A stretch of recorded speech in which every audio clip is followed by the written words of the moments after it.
Attention duelists, the Game Guys Regional is almost about to begin. We are just waiting on our first round and a couple of announcements from the head judge. Once we get that done, we'll have featured matches for every single round of the tournament. I'll be commentating, I'll be your host as well. I am Pheromone. Kind of hard to spell, but don't worry, you'll be able to look it up on the tags later. But again, we'll be looking for interesting decks, cool matches, great champions, and interesting stories that we can tell on the stream once we get going. But just sit tight for now because, again, we are waiting for that round to begin. Thanks. Take care.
Thank you for your patience, duelists, as we go ahead and get ready. As you can see, we are still waiting to get set up.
Hey guys, we're just going to test a little bit of the sound.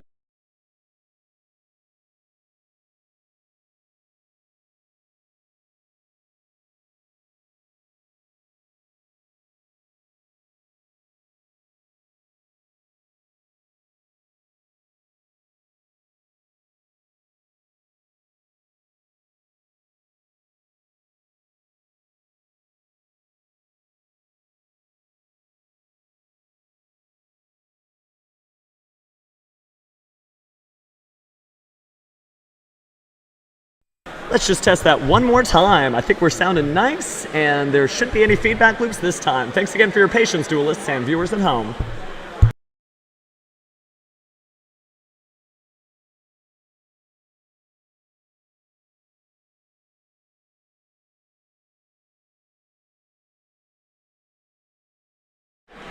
All right, we're going to run a few more tests. Sorry about that, folks at home. Let's go ahead and increase that volume up just a little bit to make sure that the sound isn't too high. Production is its own science, that's for sure. I think we're good there.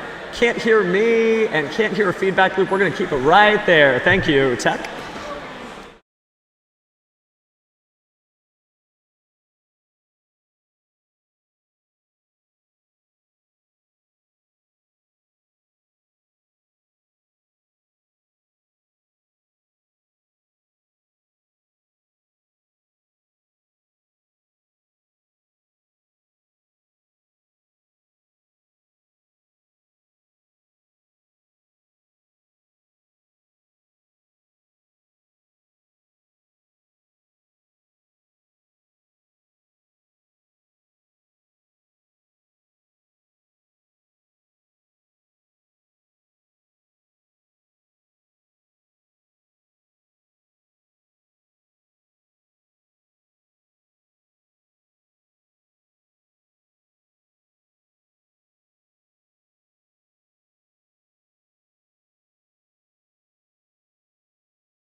All right, good morning, duelists. We are just about getting ready to go. Our head judge is making announcements, but good news for you at home, we actually have our own separate timer.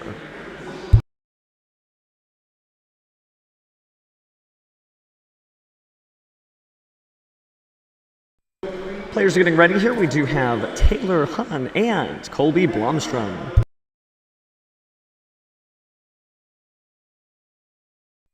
Taylor I'm not as familiar with, but Colby will be familiar to any local heroes from Houston.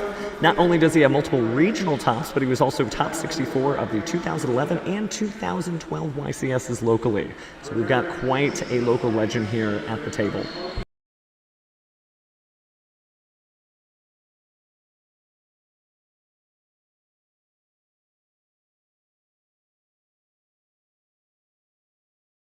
Might have a little bit of background noise, waiting for our judges to finish up their head announcements, and then we'll give you unadulterated Yu-Gi-Oh! Commentary.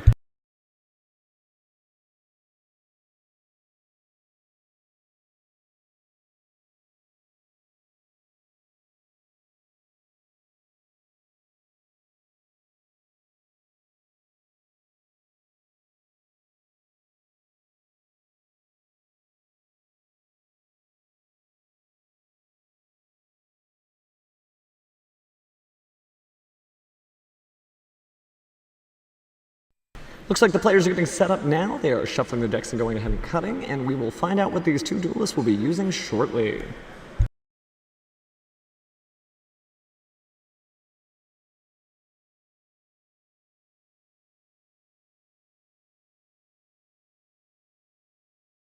All right, head judge has concluded his announcement, so we can get into this game before us. Looks like they're just doing the standard things that every duelist should be doing, writing down their life points on paper. As crazy as that sounds, it's really important to do that to make sure that if there is any life point discrepancy, of course, you've got a written record. For those of you at home, Taylor's going to be on the left, and Colby is on the right. Still 8,000 to 8,000, but that's, of course, because we haven't started yet. Players are just getting set up. Do have a judge in the room too who is present, so don't worry if there's any ruling issues. Of course, they do have somebody ready and available who's also keeping a separate timer for them.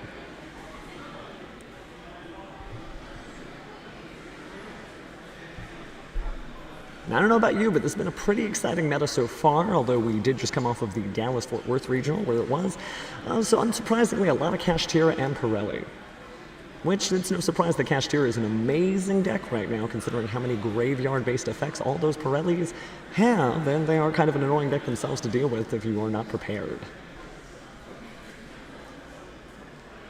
Alright, looks like we're shuffled, cut, players rolling. Looks like we've got a 3 from Mr. Colby. Taylor goes for the roll, and he's got a 7. Gonna do a quick cut of the deck here. And let's find out who is going first. Oh, good sportsmanship. Great to see it. All right, we're going to draw. We got a little close look at the hand for Colby there. I might have saw a triple tactics talent there. Looks like Taylor is playing Menadium, actually. We don't see a whole lot of Menadium. It's not that bad of a deck. It's just people haven't chosen to play it. But he's going to go ahead and start off with his Primitive Planet Reichphobia. Go and search the deck for that Visa Starfrost and add it to his hand. Looks like he is going back in, possibly asking the judge if it's okay if he doesn't need to shuffle it, if he does intend to activate another effect. Looks like he'll go ahead and normal summon Meek, then use the effect of Visa Starfrost to destroy it. And since Meek's been destroyed, he gets to go ahead and use its effect. Meek will return to the field, of course, but we're also going to have another Meek because that is a tuner. Using dice to figure some stuff out here, we're going to go ahead and send Visa Starfrost to the graveyard as a link 1 for the Scareclaw. Good old Scareclaw Lightheart is always fun to see on the field. It looks like we're going to swap out into another field spell. This will be our Peaceful Planet Galarium.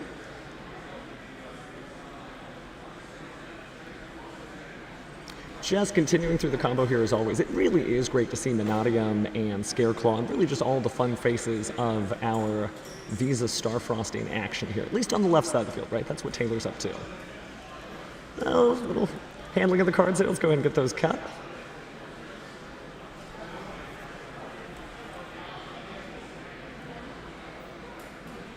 Now, if you're unfamiliar with the Menadium strategy, as you've seen, it is about destroying your own cards and getting their positive effects from there, and then the fun really begins. We're going to combine 2 monsters for what is a synchro summon. It's Baron de Fleur, a fan-favorite warrior synchro monster. Certainly helps now, just in case there's an Nibiru in the hand. Going to go ahead and banish. Looks like a dark and a light there. Ah, for Vicious Astrolabe. Now we're going to send 2 cards to the graveyard as well. Oh, and it's the Crimson Dragon, a brand new card from Duelist Nexus. We were hoping to see it, but it looks like Crimson Dragon may not be a right material there. Instead, we're going to have to Bestial Dissipator instead. Now, Bestial Dissipator is a great card, pairs very well with Baron de Fleur, but right now players are pretty keen on the fact that there's a dragon monster and a warrior type on the field, and one of them happens to be a synchro, making both of them super polymerization targets for an old school favorite, Draco Knight Equest. So we'll see if that comes into play later. Visa Starfrost and its pal are going to the graveyard for another synchro monster.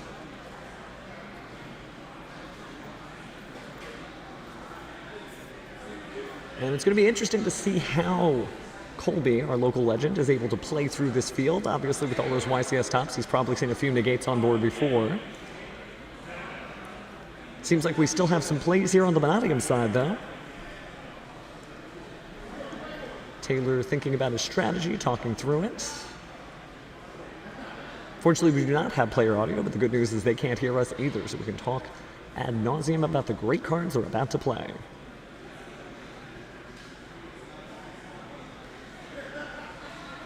All right, looks like we're sending 2 to the graveyard, probably for another link summon. So Arrowhead's confirmed. What have we got?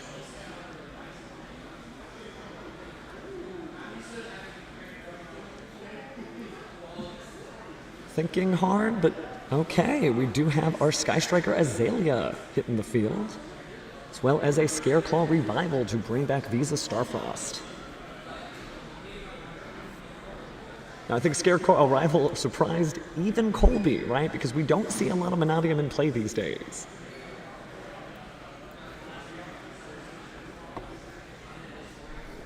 And there is Scareclaw Lightheart hitting the field once again, combining with the Azalea and other monsters to form. Oh, looks like that's going to be a 3-material Appaloosa. Go ahead and use a die for us here at home so we can understand how many materials it has. Of course, it has 800 attack points times each of the materials that were used for it. So it's going to be a whopping 2,400, and it has the ability to negate those effects your opponent activates. Monster effects, of course, by reducing its attack by 800, so it's 3 negates on board, at least only once per chain. Now it's Colby's turn. He's going to go ahead and start off with Pot of Desires. Going to go ahead and banish those 10 cards. Studiously taking a look at those banished, and oh my goodness, I saw some worm monsters. I think we have a Tenyi deck. Those of you familiar with Master Duel definitely know Tenyi Swordsoul.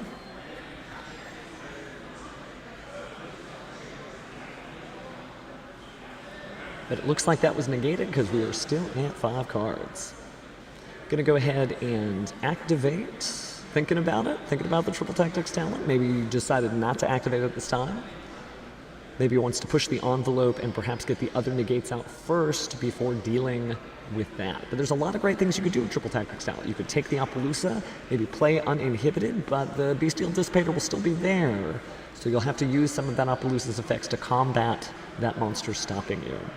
The other thing that's interesting is having a monster on your side of the field can be detrimental for Tenyi Swordsoul because, of course, they won't have any tokens or worm monsters on the field or non-effect monsters, so they can continue to extend their combos. We are pulling out the phone here. Gonna go ahead and possibly look up some card text or pull up a translation here. We don't necessarily need to translate Triple Tactics talent necessarily. For those at home, you know that when your opponent activates a monster effect on the field, you can go ahead and activate that card to either do Change of Heart, that's right, steal your opponent's monster till the end of the turn, Pot of Greed, you can of course draw 2, or you get the effect of Forceful Sentry, looking at their hand and returning the card to their deck. Looks like we are going to chain. A little bit of Menadium trap trickery with Menadium reframing. So we won't be doing any of the following, but now we're going to go ahead and use Triple Tactics Thrust. Thinking on activation, of course. Take a look at the graveyard, see if there's anything that can help us there. We've used a lot of the resources on Taylor's side to go ahead and negate all those abilities, but it looks like we are going to be able to use a triple tactics thrust. Colby's cycling through the deck in order to figure out what it is he needs, and man, that evenly match is looking pretty good. We will go ahead and take that, revealing it to our opponent and letting him know. Before you know it, there may not be as many cards on the field as you think. It's going to go to the hand because of the condition of triple tactics talent. Doesn't get set to the field, wouldn't be much use there since it's a trap card and would not be able to be activated until next turn.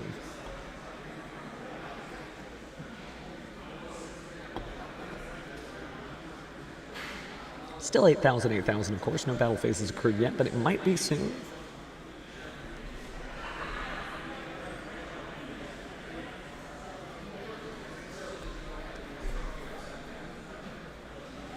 Thinking a little hard about that. It's always a difficult decision. I know even on Master Duel, trying to click on the cards and make sure, okay, I want to banish this and that. The Bestial Dissipator hasn't been used and definitely gives the most mileage right now, so, well, if I was in the duelist seat, that might be the card that I choose. But let's see. Looks like we're going to say goodbye to Baron de Fleur.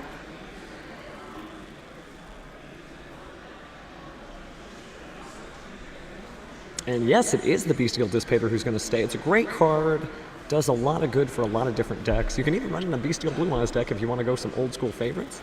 We are taking a look at the effect here. Remember, of course, it can return banished monsters in order to negate effects, and also special summon banished monsters as well. It's an extender, it's negation. Might be a little bit better than Baron de Fleur, but it's just context sensitive.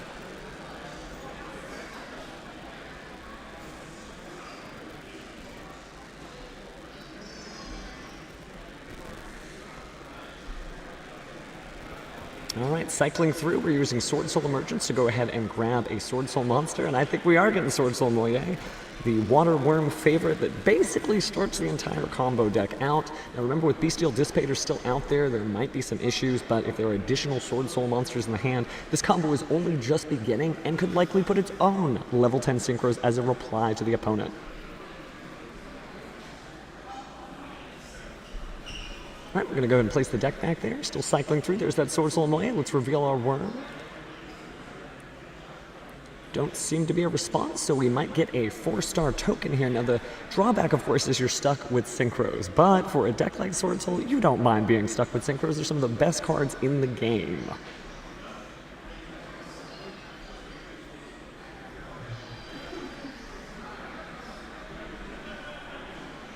Doing a little bit of math over here, trying to determine maybe Taylor does want to negate it, but he might also be thinking about what would happen if another Swordsoul monster was shortly behind it. Like our Swordsoul Strategist Long Run. Didn't necessarily see that in his hand, but it is possible that it's there, so Taylor might be thinking about that now, not thinking about the play in front of him, but the plays ahead of him, just like all the great duelists of Battle City. But does it resolve, though? That's the question.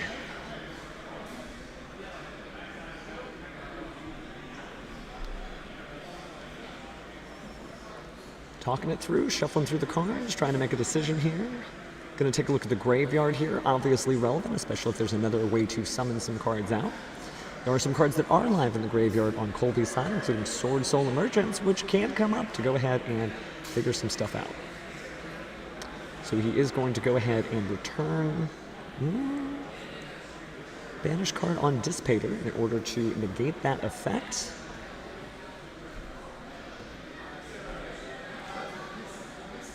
So there will be no Swordsoul token. Means that Moye is standing proudly on the field by itself, and it's a great monster, but its attack points are too low to do anything about that Dissipator.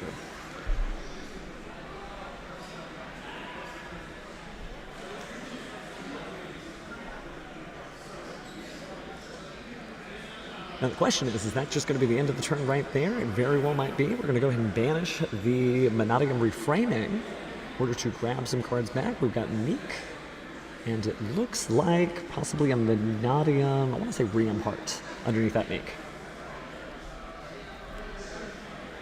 Those are going to get shuffled back into the deck, giving additional resources, kind of extending the game plan. Menadium is very much one of those long game resources decks. Obviously it puts out great synchros fast, but it doesn't just play the early game, it can also play the long game because it has the ability to, well, reframe. All right, let's say hello again to Scareclaw Rykart. Gotta go ahead and put that in defense mode. Scareclaw's favorite position, of course.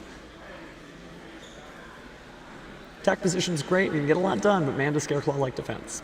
Gonna go and activate Terraforming, likely to grab a planet. But is it gonna be a peaceful planet or a permanent planet?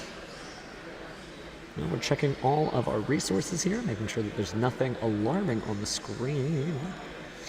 No, looks like he's gonna go ahead and dig back into the deck, and let's pick one of those two out.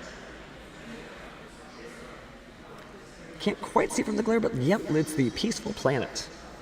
So peace reigns on this world. It's going to allow him to go ahead and grab some additional Menadium support. Going to go ahead and bring out Rhythm Heart, it looks like. And that is going to grab our Meek. Meek's back on the field. All of a sudden we have tuners and non-tuner monsters. And there's actually about 10 stars if you count that up. Now, I'm not sure if you would want to use a Reichphobia, Rhythm Heart, and a Meek for that purpose, but you could. All right. Making those decisions carefully. Taylor might know of this local legend. It looks like we're going to use Visa Starfrost effect to go and destroy a card on the field to summon itself. Meek's going to go ahead and get to be special summoned back. Not going to go into the deck, but we are going to go ahead and send those two cards. Ooh, nice to see. I believe that's Chaos Angel there. And that's it. Okay, Colby is done, and we're going to go ahead and go to game 2. Players are smiling though, even though it was a little bit of trading fisticuffs there back and forth. Not terribly too bad. And it's always good to see sportsmanship and smiles for sure. For those of you joining us at home, again, we are just here in round 1 of our first featured match. Probably going to be a 9-round regional and a lunch break, so we may have a little bit of a longer commercial break around round 3 and 4. But we'll keep you up to date, and the main thing is there is time to duel. So sit back, relax, and enjoy the ride. Looks like we are thinking about some side deck options here. Now, taking a look at both players' side decks, we do have a little bit of an inside track here. There's certainly a lot of different things, but technically because I could be here in the studio hall, I don't necessarily want to say what they're side decking. They're just going to have to take a look at the stream themselves. The reason I say that is these players will be returning to the general population of the duelist field, and we'll have another great set of duelists for our round 2 featured match. But you can see those 3 rolling upgrades there for Taylor. That makes perfect sense. If you played against Swordsoul, you know that deck extends like no one's business, but it does that by grabbing cards from the deck to the hand, whether it's via Swordsoul Emergence, hey, maybe even the additional effects of Swordsoul Grandmaster Chishao.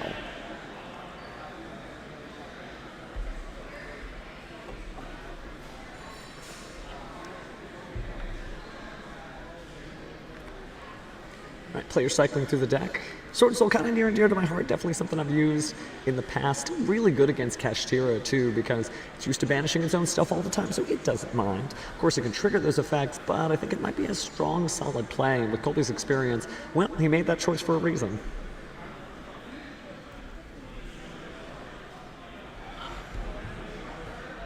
Contemplating the deck lockdown and the Dark Ruler no more. Deck lockdown would certainly get some stuff done too.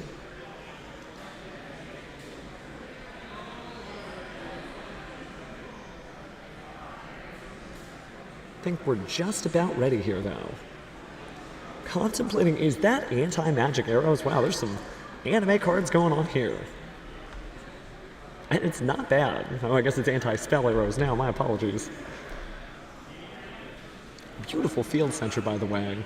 And great, honest playmat when you think about all the great new Yusei Fudo cards we got in Duelist Nexus and that upcoming Jack Atlas structure deck. It is definitely time to, well, have your heartbeat in hyperdrive.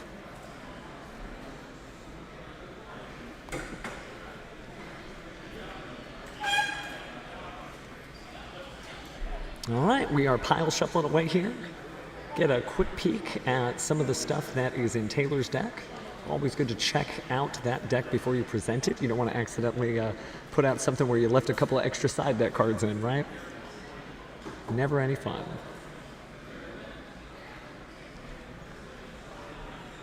Not necessarily seeing a huge impact from the Duelist Nexus cards in this particular matchup, but it's possible that we might get to see, well, some Rescue Ace later on. Got some great new cards. There's also Purrely. Got some great new cards from the set as well. It's interesting to see how those decks are trying to compete against the Great Graveyard Destroyer, right? That's Kashtira that's certainly taking advantage of the fact that many of these decks need to use the graveyard to get their effects either activated or get their play set up. But there's no Kashtira here. So both these graveyards are relatively safe to, well, do what they do best. Extend.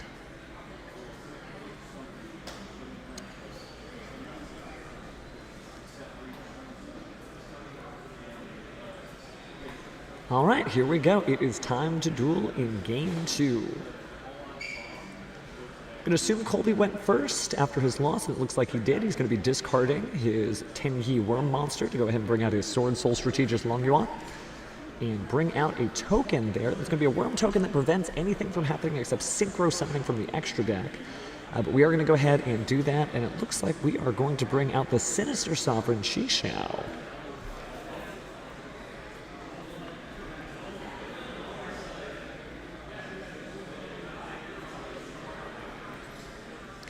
Now that's an interesting way to do some extension. Of course, we're going to take that 1200 damage. That's why you see the life points going around here. Players are conversing with one another, possibly trying to work out chain links or order of operations. But don't worry, they've got a judge who's present there, so if there's any dispute among the players, it can be resolved peacefully.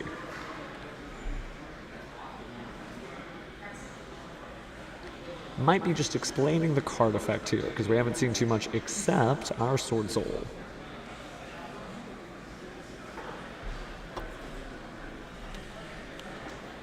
Now, for those who played in Swordsoul's Prime, you're certainly used to starting the duel with about 1,200 less life points than usual. And that is effectively what we'll be doing here. Don't see that they've updated the neuron on the screen, so I wouldn't heed that. We'll make sure that in the future that gets updated, but there should be at least 1,200 less life points on the other side. Now, with that Sinister Sovereign on the field, anytime a spell or trap is played or a monster's effect is activated, these are two separate effects, you can go ahead and banish that card and then do 1,200 damage. Now, it doesn't negate the effect, but it could be useful for things like the planets, right? Imagine banishing that field spell before its activated effect actually resolves and doing 1,200 damage. Yeah, that's a pretty good ride. I can see why you would probably want to play Swordsoul at this tournament.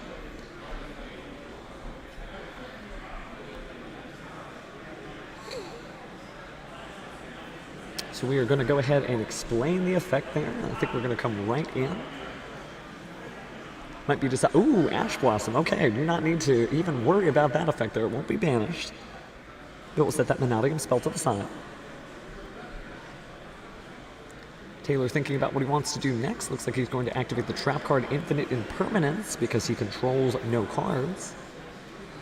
Now that is going to be banished in a chain, and it will take 1,200 damage, but now it means that monster effects are safe, and those monsters will not be banished. Remember, we talked earlier about the fact that Kashtira is such a threat because of its ability to go ahead and get rid of the graveyard. Well, the Swordsoul Sinister Sovereign does much the same thing, at least twice per turn, once for a spell and once for a monster, and that can really muck up people's plays as well. And so being able to negate that, yes, you'll take 1,200 damage, but you can start to proceed safely, starting with that Menadium Meek.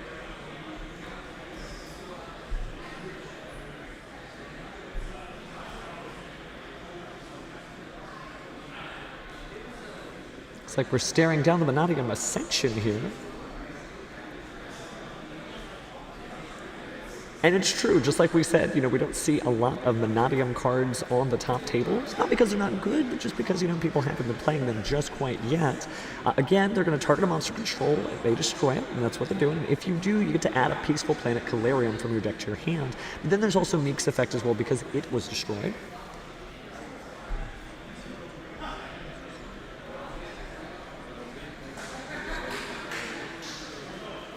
Going to go ahead and modulate some levels. Let's activate that Peaceful Planet. That little piece could go a long way, especially in this deck, so we're going to add Visa Starfrost from our deck to our hand. Haven't seen any Elemental Hero Prismas here. You do occasionally see Elemental Hero Prisma in this deck as a Visa Starfrost duplicate. Are going to go ahead and target the Menadium Meek in order to destroy it and bring out that Visa Starfrost. And so, yes, we'll be doing a couple of chain links here. Peaceful Planet coming into play. Of course, the Visa Starfrost is interesting too, and a Menadium Meek. So we'll say hello again to Menadium Meek. And we're going to grab something from the deck here. We're cycling. Definitely knows what he wants to grab there. It's going to be another Menadium Meek.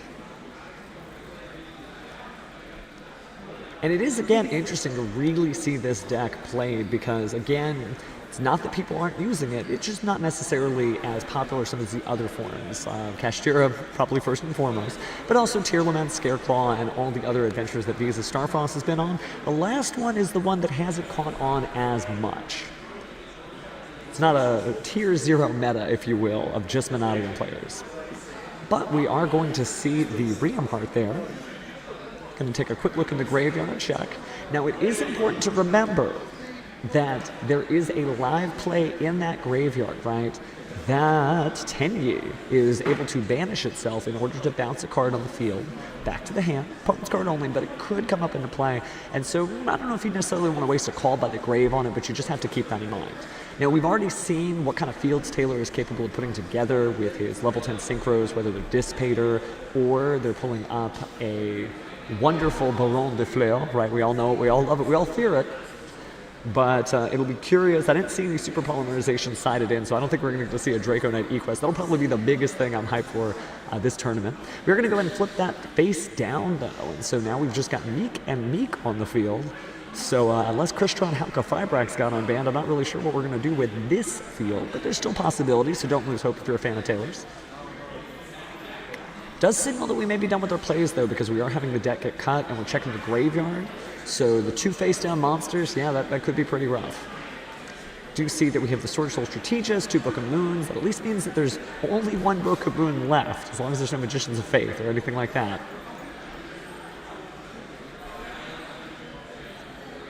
Right, cycling back through that extra deck. Possibly the Vicious Astrolabe might be what we're going for. These are Starfrost Unleashed. Or perhaps not. No, we're cycling through still. You could just leave the monsters in defense mode, but it looks like you're going to go ahead and banish them. It is okay to go ahead and banish those face-down materials. That's probably what we're checking on the card now, but it very much feels like, well, you've ever been an Elemental Hero Duelist from Duel Academy? You know Contact Fusion. This is kind of like a Contact Fusion, although that is not an official game term. All right, so we are looking at Visa's Astrolabe. It does allow basically the plays to continue. And we did go ahead and get rid of that Sinister Sovereign, so it's just going to be a direct attack. Again, we'll see if we can get the life points added there, but I think it's just going to be the Visa's, it's going to be Vicious Astrolabe attacking directly there. We are going to have, yeah, that'll do it. 2 and an 8, that equals 10. So if going fast makes you feel alive, we'll slow down. Because look out for Baron de Fleur. That does mean that there's going to be a single negate, and we don't really have a lot of cards on Taylor's side of the field. He's just got the 1 card in hand. And 1 card could do it. Imagine Dark Ruler no more, and then evenly matched, right? Or Dark Hole, or any number of other field clears. A couple of good things you could do. I mean, you could certainly use a Book of Eclipse in order to flip some of the stuff face down. Of course, your Baron de Fleur might negate that, but it would be able to kind of get you started. However, if it didn't negate that, it would be flipped face down, so it basically does the same thing. It gets it out of the way. We are going to see 2 level 2s combine here. Interesting.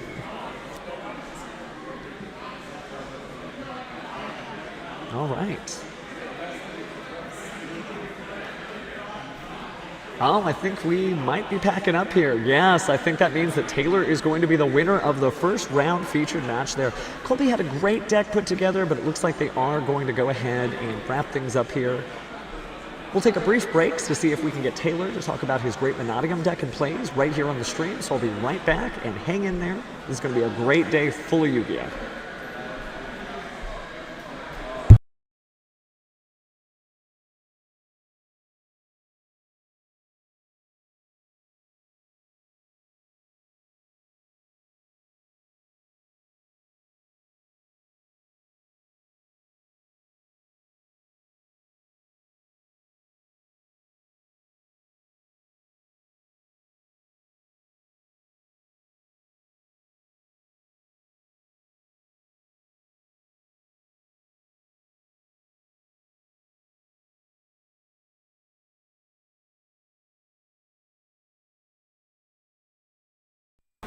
Right, looks like we actually may be able to get that player review going, so we are going to go ahead and make sure they have their match lit there. Do you see that sacred pen out? And don't worry, remember, it is just the beginning of the tournament. Going X1 is not a problem.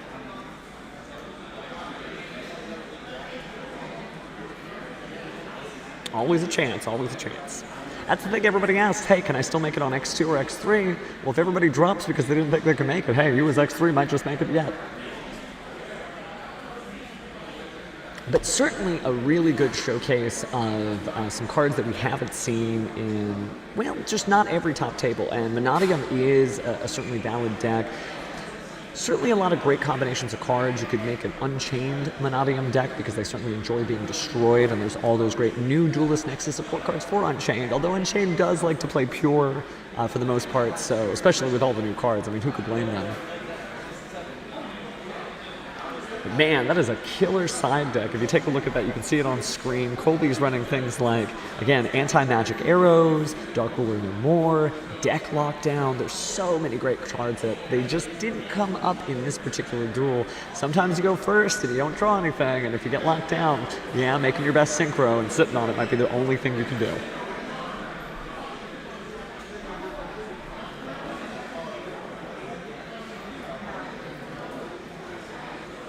All right, sign the slip. But again, it's just the beginning of your duelist journey. And it's also one of those things, too, where even if you aren't having a great run in the tournament, if it's a deck that you really love and intend to play at the next event, you might as well just hang out, keep playing. You're not necessarily going to make the top cut, but it's a good experience, right? It gives you that high-level play, playing against other people who did the same thing you did, right? Stay up all night, practice, and get ready to duel.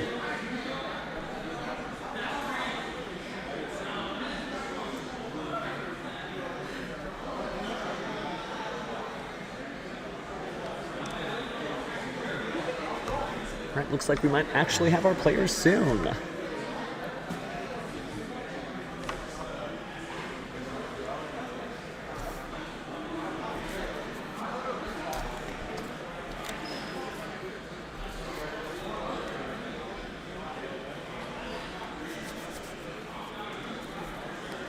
And again, for all of you watching at home, this is Game Guys, located in beautiful Pasadena, Texas, in the greater Houston area.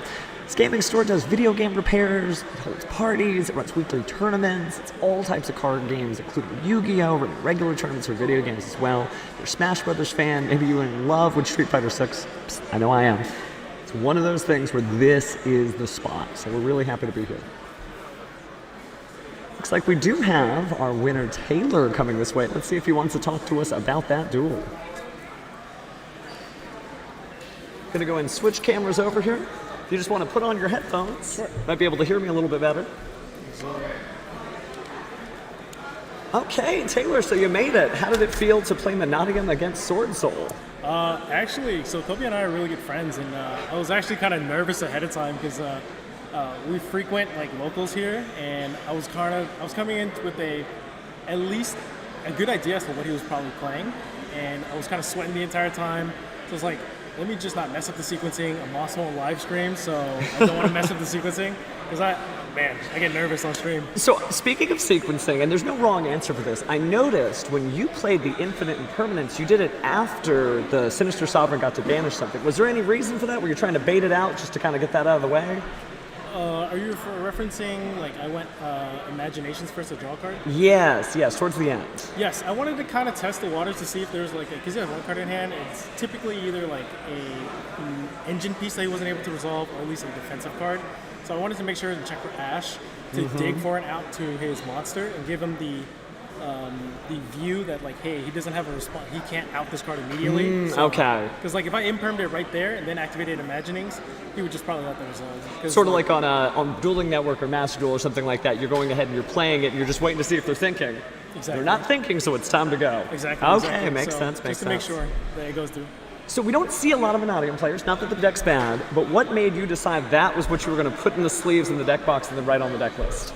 I actually enjoy a lot of the decks that Konami ends up making because it's really lore heavy, right? Because it ties together like the tier limit monsters, the Kashtira monsters, and locally I'm known to play branded because I love the deck, so it's like I guess it just follows suit. So you're very much the lore guy. If there's a story to be told, you're going to play it with the cards. Yeah, it's so much fun to play. So, if I might ask, you don't have to answer this, are there any decks that you're worried about running into?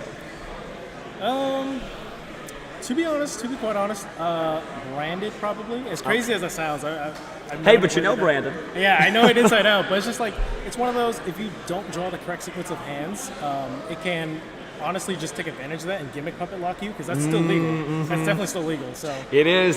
Those gimmick puppets, it's one of those things where no Yu-Gi-Oh card is bad forever, right? Just give it a while, and then even Yeah, things exactly. like Sabersaurus, Drag Down by the Grave, those $20 common Yeah, cards. absolutely. Not to say it's one of those, but it is really funny to see a gimmick puppet be used for something totally different than what they planned. yeah, absolutely. Well, good luck in the rest of the tournament, man. Thank you so much for having me. Anytime. Have a good one, and we'll be back soon. You too.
Hey duelists, checking in. We have got our first round complete. We are just waiting for the last of the slips to get in, so we can go ahead and start the second one. Working on picking out our featured match now, but we'll go ahead and continue to give you the best we can in terms of Yu-Gi-Oh! Again, big thanks to the game guys for putting this whole thing on. If you could see what I could see, well, take a look at their Facebook page and other social media channels because, man, this venue is gorgeous. Again, though, what's most important is we will be dueling, so stay tuned, sit down, and we'll be back as soon as we can.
Hang in there, duelists. We are just waiting for our next player to arrive, and then once we are good to go, we'll be back with some live dueling action as always. Got a little sneak peek, might be a Purrely matchup of some kind, but once we get the deck list, we'll give you more intel as available. Take care in the meantime.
All right, duelists, it's time to get back to business. We do have our players. One of them is a local hero, David Flores, a UDS champion. The other player we're still getting info on, so please stand by with us for that. But we can go ahead and cut over to our duel now.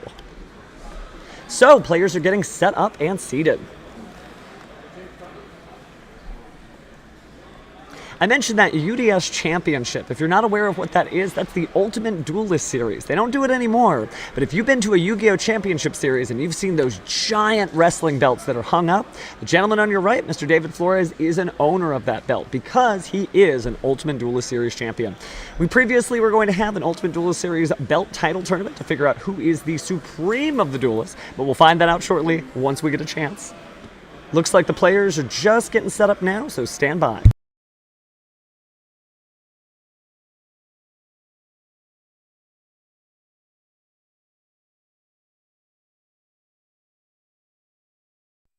All right, apologize for the brief interruption. Our lovely judge staff is giving us the information we need. Gonna go ahead and see some pile shuffling, gorgeous playmats on both sides. I know we were having fun looking at the 5Ds shenanigans that are beneath those folded mats, but you can see some nice Yu-Gi-Oh! Accessories right there. Good old standard white sleeves otherwise, though. Players are just shuffling out. Always good to randomize that deck. You don't want the stuff to clump together. If you see another pair of hands there in the background, that's going to be our lovely judge there, making sure that everything is going according to plan.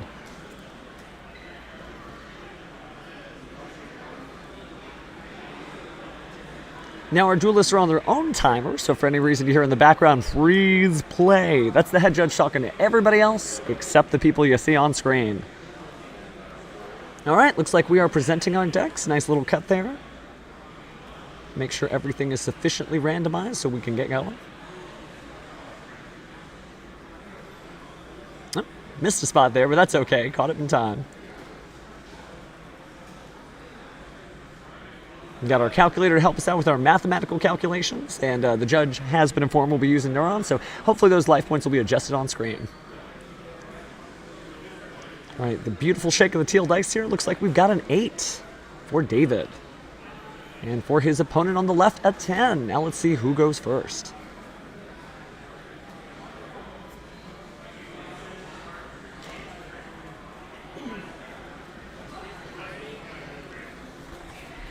All right, so we got all our information now. Looks like it will be Ryan on the left side.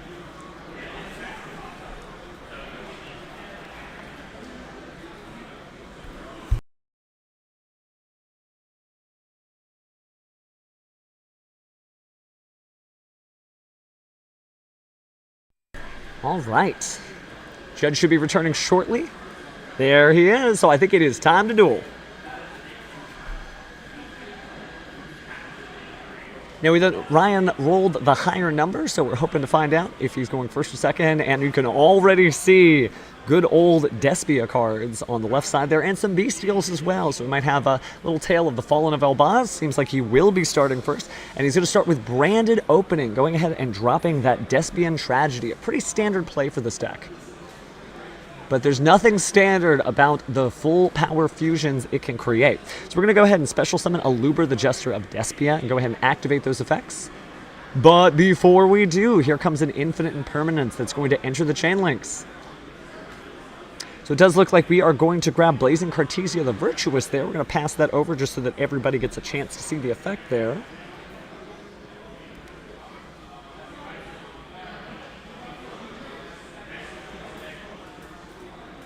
Definitely absorbing. Cartesia is a relatively newer card in that, so, and not something you see in all forms of Yu-Gi-Oh, including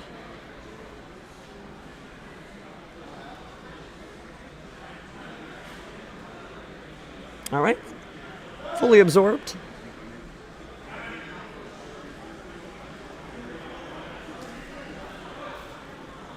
Although that might have been Guiding Quem the Virtuous now that I can see it at a different angle. We are going to discard the Bestial Lubellion there. That'll allow you to add a Bestial card from your deck to your hand. We're going to get Saronir. Now, if you're unfamiliar with Bestials, well, they are pretty powerful. They feel a little bit like DD Crow. Ah, there's Guiding Quem the Virtuous. So it looks like we won't be using that Saronir yet, but we will use the effect of Quem. So again, if Quem's normal summoned or special summoned, we're going to send a Fallen of Elbaz or a card that mentions it from the deck to the graveyard, and that card appears to be a Branded Retribution. Taking a little time to think, but we're going to go ahead and banish the Despian Tragedy to go and special summon Bestial Saronir. And now that we have a level 6 Dark Dragon on the field, we can go ahead and send that to the graveyard to bring out the Bestial Lubellion via its summoning effect. And we're going to go ahead and use Saronir's effect to send a card from the deck to the graveyard, and that card will be branded in white. Now, I'm curious to see what card Bestial Lubellion will go ahead and pop out of the deck. Remember, it has an additional effect to go ahead and place some Bestial cards face up on the field. But before that, looks like we're going to activate Branded Fusion. Who shall our materials be? It is going to be There's Blazing Cartesia the Virtuous and Ye Old Fallen of the Boss. And what a beautiful print. It looks like the official Tournament Series Ultimate Rare. Gorgeous as always. So we're going to see Albion the Branded Dragon. And we'll immediately use the effect. Looks like we're also going to use Quem's effect as well. Taking another look at that Quem effect. Seems like it's good. We're not seeing too much over there. Again, if a card leaves the extra deck, you can target a Fallen Elbaz or monster that mentions it in your graveyard, except Guiding Quem, and special summon it.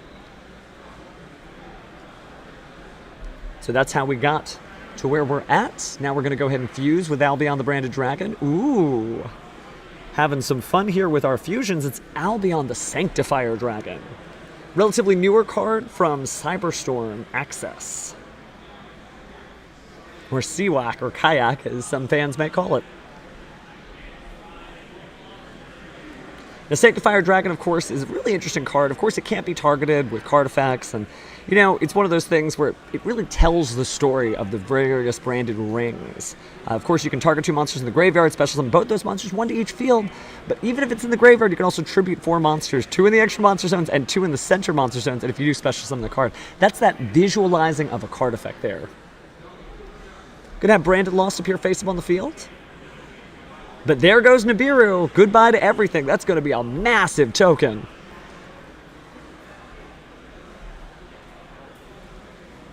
Always keep track of how many monsters your opponent is summoning, because, hey, you never know when Nibiru is coming.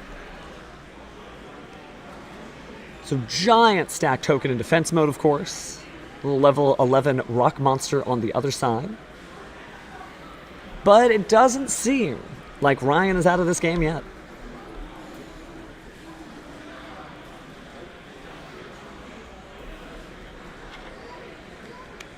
trying to figure out what's coming up next.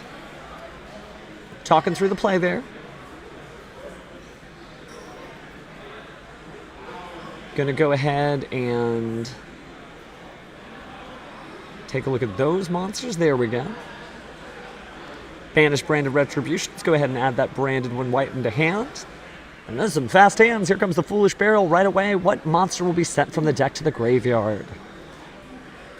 Looks like another copy of Fallen of Elbaz.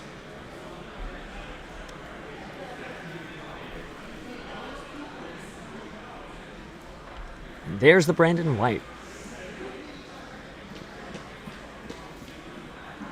Now, token on the field isn't doing a whole lot.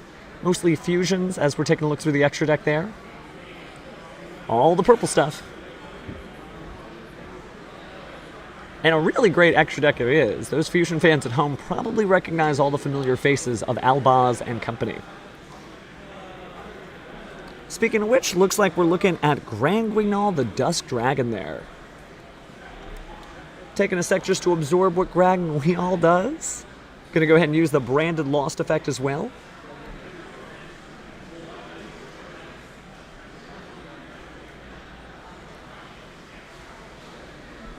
And so this is why, you know, Kashtira and other banish-based decks, or decks that can include Dimension Shifter, are doing so well right now.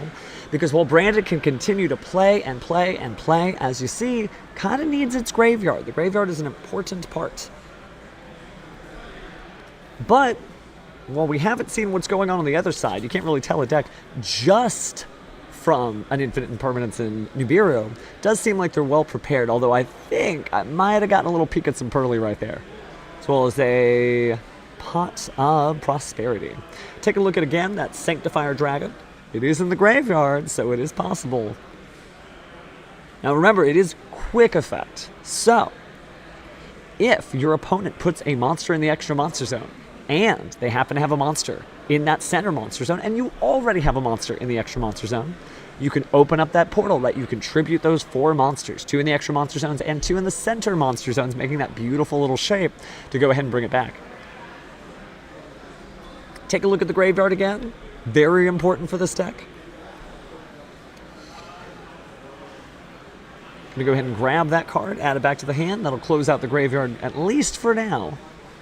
A couple of questions between the players.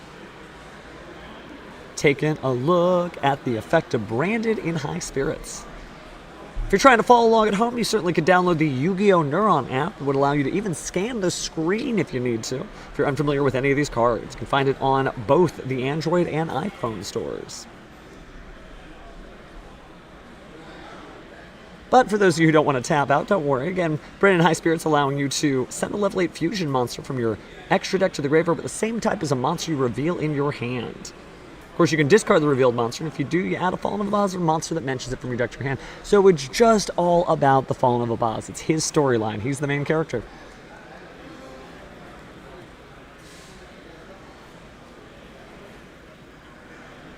All right, looks like that is going to be what passes it. So it might be Purrely time. Now, both of these decks are very graveyard dependent, so we probably will not be seeing too many things like banish-based cards like Dimension Shifter, because that would just not really help yourself out. Looks like the Branded Banishments going to go ahead and fuse. And so we're going to say goodbye to the token and Nibiru, and you're going to get out Garura, because those monsters do share the required stats to bring out that powerful fusion monster and super polymerization target. Oh, and here comes that Gimmick Puppet lock. Oh my goodness. So if you don't know what Gimmick Puppet Nightmare does, you might not understand how powerful its effect is. Why would you be worried? Or, more importantly, why would you run a Gimmick Puppet card in a non-Gimmick Puppet deck? Well, again, if it is on the opponent's side of the field, remember, you can only special summon this Gimmick Puppet Nightmare once per turn, but once it's out there, if it's special summoned, you just can't special summon monsters for the rest of the turn except Gimmick Puppet monsters. So think about that. That basically locks the turn out, and that is why this deck has basically destroyed Purrely before it even got a chance to play its cards. Because if you can't summon anything, your opponent's already set up, that's pretty much it. So it looks like we're going to go to the side deck. I think I saw some dimensional barriers there, as well as some dimension shifters. So David might have some options after all if he wants to play around his own cards. On the opposing side, we'll see some Cosmic Cyclones. I've gotten a peek at a Dragonite Draco Equest. Draco Equest is exciting. Again, that is not necessarily something you're going to see in this matchup, but it's a super polymerization target whenever you have a warrior and a dragon-type synchro on the field. Again, Bestial Dissipator and Baron de Fleur, better watch out. But what cards to take out? Obviously, the Nibiru helped, and obviously a Droll and Lockbird in the main deck would be pretty handy. So I don't think we're going to see those removed for any reason, but of course these duelists get to run their own decks their own way. So we'll see what makes sense to them. Both of them hate having their graveyards taken away from them. However, it's possible that they might be willing to have a less powerful turn on their turn in order to make sure the opponent never gets started. But if you Dimension Shifter and they pass, and you're still under Dimension Shifter and you pass, it's almost like you're just putting it back to your opponent's turn and they get a battle phase. So you got to be careful about that.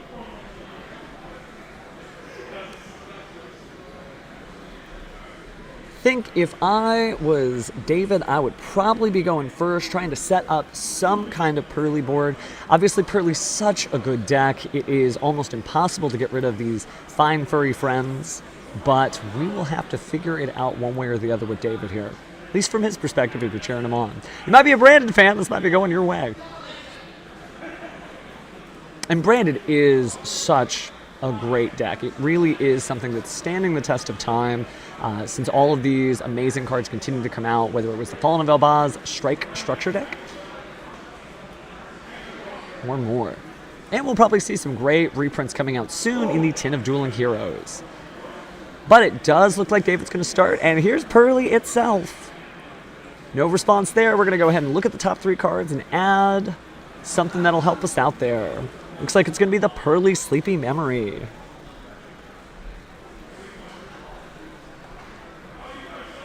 Thinking about which Purrely card to play.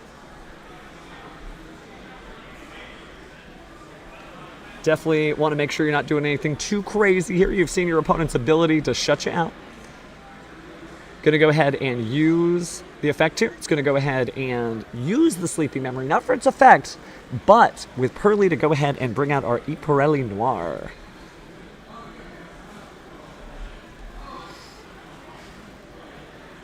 Looks like we're going to go ahead and use my friend Purrely.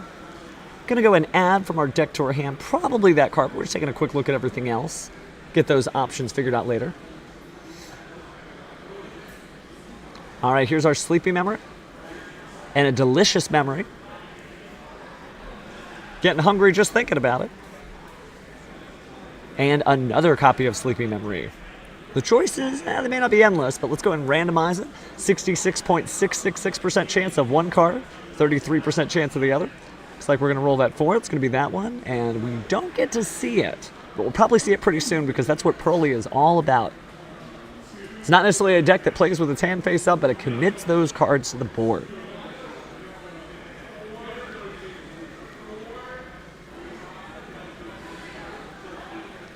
Looks like we are thinking about it. It's great that we have that dimensional barrier there. All right, it's the Happy Memory. So think fondly about the last time you were happy playing this deck. Of course, you could choose a card on the field until the end of the next turn. First time you'd be destroyed by card effects, it's not destroyed. But after choosing that card, and all the Purrelys really share their quick play effects in common, you can discard the card and special summon a level 1 Purrely monster from your deck. But we may not be doing that after all.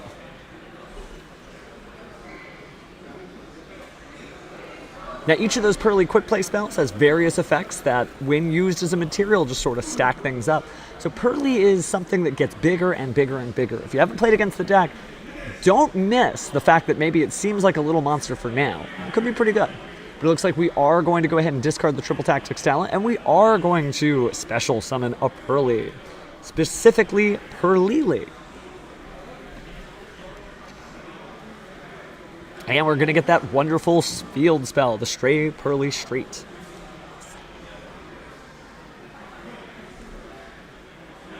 Very methodical turn here. Makes sense after you've seen what your opponent is capable of. We'll go ahead and activate that field spell. Now, of course, that means that your opponent, in this case Ryan, cannot target Purrely monsters that are controlled with card effects. The turn they're special summoned. So, as the turns go by, you can. But also once per turn, if a face-up Purrely Exceeds monster you control leaves the field, you can special summon a level 1 Purrely from your deck or graveyard. Meaning, hey, you thought you got rid of it, but it's back. And we've got a 4 material Purrely Noir there. That's not technically the scariest thing in the world, but when it gets to 5 materials, and if the next X Purrely Noir comes out, then you're going to have a monster that's unaffected by the activated effects of cards. Now that may not be that big of a deal because, of course, Mirror Jade is usually an option in branded decks, and Mirror Jade's effect doesn't really count as an activated effect when it's resolving in the end phase to wipe that board. But we are going to pass it back over, so let's go ahead and see. Branded opening. We're discarding the Dark Ruler no more, by the way. Not worried about anything going on there with the effects of the Purrely Noir. Take a look at Quem, back in action.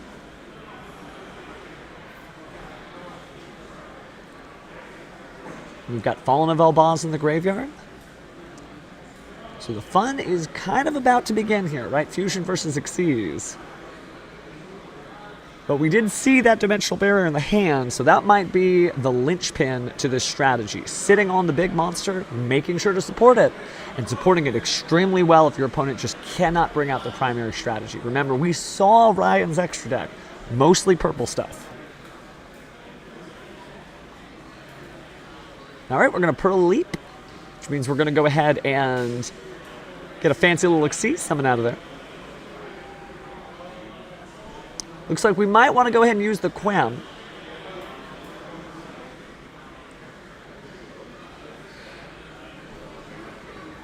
So that's going to give us 1, 2, 3, 4, 5. Is that 6 materials there? Possibly 5. Definitely more than 5. Various memories. Happy, delicious, sleepy. But we are going to have Fallen of Elbaz appear on the field in defense mode from the graveyard. Going to pitch the Bestial Lubellion. Sure that we're not just about fusions, at least for the moment. Oh, but there's the Dimensional Barrier. We may not have player audio, but I can bet my bottom duelist dollar that he called fusion.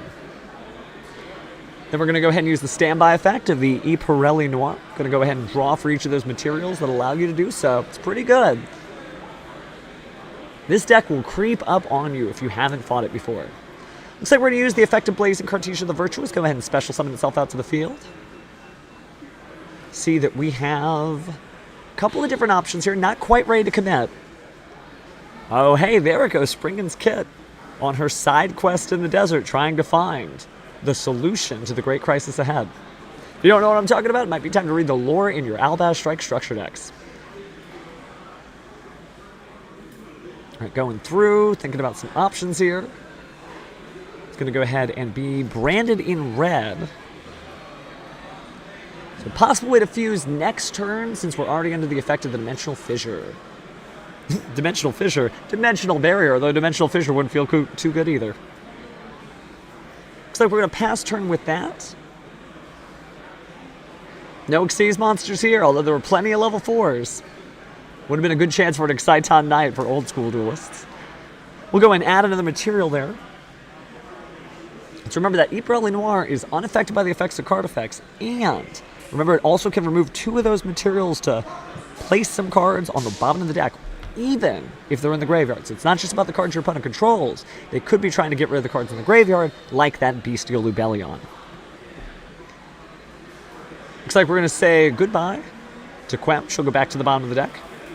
Ooh, looks like we'll also say goodbye to Blazing Cartesia, just ripping through that field. And once more, we'll take the set card and place it on the bottom of the deck, leaving only Kit and her friend Albaz on the field. Now, that was a lot of materials used, but remember with the Pearl Leap, we weren't going to be latched on to the Purrely or X Purrely Noir for long. If you don't recall that negative condition, remember, it is going to go back to the extra deck at the end phase of the next turn. Looks like we are going to go ahead and use Ooh, looks like someone has had their lunch today. It's Purrely Plump. Eating up all those delicious memories, right? Now, what's so great about Purrely Plump is each of the Purrelys has some kind of positive effect that's allowing you to, attach those Purrely quick play spells. But also, this one allows you to attach a card on the field as material. So we may literally see the Purrely Plump eat up either Albaz or Kit.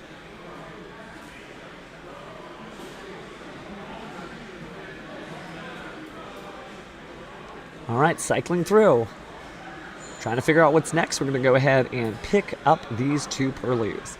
And I think that almost looks ultimate rare. Just from the angle. It's a great deck. Could use some OTS spots. Looks like we're going to go ahead and roll a dice to randomly select the card. It's going to be number 2. Didn't quite see what we got. Looked like it was a spell. And considering we saw 2 Purrelys, then we pretty much know what it is. Slapping down. Purrely memory. We're going to go and discard a card and say hello to another level 1. That'll be just my friend Purrely.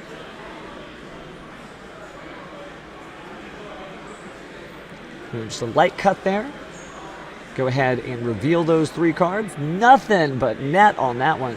Total whiff. Unfortunately, no cards are going to be added to the hand for David.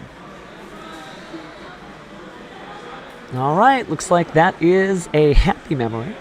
Go ahead and attach that. It's given us, I think, 5 materials. It looks like 4 if you're just looking, but if you look closely, there's 2 corners right by where the spell and the monster material meet. So you probably have a 5 material Purrely Plump. Going to go ahead and send that one to the graveyard, and we are attaching the Fallen of Albaz, and that makes sense. You don't want it in the graveyard, and that's the best way to keep it out. That also means we have even more materials. We could even send Kit to the bottom of the deck, but I don't imagine that's the case. We're trying to steal that Fallen of Albaz and keep it from the opponent. Go ahead and attach another material. Look at that. 1, 2, 3, 4, 5, 6 materials at this point. Oh, and now it's a 6 material X Purrely Noir. We already know how powerful it is, but here comes the swing.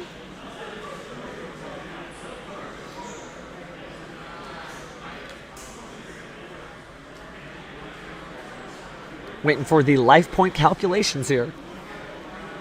Hey, Yu-Gi-Oh! Math can get difficult, especially when you have to account for the fact that the materials actually have effects too, like increasing the attack of your monster for each material. I believe it's like 300 each. Little question among the players here. Definitely did attack there. Trying to compute everything out. And then attacking with the other one. Looks like we are going to see some life point changes there. Down to 8,000. And then again, 6,400. Then, because that monster did battle, we'll see Zeus, which prevents the negative effect of Pearl Leap, returning it back to the extra deck at the end of the end phase.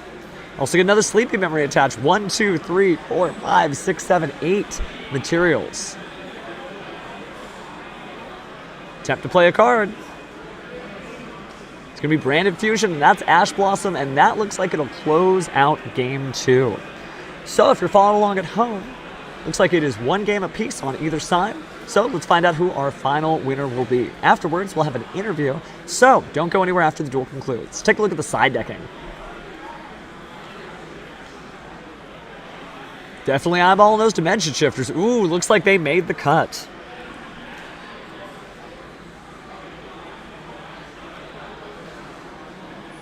Got those super polymerizations. A great choice for a Fallen of Albaz deck anyway.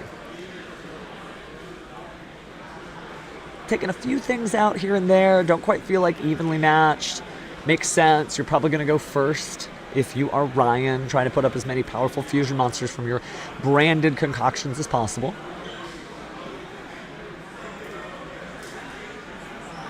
Set that down. Take a look at the deck.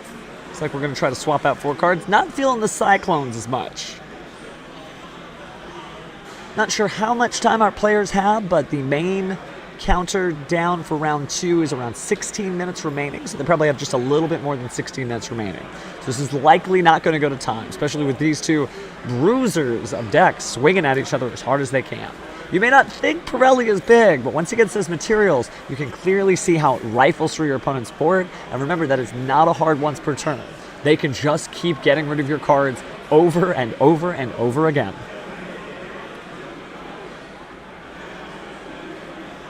Ryan looks like he's ready, contemplating Yu-Gi-Oh! The life, the world, and everything. David seems like he is just about good. Shuffling through as well. Both players skilled duelists, both players playing great decks, and demonstrating that by taking one game apiece. Taking a quick look at the extra deck, thinking, I haven't presented it to my opponent. Do I want to go ahead and side deck more? Nope. Don't think I'm going to do that after all. Counting all our extra deck cards on David's side, making sure that all of Purrely's friends and permutations are available and at the ready. Gonna go and present that deck. It'll be the end of side decking. It is time to duel. Probably gonna have Ryan on the left side start first.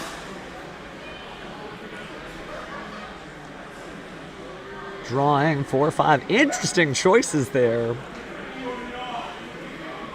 Just based on the hand motions, yep, it is going to be Ryan first. He's going to set 2, including what looked like a forbidden droplet. We're going to try to slow down this Purrely deck before it gets aggro. Now, you could play the Dimension Shifter first and then just try to get by, but it looks like they're not going to try to do that at all. My friend Purrely's activated. Still means you technically could activate that Dimension Shifter.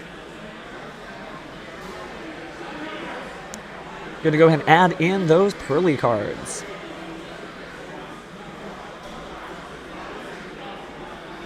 Thinking about that Forbidden Droplet, but placing it face down on the field instead.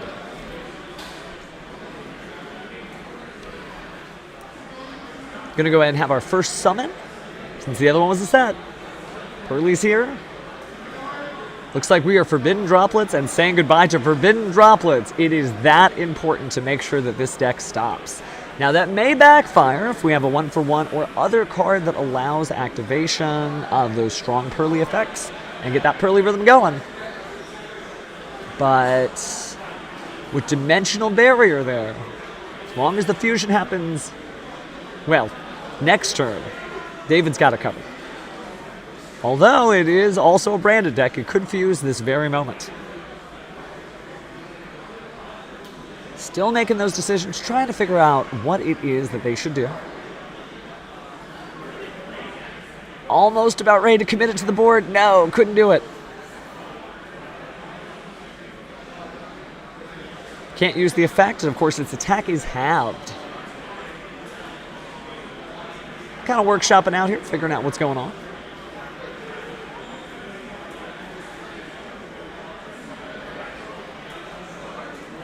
David talking through his thought process there with his opponent and judge.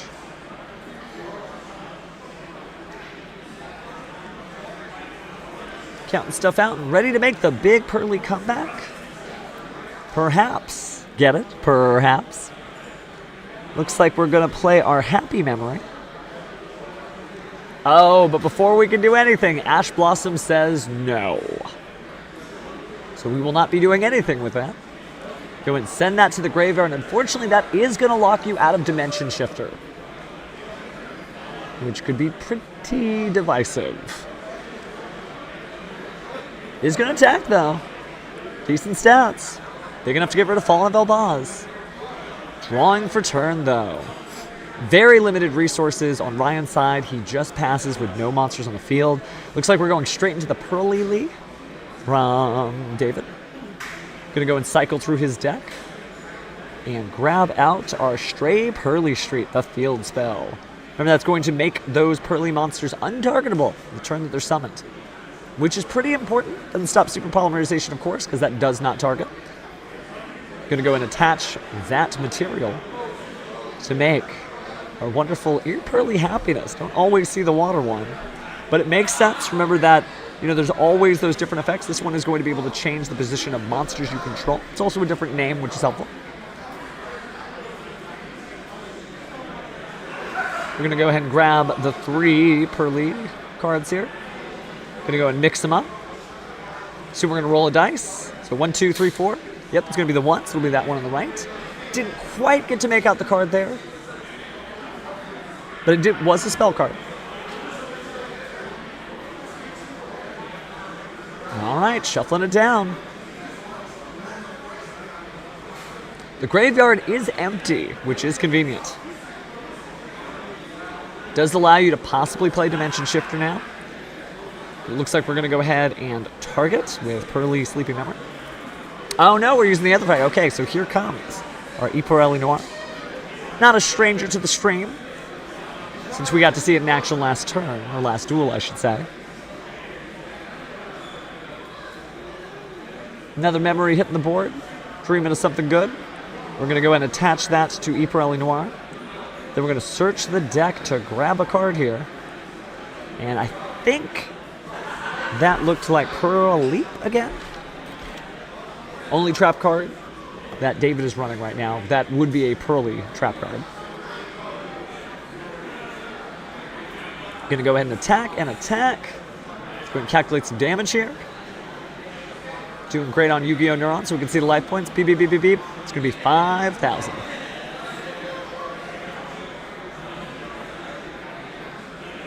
Attaching another material, so look at that count. It's 1, 2, 3, 4 materials there. Drawing a card for turn. Do have a Branded Fusion in hand. I could really get things started if, and only if, it's allowed to go through. So drawing all those cards from all those memories attached to the Purrely Noir. Oh, and we're not even going to wait this one out. Here comes the Purrely. It's already on the board. So it is time for one of those additional Xyz monsters to jump over there. You'll discard a card. It is weird to see Dimension Shifter in the graveyard, but it's not bad. But that is X Purrely Noir and able to bounce. Well, it's unaffected by activated effects for the moment. Oh, because we put it during the standby phase. Here comes some additional draw power. Now that we're finally in the main phase, we'll go ahead and use the Branded Fusion. The Ash Blossom closes it out, and that's going to be the end of our duel with David Flores as your round 2 winner. Stick around. We'll see if we can't get him after he signs the slip for a little interview about his Purrely deck and why he made the choices he did.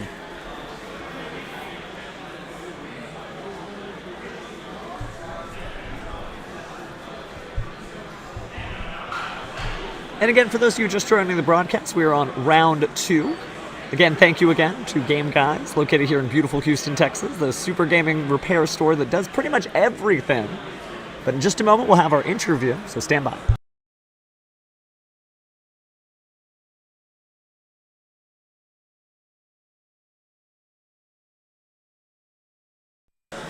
Looks like our duelists are just getting everything set up. Ryan's certainly taking it to heart, but remember, it's okay to be X1. You still have 7 rounds left in the tournament. And of all the other people who drop, you've seen it. You've seen your friends walk up to the local Yu-Gi-Oh! Judge and say, hey, can I still top if I make X3? Well, if everybody asked that question, they all drop. Yeah, an X3 definitely can make it. So X1 is just fine. And losing to a UDS champion is no shame there. It was a great duel for both sides. Still looking through, we're unside decking those cards. It's always one of those conversations duelists love to have. I put in the Dark Rulers No More. I put in, looks like, check out some Nibiru's there. Definitely some reasons to main deck Dimensional Barrier, though, between your Xyz monsters on both Kashtira and Purrely. Your fusion monsters from all the branded decks. And hey, Elemental Heroes made top 32 at the North America World Championship qualifier, so it's a good card to run. You can even run it in Trap Tricks right now if you pick up 3 copies of the Trap Tricks structure deck and just use Trap Trick. Go ahead and banish a card to really get that Dimensional Barrier in.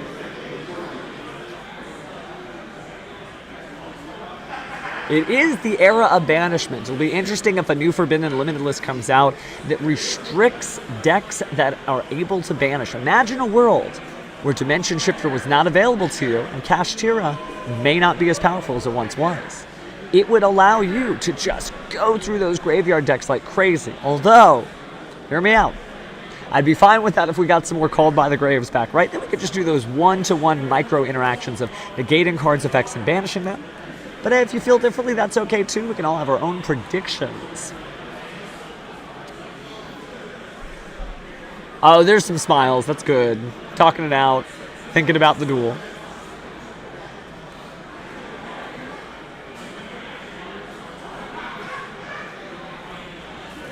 Oh, Branded Retribution. Yeah, it's always one of those great conversations to have. You learn so much.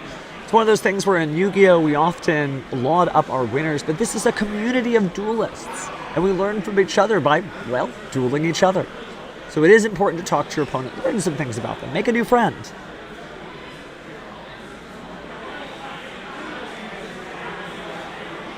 Beautiful regional championship deck box. It's from a season ago. They're no longer offering the pink. If you're going to come and compete, you're going to get yourself about a charcoal gray. It's like almost black on the new ones, but great quality if you've never held one. They're actually magnetic too. So good luck to our competitors who may be able to earn one of those today.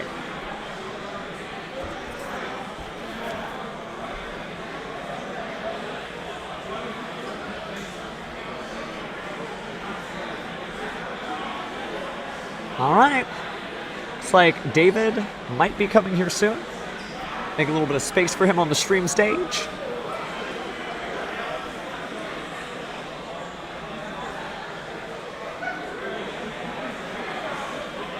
See if he does want to come.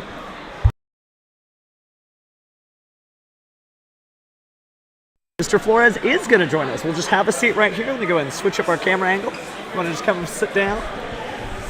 And if you'll put on the headphones, you'll probably be able to hear me just a little bit better over all our crowd noise, while our duel is still going on there.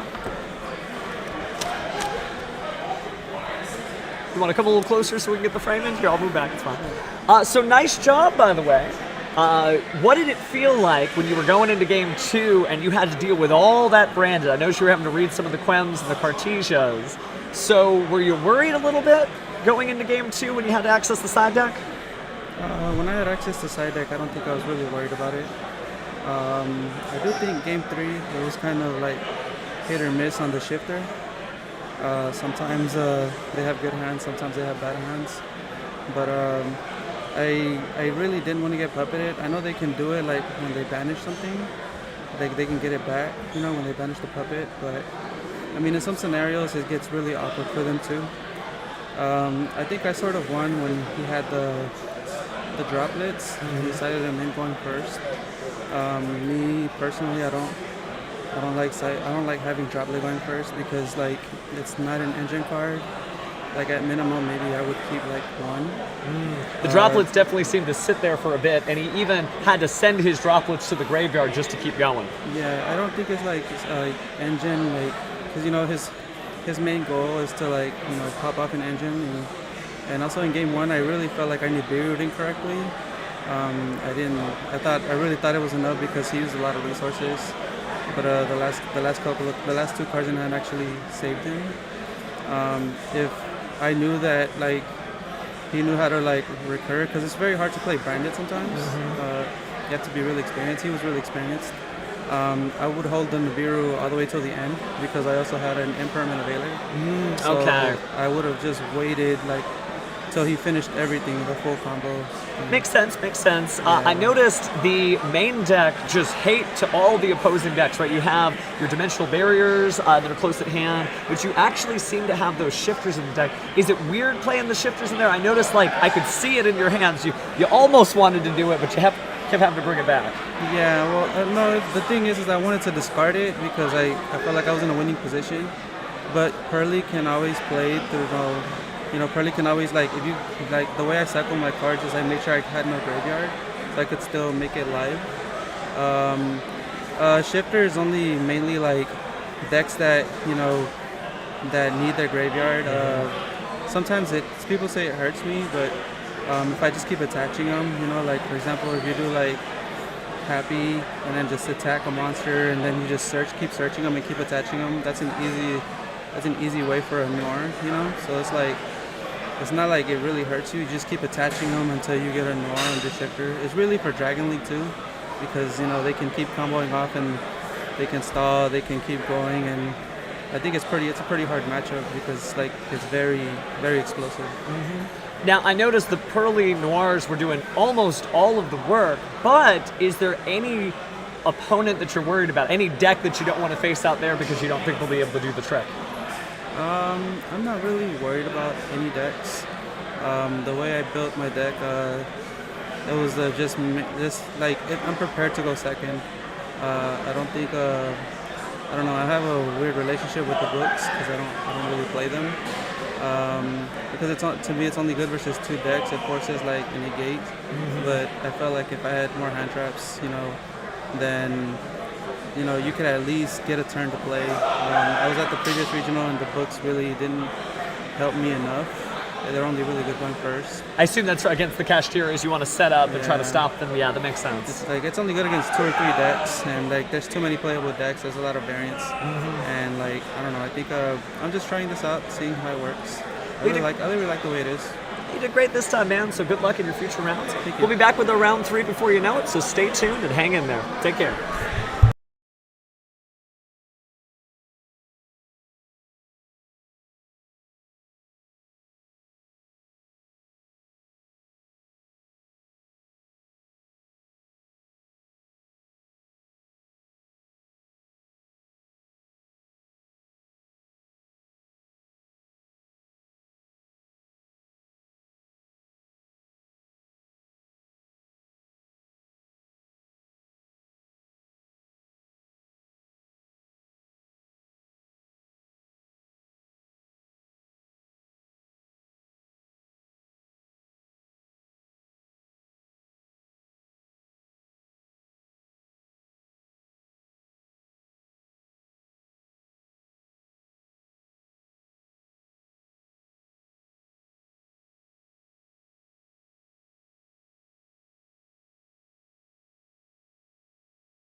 Right, dueling fans, hang in there. We are just getting set up for round 3. We've already got our table picked up. We'll have our duelists ready in just a moment. If you're just joining us, we are here at the Game Guys Regionals in beautiful Houston greater area. I believe it's Pasadena, Texas, technically at the Almeda Mall. If you haven't been to the shop, it's gorgeous. Please look it up online because I am seeing arcade machines. I'm seeing lights with the table numbers above them. This is one of the greatest Yu-Gi-Oh! Venues I have ever been to.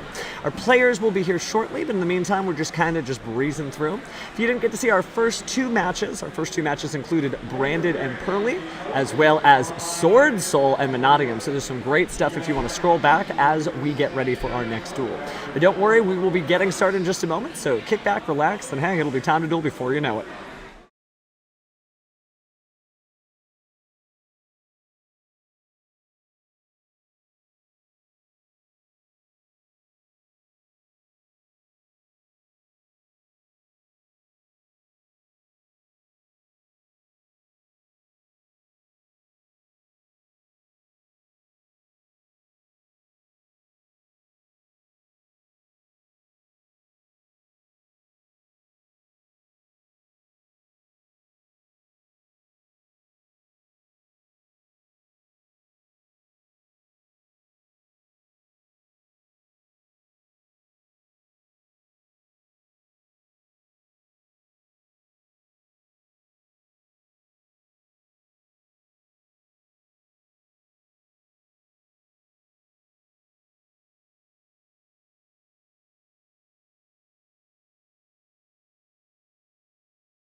All right, looks like our duelists are here, so let's go ahead and tune into them getting set up now. Still getting information about our duelists, but you might recognize on the left Mr. Cameron Neal, former UDS champion, although I wouldn't say former because everybody gets to keep that belt. Not sure what our duelists are playing today, but we'll be getting deck lists shortly from our judge team. Here's that gorgeous Red Eyes Black Dragon Field Center hitting the field. Might be able to sneak a peek at the deck as the deck boxes come open. Ooh, look at that, matching sleeves with the Field Center.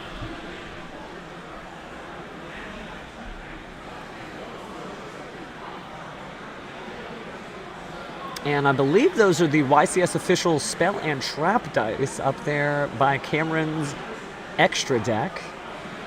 Gonna go ahead and get pile shuffled out here. Life points are reset, and we are good to go for another beautiful round of dueling. We've been informed we'll probably be taking a break between probably 2 o'clock, so maybe around round 5, but we'll be able to keep you in the know. And remember, if you haven't seen all the duels, keep in touch. Looks like we're getting announcements from our head judge. Lunch break will be after round 4.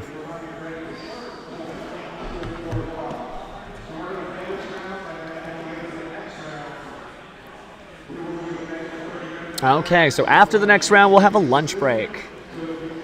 It looks like we're rolling. Find out who is going to go first. Nice sportsmanly handshake there.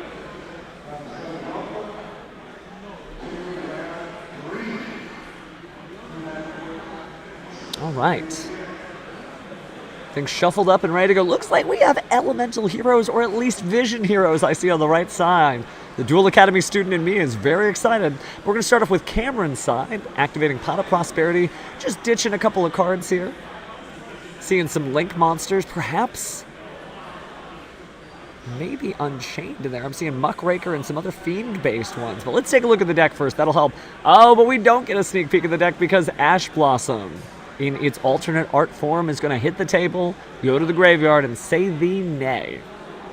We're going to use Triple Tactics talent. Probably going to draw some cards here. No, we're going for the hand. And we see Vision Hero Vion, Vision Hero Increase, Book of Moon, and Mash Change. Looks like we're going to go ahead and get rid of the Vision Hero Vion. Makes sense.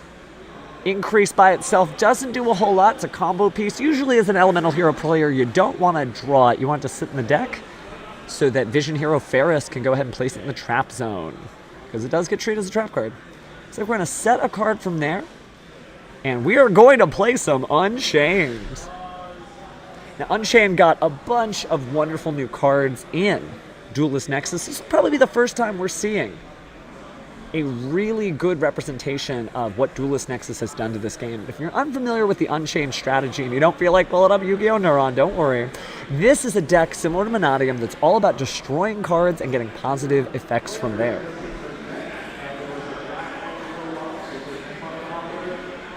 All right, thinking hard there. Another Unchained hits the board. Going to destroy its companion there in order to allow you to search the deck and special summon another Unchained card. Then we're going to send Unchained Twins Aroha and Unchained Soul of Sayama to the graveyard in order to get our Link 2 monster. This one's going to be the Unchained Soul Lord of Yama, one of the new cards from Duelist Nexus. If it's special summoned, you get to add an Unchained monster from the deck or graveyard to the hand, and if a card you control is destroyed by battle or card effect while this card's in your graveyard, you can banish it to special summon a Fiend monster from the hand or graveyard, then destroy a card you control, which is exactly what this deck wants to do. Also see that we're grabbing that Escape of the Unchained trap card. It's going to get destroyed in order to bring out another new Unchained monster, the level 6 Unchained Soul of Sharvara. During the main phase of this card, it's in your hand. Quick effect, you can target a Fiend monster or face down card you control, destroy it if you do special summon it.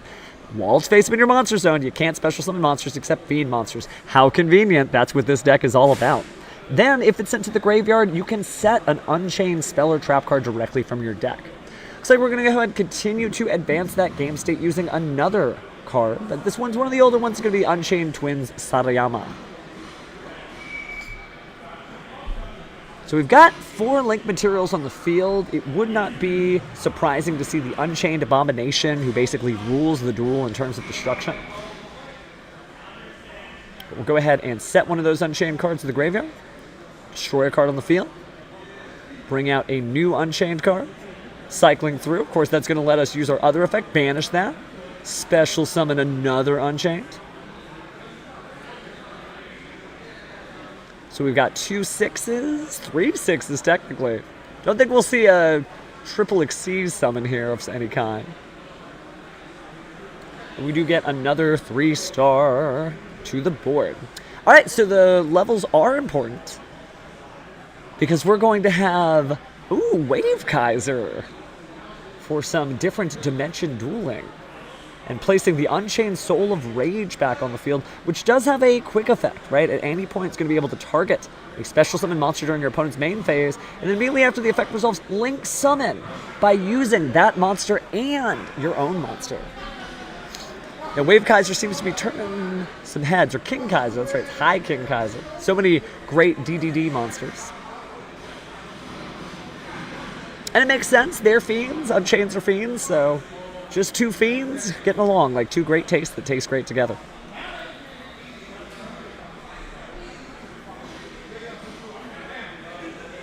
Have drawn a new card. Be playing that Book of Moon. Putting it all together now.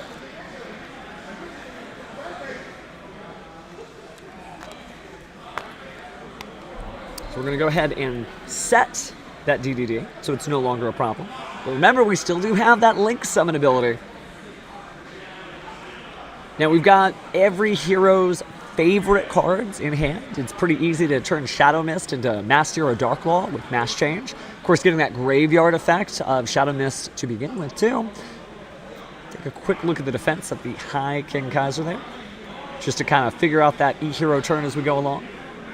We are normal summoning Shadow Mist, so the game does begin now for our student of Duel Academy. Activating Mass Change. It's going to go ahead and send a hero to the graveyard and special summon a masked hero with the same attribute. And so that will be Master Hero Dark Claw. That now means that all of the opponent's cards are not sent to the graveyard, they're banished instead. And there is a trigger effect that allows you to banish a card from your opponent's hand if it is added. Looks like we're going to go ahead and activate Vision Hero Ferris. A little confirmation from the judge there, just making sure it's a gorgeous card, that's for sure. Love to be closer to see that art up close and personal. Oh, we're going to Link Summon. Okay, so Cameron taking advantage of his card and bringing out a Link 3 Unchained monster. It's going to be an older card, so if you don't remember its effect, that's okay. This is the Unchained Soul of Anguish. And it does allow you to keep going up. So you could link summon a Dark Link monster. We are going to see Vision Hero Ferris. It is kind of scary from the Elemental Hero's perspective. But we're seeing some great cards in there. I even saw an Elemental Hero Neos. But now we're going to go ahead and bring out our Vision Hero Increase. You're going to tribute that monster. But as a reaction, looks like we've got an Unchained trap card. And it's not like it's unchained, it's a chained Unchained. But that is going to get rid of Vision Hero Increase before it's able to special summon itself and put another hero on the board. Both hands appear to be empty at this point. Now the High King Kaiser cannot end the duel just by itself, but with no cards in hand and no cards on field, man, it would be great to draw Bubble Man next turn. Let's go ahead and flip summon the High King Kaiser. And summon another Unchained Sarama. Thinking about what we want to grab here with Sarama's effect. Of course, remember, you can target an Unchained card in your graveyard and set it to your field and destroy a card you control. Also getting out another Unchained monster as well. Vision Hero Increase on the first damage. It's going to go ahead and place it on the field. And we're going to do a little life point calculation here. All right, beep, beep, beep, beep, beep. That brings us down to 2,200. But it's not over yet. Oh, unless that attack during the battle phase will close out the duel, and we are going into the side deck. Sorry, Duel Academy fans, but don't worry. A hero always wins in the end, right? But just incredible Unchained play. Really smart to think about how heroes kind of get their game on in the sense of setting up that sort of stealing Link Summon effect and sending those key cards to the graveyard. Super huge to be able to just say goodbye to the Masked Darklaw. Gonna go and reset our life points here to 8,000, 8,000. Very kind of our judge friend. Now let's see what we've got in the side deck here. Because the hero player probably is going to get to go first. I do see Cameron staring down those Nibiru's. Perhaps. Really interesting to see maybe some evil heroes here, right? Since adding Nibiru to an Unchained deck means you have a Rock and a Fiend. And GX support is still a-coming. If you haven't heard of the new Yubel cards that will appear in Phantom Nightmare, you might want to get to Googling. Because, well, again, if you like heroes, if you like GX in general, it's here to stay. All right, looks like we're going to possibly take some cards out. Still thinking. Eyeballing a few fun things there. Various Unchained cards, Triple Tactics Talent. I do see that we're taking a Book of Moon out on Cameron's side. There's another Book of Moon. Looks like a good choice there. Flipping it face down doesn't make too much of a difference in the hero connotation because you can fuse face down. Check your Yu-Gi-Oh! Starter Deck rulebook for that one. You can also tribute face down, which means your Vision Hero Vion and, face down would be good food for Vision Hero Increase.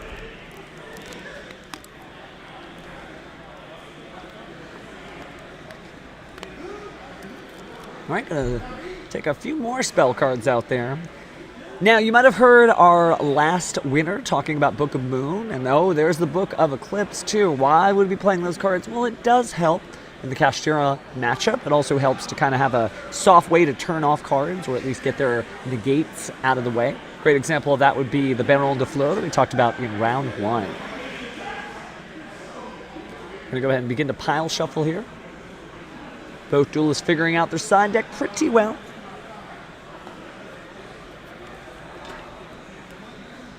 Didn't get to see what 6 cards were added into Mr. Neal's deck on the left side, but he's playing Unchained. He obviously has a plan.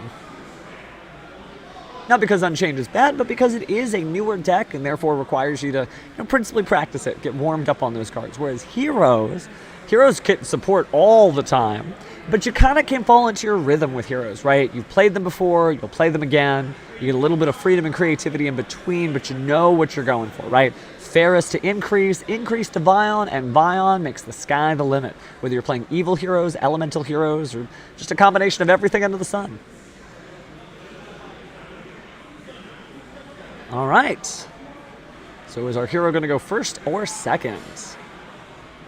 Well, that's a hand on the left side. Peep those infinite impermanences. It's going to be very vital in order to negate the effects of those. On the right side, we're seeing 3 copies of a hero lives. So it's going to be very interesting to see what happens here. Hero lives, of course, pays half your life points. So beep, beep, beep, beep, beep. We're going to be at 4,000. That's going to allow for the special summon, but which hero are we special summoning? Who's safe, even if their effect was negated? And it can't be that Ferris, that would be fun. But it looks like it'll be Elemental Hero Shadow Mist in defense mode. Now, Shadow Mist does have an effect when it's special summoned. It does allow you to add from your deck to your hand a copy of Mass Change. Doesn't look like there is any response. Certainly had the infinite permanences, but just wasn't concerned about them. Remember, you can only use each of the effects of, one effect of Shadow Mist per turn. So we will not be getting that graveyard effect to add a hero from the deck to the hand. We are going to go ahead and use Vision Hero Ferris, discarding a Destiny Hero Plasma. Going to take a quick look here at Vision Hero Ferris, trying to determine whether or not it is the same effect and whether or not you would want to infinite impermanence it. Some effects are combined, right? You're going to summon it and then you're going to do something. Or when it's summoned, then you will do something. But in this case, we're not going to do that because the effects are timed. So we're going to use Vision Hero Increase after it's been placed on the field in a new chain to tribute our Vision Hero Ferris to special summon itself. And then special summon another hero monster from the deck to the field. That will be Vision Hero Vial. It's capable of sending heroes from the deck to the graveyard.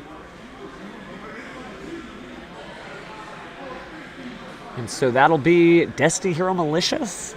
Probably seems like a familiar friend, but if it's been a minute since you've seen its effect, you get to banish it to go ahead and get another hero.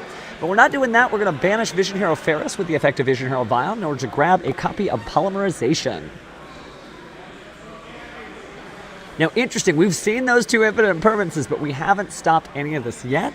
Maybe saving it. Heroes do have the ability to extend and extend and extend, but it's possible that maybe stopping things earlier in the chain would prevent all this hero stuff from happening. However, Cameron may be just as happy to just open up his turn with the infinite impermanence and go from there. Nice to see some Link monsters in the Elemental Hero deck. You know, back in the Duel Academy days, it was just a fusion deck. But there are more heroes with more varieties of effects than ever before. Taking a look at our hero friend here. And bringing out, wow, Shining Flare Neos Wingman.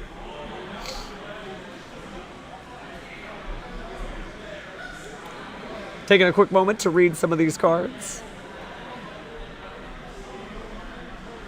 Take a look at our Shining Wingman.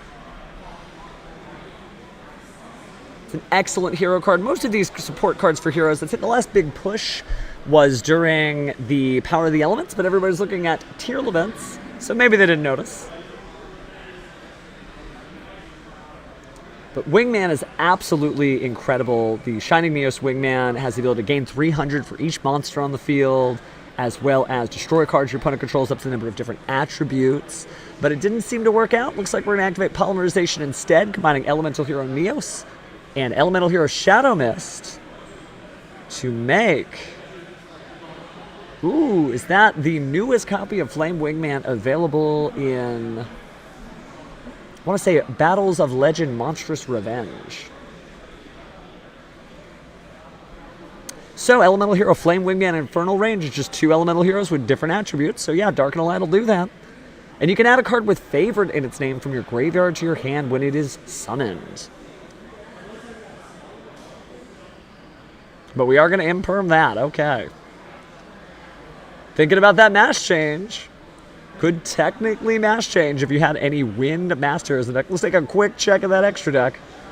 Oh, I saw it. I did see Master of Blast. That means you get to keep your favorite card. He's thinking about it. He hasn't committed to the play yet. It's a nail biter for sure. You can also tribute that card that was fusion summoned as a normal monsters material. We did use a normal monsters material to special summon a level 7 or lower elemental hero monster from the deck or extra deck that cannot be normal summoned or set, ignoring its conditions. But we won't get a chance to do that because we're going to go ahead and use Mass Change. We'll send it to the graveyard before that effect on the field can be negated. Mass Hero Blast is a great card, allowing you not only to half the attack of a monster on the opponent's side of the field, which isn't relevant right now, but you can also have a quick effect to pay 500 life points to bounce a spell or trap. Might come up in Unchained. You actually could bounce it before something bad happens. We're also going to grab Favorite Contact, a trap card that also came out in Power of the Elements, and allows you to fusion summon hero monsters by putting the materials from basically anywhere to the bottom of your deck. It's an interesting card, definitely works even for things like Destiny Hero, Destroyer, Phoenix Enforcer. It's like a Link Summon, combining 3 materials worth of monsters. 2 monsters, of course, but those Link arrows are good for something. But we're only going to use them as 2 monsters for Extra Hero Wonder Driver. Going to try to get some of our resources back here. Taking a moment to read that. It's true, not everybody's rocking out heroes, but hey, if you watch the NAWCQ, you know they are top 32 material.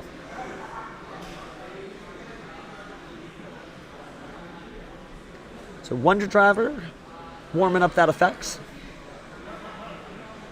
Of course, it does need to see some action in order to be able to set or target a polymerization in the graveyard, send to the field. Because you have to summon a hero monster to where it points to, but we were able to do that with that Destiny Hero Malicious.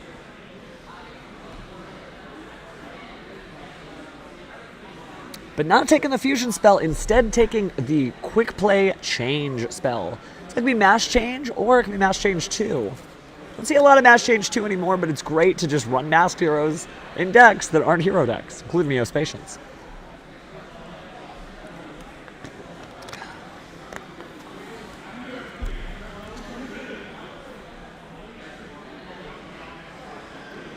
Thinking about it.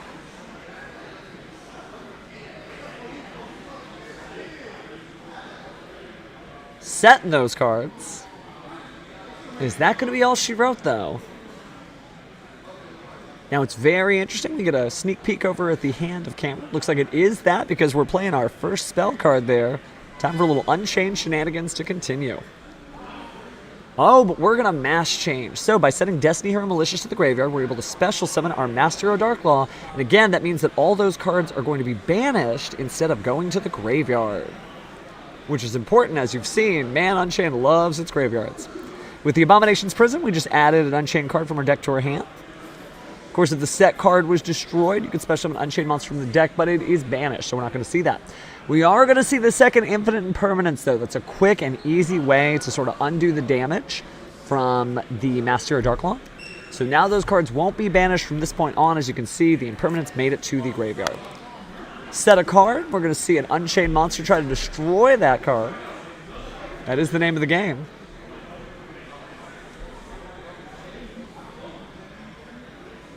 So there's our Unchained twins. And goodbye, Escape of the Unchained. What that means is we're going to go ahead and special summon an Unchained monster from the deck. So who's it going to be?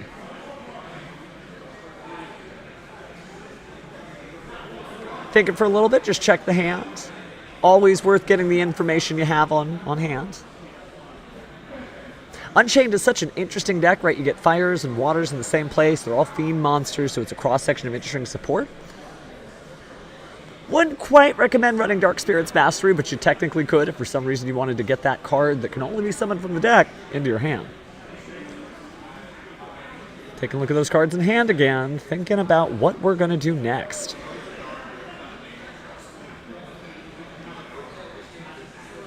Because it's any monster we can special summon. So it looks like it's going to be our higher level dark monster. It'll be our Abomination Unchained Soul. Now we do have 2 monsters. We could link these off, trying to get rid of our opponent's cards. Remember, that should only work during the opponent's turn. Trying to figure out what we want to do here. Looks like Favorite Contact is happening. Let's take a look at the cards in the graveyard that we're going to send to the bottom of the deck, or in this case, the bottom of the extra deck. We're going to say goodbye to our Infernal Rage. Ooh, and Elemental Hero Neos. So bottom of the deck there, and technically speaking, the bottom of the extra deck. for Shining Flare Neo Swingman, back on the field, gaining attack power and ready to destroy. But destruction may not be what you want to do to an Unchained deck, right? That's literally playing into their plan and doing the work for them. Just taking a brief read of our favorite hero. Again, newer card, but not too new. Came in August of last year in Power of the Elements. And remember, if that card destroys a monster by battle, it's still going to do that inflict damage effect, so it's pretty scary.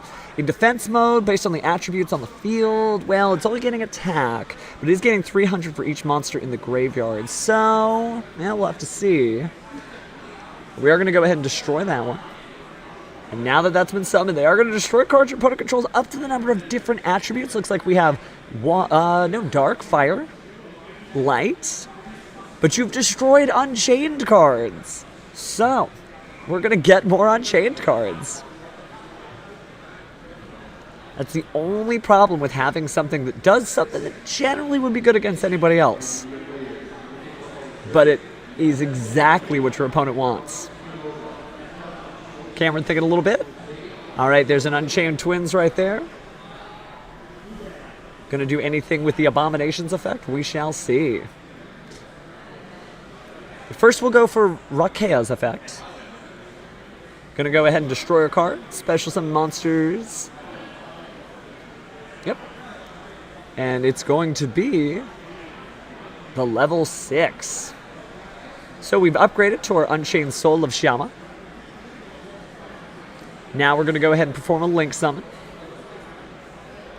And that is, I believe, our newer Unchained card. It is. Welcome back, Unchained Soul Lord of Yama. Gonna go ahead and get our Unchained Traps. Seems like a comfortable place to sleep, right? If you're looking at the Abominable Chamber of the Unchained. Definitely could get a nap there. Setting that card, of course, so it can be destroyed by future Unchained monsters. Shows you that this deck is good. If you haven't taken a look at it since the new Duelist Nexus cards came out, it is worth a look. All right, so Unchained Twins Sarama is back on the field. Of course, it allows you to target a card in the graveyard. You can set it to your field and then destroy a card you control. So the Unchained cycle just continues. Probably have about 21 minutes left on the clock for these duelists.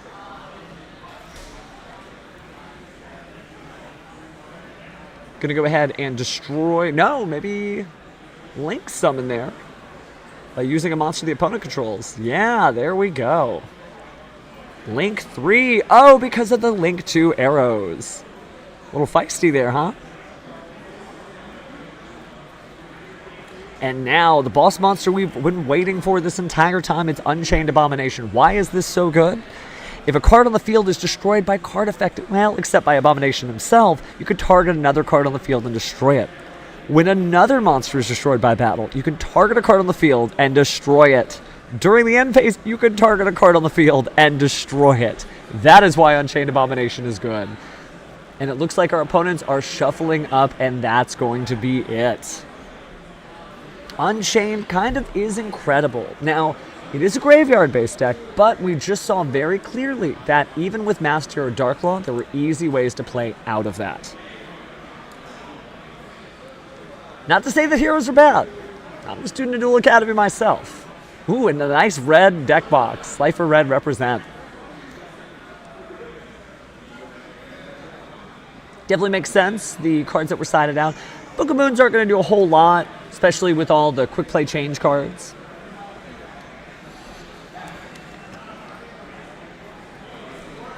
A lot of smiles across the board. In a moment here, we'll get Mr. Cameron Neal himself to talk about his victory and see why he chose to play Unchained today, other than it is good, because it is.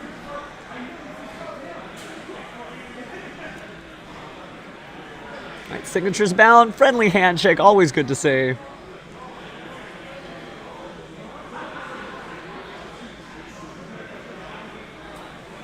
Good old TI calculator, a duelist staple.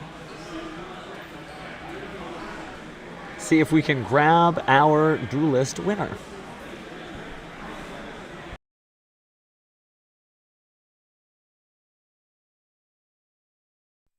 looks like Mr. Neal will not be doing an interview, but that's okay. You can stay focused on the tournament. That is okay. So we'll just be hanging out here for a while. Again, you are watching the Game Guys Regional in beautiful Greater Houston area, Pasadena, Texas. If you have seen this venue, please, please look it up online. It is incredible. It's everything you would want as a duelist, right? Free Red Bull, arcade machines, plenty of lazy boy chairs to hang out and watch the stream as we're going along. We're in round 3. We'll probably be taking a break after next round. For those of you watching at home, there's about 18 minutes left on the clock, so we won't be able to get you a new featured match until about 20 minutes or so from now. So hang tight, relax, and we'll be back as soon as we can with even more great duels.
All right, duelists, we are back with another great series of our local legend heroes. Let's go ahead and cut to the camera because our duelists are already in the room, ready to get started. On our left side, looks like we have Miss Dahlia Wynn, and on the right side we have Thomas. A little bit of preview of their decks. Can't quite see from the sleeves, but it looks like it's going to be a Branded versus Labyrinth matchup, which will be interesting.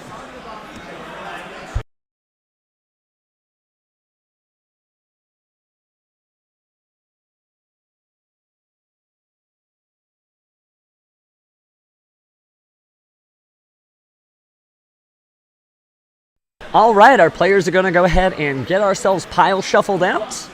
Some great, is that Dark Magician Girl, the Dragon Knight with Tamayas on the sleeves there for Dahlia. Great stuff there. And the classic purple on the left. Can't go wrong with the solid sleeves, easy to replace. And they last a little bit longer than those gorgeous ones, but I'm a sucker for the Konami official sleeves.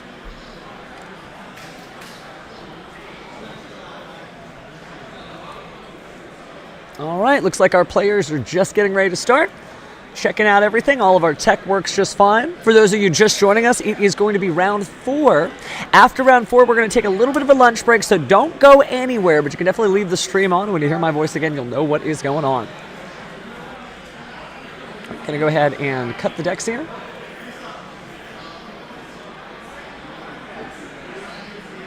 Got a quick peek of some interesting cards there for sure. Ooh, got a full smorgasbord of dice there. I can see the official Dark Magic Circle dice on the bottom left. But Dahlia's got her eyes on that half purple and black one with the number 2. So we've got our 2 dice. Let's go in round. Round and round they go. Where they stop. 1 to 2, that looks like it's going to be a 3. Dahlia's turn to roll the dice, and we have... Ooh, much bigger number than 3 there. Let's see if Dahlia is going first or second. Nice friendly handshake. All right, so we're right. We are seeing some Branded on one side, and you can definitely see the Labyrinth trap cards and their friends on the right side. If you're unfamiliar with Labyrinth, it's a relatively newer deck, but it's been seeing a lot of play over the last year. Let's go ahead and discard our fantastic Labyrinth cards. That Lava Golem being a fiend in there is quite good, and you can actually see there's multiple Lava Golems in there. Let's go ahead and grab what we need. It's going to be Welcome Labyrinth. Or is it? Still thinking about... Ah, there we go. Okay, there is our set. A little shuffle and cut here. Taking a quick look at the hand. Looks like I saw an Ash Blossom there. Always good. Setting it. I think that might have been a Gozen match on the very far side there. So it'll be difficult for Branded to bounce between their light and dark attributes. But we do see 6 cards on the left side, so it is already Thomas's turn, ready to show us what Fallen of Elbaz and friends are capable of. Looks like we're seeing the Branded dragon itself do what it does best. And it's going to send that Branded Retribution to the graveyard and place itself on the bottom of the deck.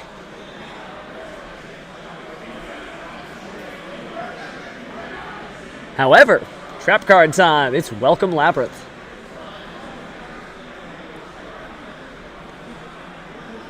It's fun how many fiends that we have gotten to see. Not always the strongest archetype in Yu-Gi-Oh! Or subtype, I should say.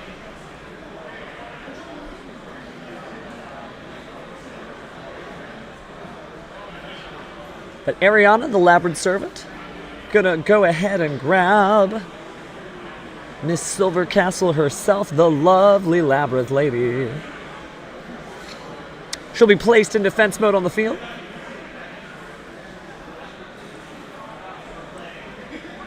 Kind of an incredible card there. Lovely Labyrinth of the Silver Castle. Originally introduced in Tactical Masters, but again, it's only been about a year since it's come out. So not everybody is as familiar with that. Oh, excuse me, that's Lady Labyrinth of the Silver Castle. Now I can see it a little better.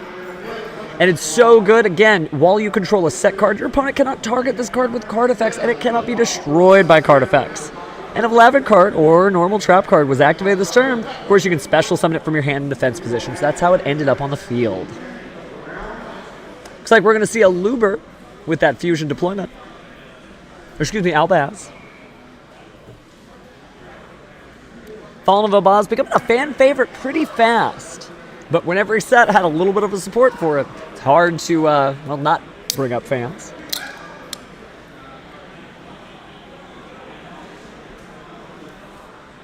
All right, our Labyrinth adventures continue.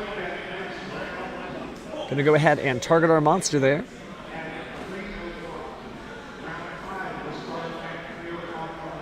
Might be hearing a little bit of background noise there. It looks like our round 5 is going to start at 3 p.m. exactly. So, of course, setting a trap card. Taking another look at that lady. She is lovely. Well, not technically, but you know what I mean.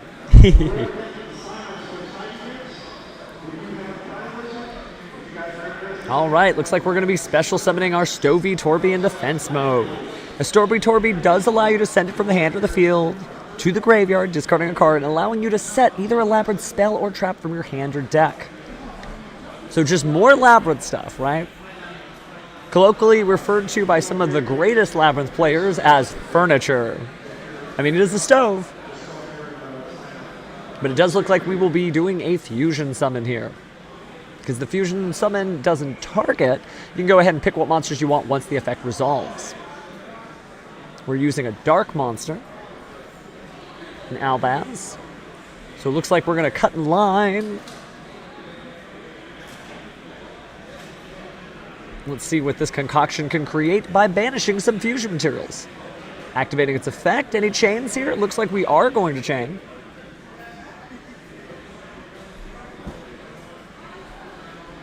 Figuring ourselves out with the Chandragalier.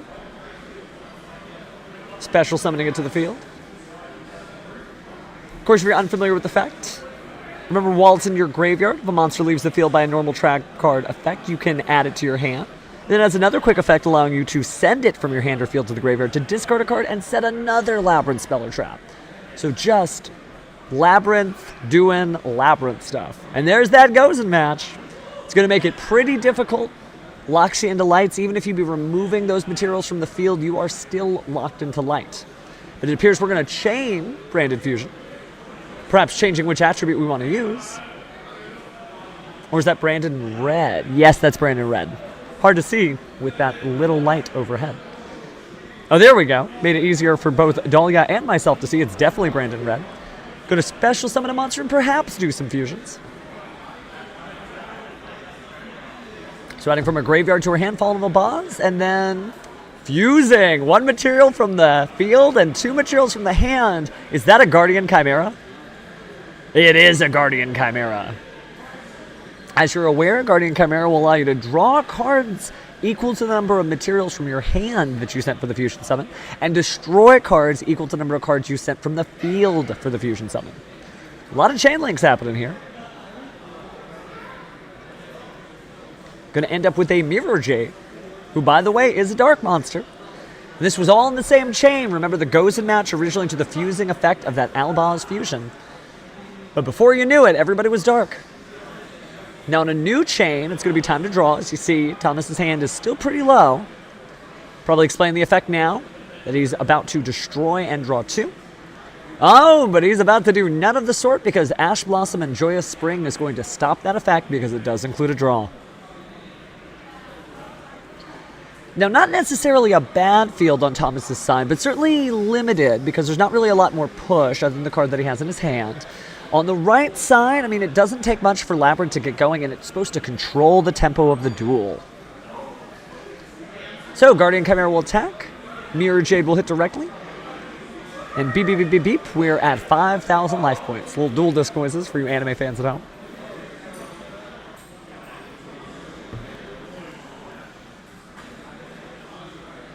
Contemplating those quick effects in the hand. Chandragalier. Remember, you can send that from the hand or field to the graveyard and discard a card to set another card. But perhaps not activating it, maybe just showing it across the table just to be like, hey, what does that do?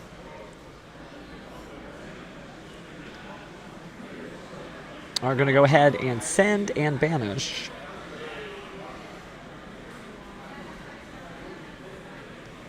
Let's go ahead and banish our Brand of Retribution. Say hello to Brandon Red again. And end phase, I guess going in the deck there. Looks like a branded opening was searched. Oh, maybe not the end phase after all. We're going to use branded opening, discarding that Branded Red. Used to be quite the hot card before it was reprinted. Still great, but no longer a $25 super rare on the secondary market, that's for sure.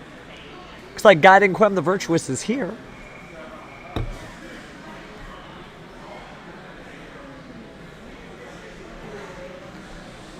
Guiding Quem the Virtuous is going to do what she does best, but still possible for us to activate additional effects here. Remember, that's what Labyrinth is all about.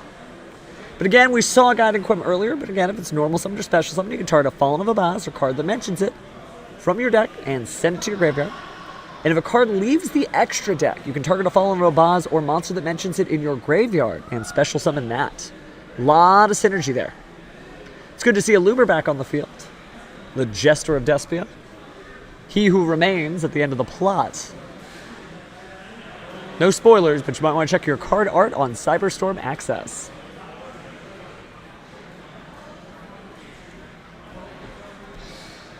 Dahlia's been pensive, holding on to those quick effects, trying not to activate them just yet.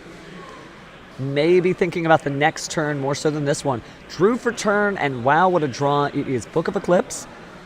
Gives Dahlia the ability to set all cards on the field face down. Of course, the opponent's monsters will be flipped up at the end of the turn, and one draw for each. Great quick play spell card, though. Good for dodging stuff, good for baiting negates, and great against Kashtira. Good main deck play for that reason. Dahlia talking out some of the effects here, probably, figuring out what to be done next. Gonna go ahead and discard that Chandraglier, say goodbye to the Book of Eclipse. Gorgeous normal rare copy, by the way. You don't see that often. It's been reprinted a number of times, common, super, etc. But I can't remember the last time I saw the Book of Eclipse normal.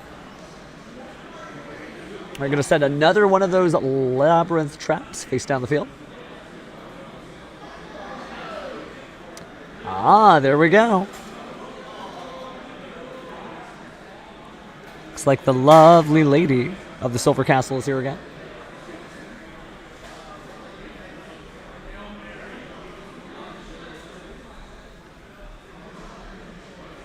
Still figuring out what we are doing on this side. Looks like we want to go ahead and grab our Welcome Labyrinth, set it face down the field with our effect, and special summon Sobi Torby. Back in action, ready to cook with the best of them.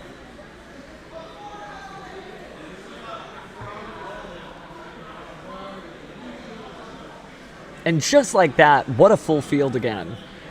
Facing down only in a Luber in defense position. Just goes to show you that Labyrinth, while it may be a trap control deck, it's not a slow trap control deck. It gets in there. Something up there with the likes of Altergeist at its prime, although Altergeist got a bunch of brand new cards, so somebody out there right at this regional might be piloting it to victory. Hopefully we can catch them when we can. Quick look at the extra deck. Seems like we're going to go ahead and send some monsters. Notice that there was no tuner. That's actually the effect of that Synchro monster, to have that summoning condition of just using Light and Darks.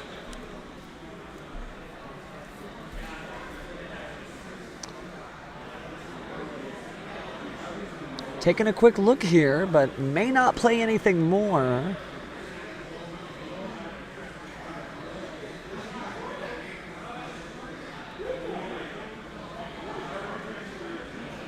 It seems like we're all dark. No questions here. We're going to take a quick cut of the deck.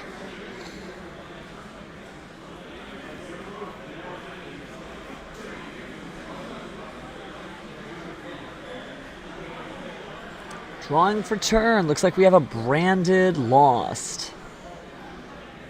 So a lot of great cards here. Some of the best spell cards in the game. Literally in Thomas's hand. But with that many trap cards, could be troublesome.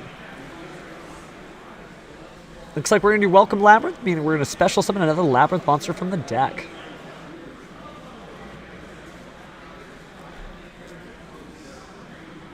Taking a look at the deck here.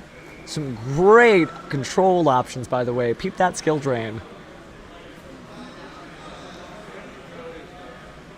All right. The next card cometh. It's Lady Labyrinth of the Silver Castle.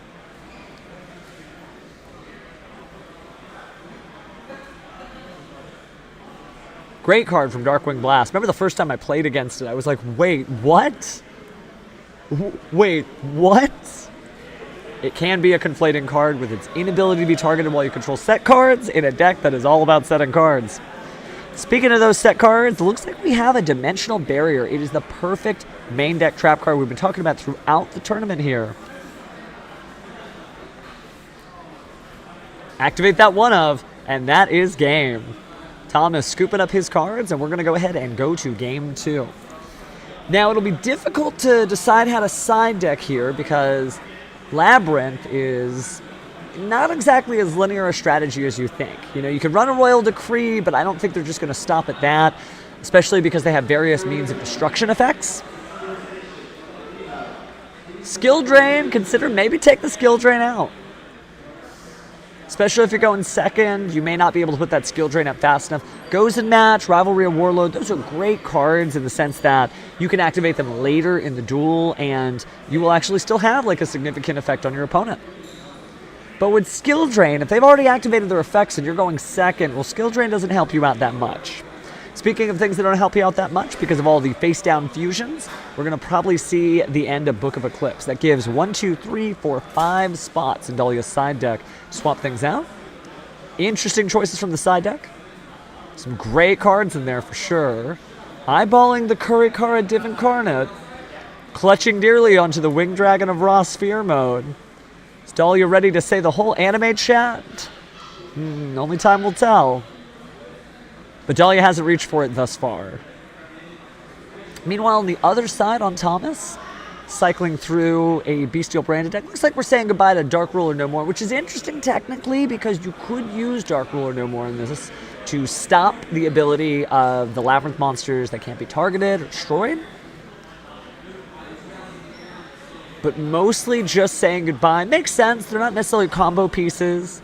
Book of Moon's good, but Book of Moon helps you do something. Book of Moon doesn't necessarily do something on its own. Take some kind of card where it's like, if your opponent's card is flip face down, they lose the duel for Book of Moon to really help you. But it's a great can opener. It lets those gorgeous combos spill out of your deck without having to worry about things like Baron de Fleur, perhaps Bestial Dissipator.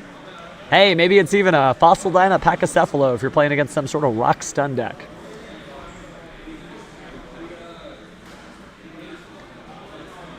Right, shuffle and cut.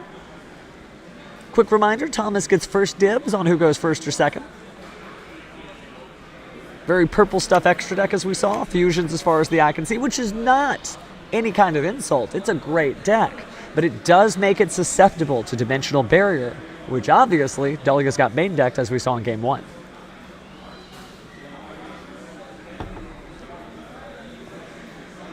All right, the pile shuffling. Thomas being a different type of throw, he's got 12 stacks to Dahlia's 10. There's no right way to shuffle as long as your deck is sufficiently randomized. No magicians here, no sleights of hand, not in Yu-Gi-Oh! Unless you're Arcana. All right, let's go ahead and pick up these piles. A little fun shuffle of the extra deck. Could be relevant for Pot of Extravagance, right? Sometimes your extra deck does need to be randomized. And Pot of Extravagance would be a great card to play. I don't think we saw it in Game 1, but Labyrinth just wants more cards. In fact, they didn't even access their extra deck this entire duel. Not like Brandon. Brandon's strategy is the orange sleeve cards, not the purple sleeve cards, right? No, I'm just teasing. It's a wonderful deck with great main deck monsters. But it is true that many of their effects do lead to a fusion summon, so again, that linear strategy, while not a weak strategy, is something that they can counter. So, Dimensional Barrier, hey, even non-fusion area. So glad they reprinted that card, huh? All right, let's see. Is Thomas going first or second? You might want to go second. You might think you can clean Labyrinth's clock, since it does have a clock after all.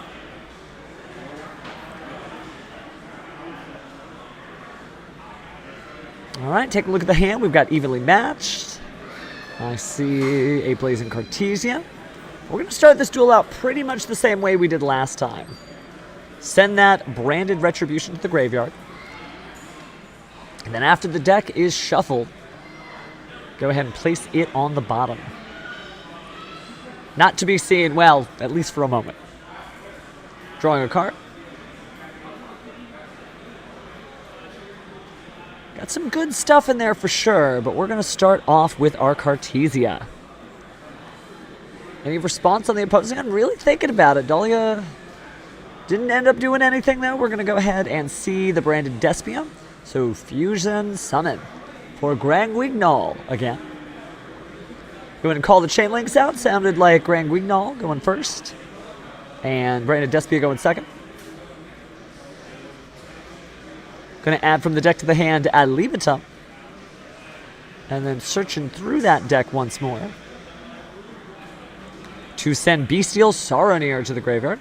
Bestial Saronir has its own effect when sent to the graveyard. That's going to be to send that branded Fusion to the graveyard. Interesting. Must have some sort of recursive strategy set up this turn. Definitely going to see it back. And there we go. Banish branded Retribution, target branded Fusion, and we just searched branded Fusion out of the deck. One of the strongest cards in Duel Monsters. Almost looks like a ghost rare from this art. All right, so we're going to do it. There's Fallen of Elbaz is one of the fusion materials. And the next material, oh, I saw the Mercurier. No, it's going to be the Bestial Lubellion. All right, we do have a Dark Dragon on the field. And could tribute it for the Bestial Lubellion, but it sounds like we're going to use the fusion effect instead. Going to go ahead and get rid of Elbaz and Bestial Saronir. Those are going to be banished. Okay, Lubellion is back in dragon form. Going to go ahead and discard that Almeda of Despia. Get back the Fallen of Elbaz, returning those materials to the deck to make Mirror Jade. All right, Icebrand Dragon fans. That's a lot of fusions. Some of them are dark. Still could bring out that Bestial Lubellion. Don't have to, though. No wrong answers. Take a look at the graveyard. Putting that Lubellion on top. May still want to just go straight in. Yep. Saving the Bestial Magnamut in the hand. Makes sense. We do have light and dark monsters in the Labyrinth deck, which do have effects that activate in the graveyard. Don't think the Magnamut's probably what we needed to worry about right now, but we'll see if that ends up biting Thomas in the back if he chooses not to. Although he might just want to put out that branded Bestial first. Or excuse me, branded Regained. So you can banish a card now, special summon his Magnamut, and then return it to the deck. That banished card with the effect of branded Regain to draw one more card. Really powerful setup card. Just makes Bestials like a whole deck unto itself. Right now it's just serving as a supporting actor in this Elbaz storyline. Looks like we're going to end up setting branded in red.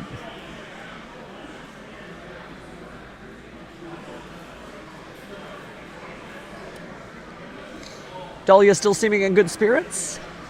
Ready to start her turn shortly.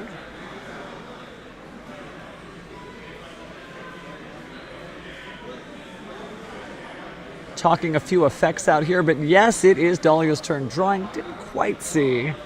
Judge had a little pointer there. Just making sure we got all our cards here. It's branded red, which set off the effects. Still Dahlia's turn. Great Labyrinth hand, but it's not necessarily as straightforward as playing a fusion deck, right? You have to, well, copy your cards one after the other instead of just going, I fuse. It's like the Labyrinth is here. It's a great field spell. Probably one of the better ones in Yu-Gi-Oh! Maybe just because of that last effect. Remember that if you activate a Set Welcome Labyrinth normal trap, which includes Big Welcome Labyrinth, you add this additional effect, you know, after that, destroy one card in the field. Unless you're playing against Unchained, that's usually going to feel pretty good. Do have some set cards, so here is Lady Labyrinth of the Silver Castle. fine friend from Darkwing Blast. Although it did get reprinted relatively recently, I want to say maybe a month or two ago in Battles of Legend Monstrous Revenge.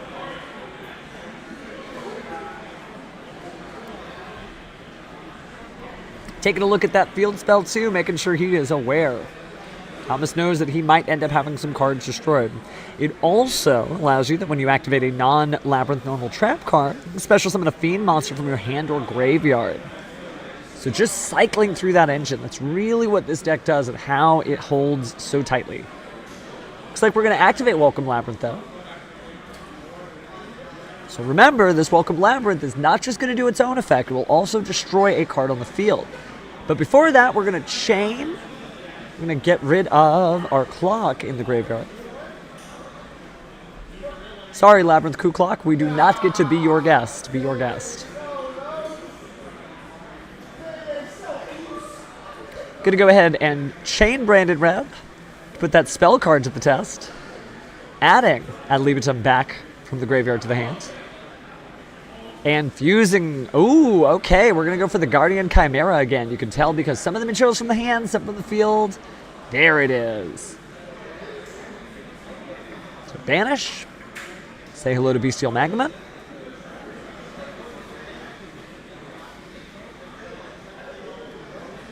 And then that should be when the Welcome Labyrinth resolves. So we're going to go ahead and grab the deck here and take a look for some card that we want to go ahead and bring out. And the combos continue.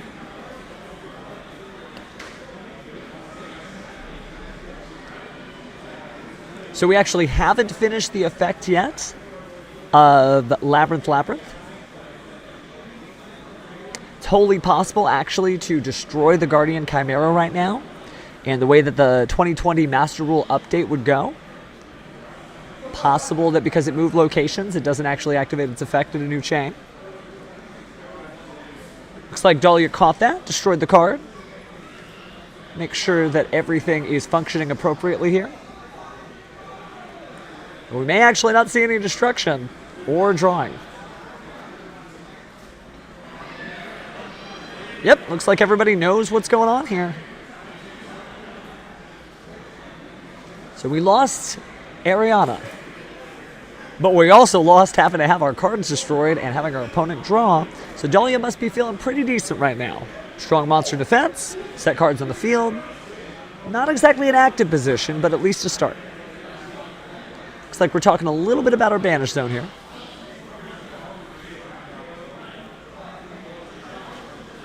Yu-Gi-Oh! Is a complex game after all. Oh, but we're packing it up. Could not tell if that was Dahlia surrendering. But the players still seem to actively be participating in the game.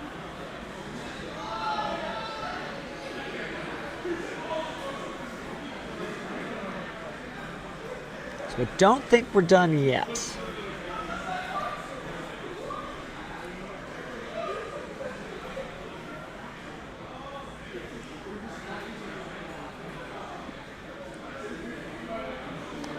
Still looking in the side decks here. Figuring out what'll work, what won't work.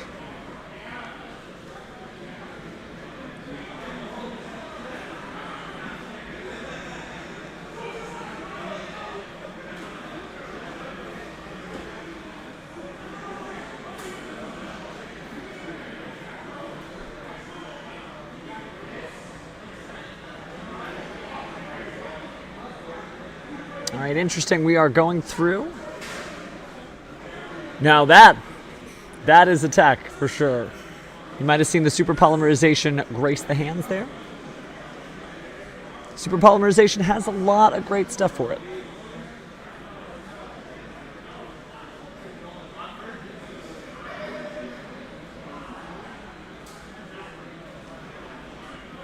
Especially in Labyrinth, you literally could play a deck without really relying on any extra deck of your own. And then fuse off your opponent's monsters. It's going to be a popular strategy going forward. If you saw the recently announced Yubel cards, that's right, Yubel from Yu-Gi-Oh! GX is finally getting support since 2007. but it does allow you to fuse Yubel and any number of monsters on the field. And then your opponent takes 500 damage for each, so Super Poly got even better. Well, at least if you're Yubel. All right, we are going into game 3. Gonna go ahead and pile shuffle it up. Interesting, Thomas went for a different number of stacks. Before it was 12 stacks, now it's 10 stacks. Let's see if that shuffling luck proves of any assistance this time. Since Dahlia lost as a primary trap deck, I would imagine that Dahlia's going to go first. Let you get set up. And then invite your opponent, I don't know, come get some. I've got trap cards. Do you have spell and trap removal? Does kind of remind me of the Mystic Mind days, right? People who don't like running into spells and traps, we've got cards for that. Whether it's Lightning Storm, Harpy's Feather Duster, even Mystical Space Typhoon for a freebie. But Cosmic Cyclone is probably the most popular choice, usually in the side decks this weekend. All right, so decent Labyrinth hand there. We got some traps, we got some monsters. We're going to go ahead and discard that Coup Clock. And you can activate one normal trap card the turn it was set. Interesting way to just be like, I don't know, skill drain. Goodbye Stovey Torby and one additional card. Dogmatica Punishment. Dogmatica Punishment is a great card, but it's not always reliable if you're running it with Pot of Extravagance, because you may get rid of the targets that you really wanted to send to the graveyard. Gonna go ahead and set a card. Shuffle up. Special summon that Coup Clock. Of course, that happens because it was sent from the hand to the graveyard to activate a normal trap card.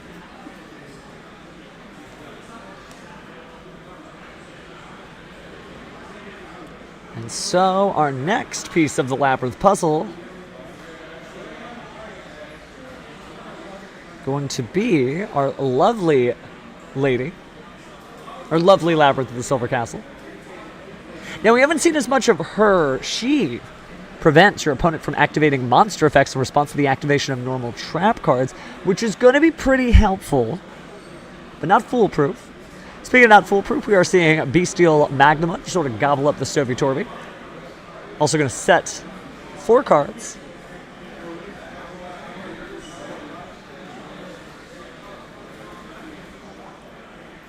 And then that'll go ahead and be destroyed, so goodbye, Fallen of Albaz.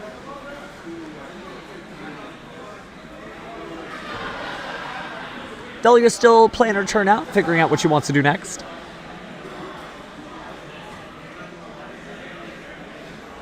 Of course, that destruction effect was brought to you by lovely Labyrinth.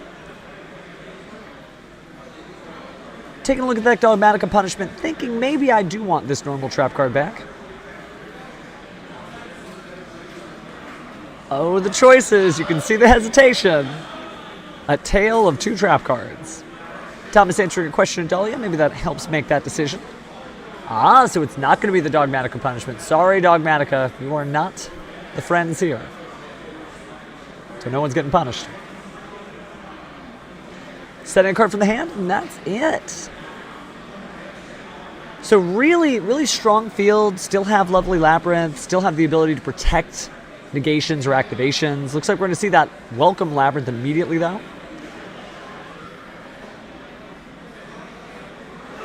Looks like Ariana's back in action. Looks like we're going to use Ariana's effect as well. It's going to grab our Lady of the Silver Castle.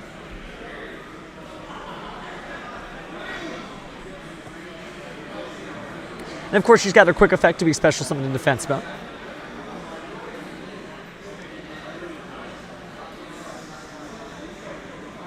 And there it is.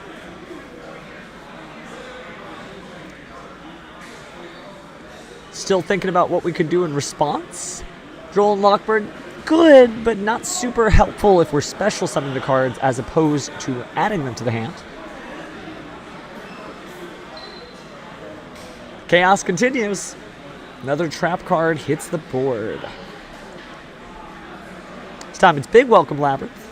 Going to special summon a Labyrinth monster from the hand, deck, or graveyard, and then return a monster you control to the hand.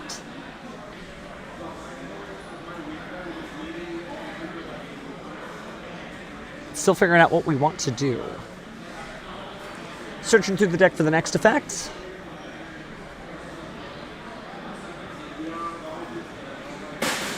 Do you see those pots of extravagance? Maybe some drawing in our future. Very few spell cards overall, though. This is mostly a deck that is just traps and trap services.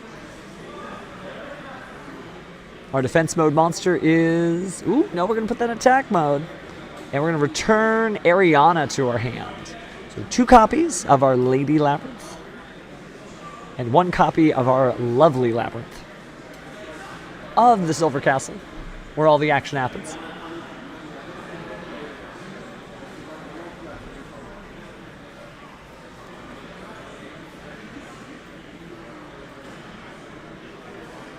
Go ahead and set those cards. Ah, there we go. Destroying another card in the hand, and it's Droll and Lockbird. Wasn't going to be particularly helpful, so it's honestly maybe a good thing that Droll and Lockbird took the hit there. Discarding our Cuckoo Clock. Oh, and immediately when that Cuckoo Clock hits the graveyard, Druid's Worm has shown up to say no. You still Druid's Worm, of course, has its little companion there. I think we mistook it for Magnamud earlier, but no, that is clearly Druid's Worm.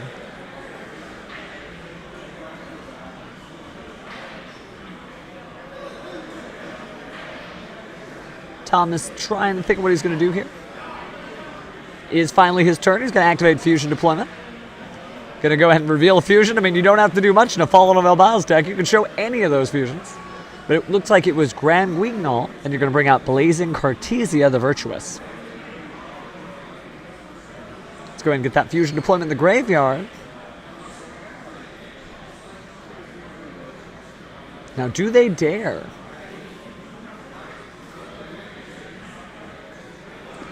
Dahlia pawing at the card pensively, thinking about whether or not she's going to activate it, but here it goes. It's Skill Drain. Paying 1,000 life points. And negating the effects of all monsters currently face up on the field. That's really going to change things. It's not going to stop the Druid's Worms, because when they're sent from the field to the graveyard, they can, of course, target a special summon monster your opponent controls and destroy them. Well, send them to the graveyard. But it may stop the other fusion friends and fiends that you see in the Fallen of Elbaz deck. Thomas going through his stack there. There's not really a lot that can help him, right? Once Skill Drain is up on the field, it'll even negate the effects of Jinzo, a monster who keeps traps from, well, doing their thing. But if Skill Drain gets there first, well, there's not a lot of options. We are going to Branded Fusion. Perhaps we just need a big monster at this point. But with that additional face-down card, while Skill Drain may be negating those effects, big monsters may not be enough. Looks like we're going to chain it, and that's going to be Dimensional Barrier. We're not even going to see a big monster. Assume we called Fusion there, since we're just sending Branded Fusion to the graveyard with no effect. Switching that Druid's Worm that was summoned last turn to defense mode. And attacking into that. Remember, Druid's Worm only has 2,500 attack points. So it'll go to the graveyard. But you do get to send a Labyrinth monster. There's no more set cards now, so the ladies could be sent to the graveyard. But there's 2 of them. So you really can't necessarily stop them from coming. They also are just numbers at this point. Their targeting effects do not work unless Skill Drain was destroyed, which is kind of a double-edged sword. If you destroy Skill Drain, all of a sudden you have activated, or at least put back online, all of the effects of your opponent's monsters again. And you get your effects back, but they get their effects back.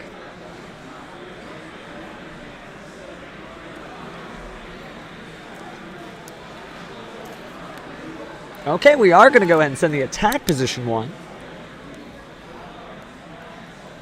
Still 2 great defending monsters, and Druid's Worm is able to take revenge on at least one of those special summon monsters if it happens to go to the graveyard. Dahlia drawing a new trap card. Taking a look at that graveyard, not really anything too much in there. Obviously, you know, if you could reuse the trap cards, that's great, but we're not seeing effects that can activate by banishing them from the graveyard.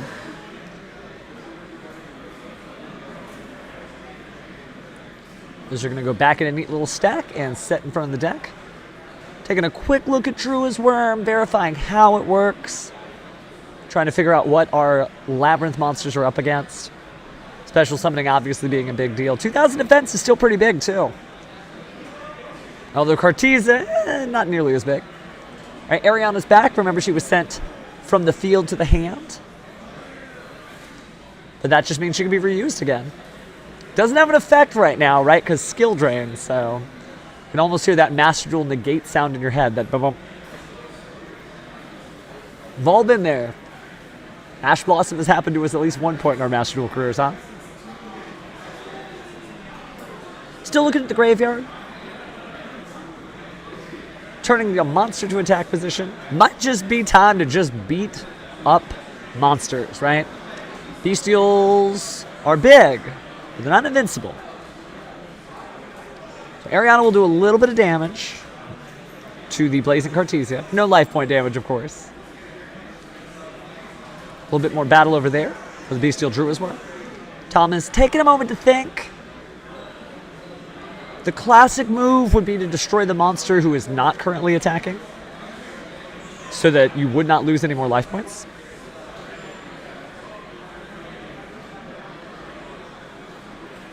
It looks like we will use the Welcome Labyrinth to bounce that back to the hand instead.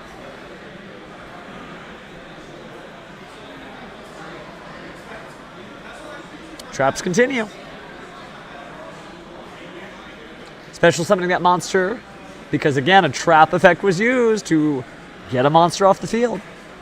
So Lady Labyrinth of the Silver Castle is pleased. Her subjects are doing exactly as she expected.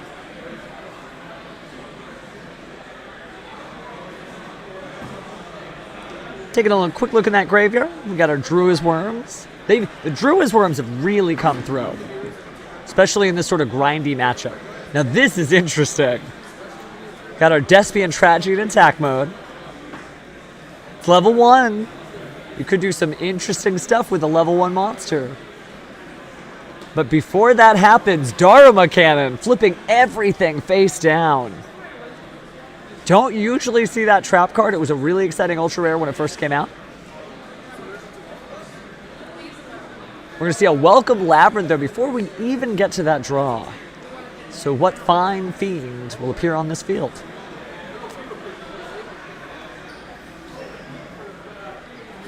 Feeling stovey-torby, all right. Let Dahlia cook, right?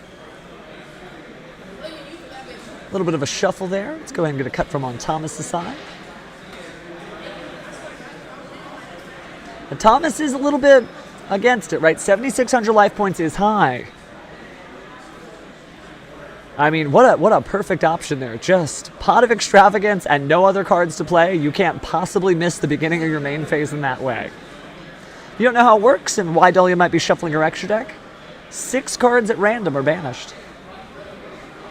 And you get to draw 2 cards. Now, of course, you can do 3 for 1 if you're feeling upstart goblin-y. We're going to go ahead and flip summon all those monsters that were flipped face down from the Dharma Cannon. Pretty big monsters. Oh, and another Ariana. Remember, of course, no effects from Ariana. But just big beaters will do it. Skill Drain's been a great card since Goblin Attack Force. Well, Goblin Attack Force came first, but you know what I mean. Despian Tragedy is going to hit the graveyard. Going to do some life point calculations here, bringing us down to 16, and handshake, that is the game. So you might have been sweating it back home if you were a fan of Labyrinth, but it looks like Labyrinth had just enough control to get through it. Just a moment here, we're going to see if we can interview our winner here and talk a little bit more about what was going on through their thought process and how they've been doing in the tournament thus far. For those of you who are watching at home, just as a brief reminder, we are not going to start round 5 until, I believe, 3 p.m. There's a little bit of a lunch break there. We've got about 6 minutes left on a round, so it's not a very long lunch break, but we'll get a quick chance for an interview with Dahlia, if she so chooses. Then afterwards, we'll go ahead and cool it for there, but round 5 will be here before you know it, so don't go anywhere.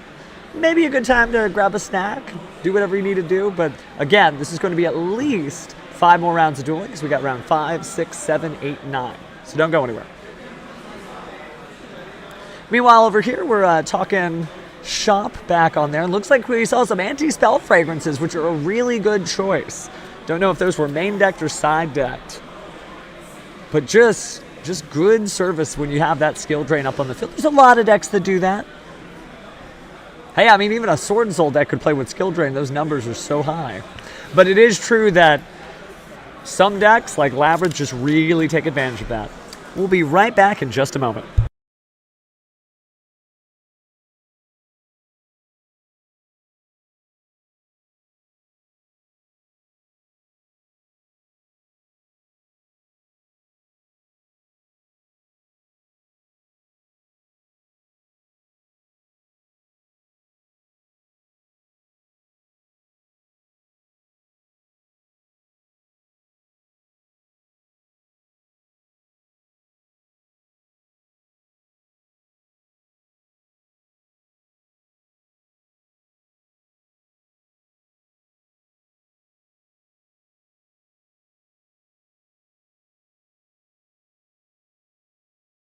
Might have seen me briefly pop by on stream. I might have been sitting on the match slip, so I made sure to get that sacred document over to our players. Remember, you have to sign that match slip and turn it in. If the game concludes and you do not turn in that match slip after 5 minutes after the game's over, both players may risk getting a game loss, so be very careful about that. It's cool to hang out, it's cool to shake hands with your opponent, but that match slip needs to go up fast.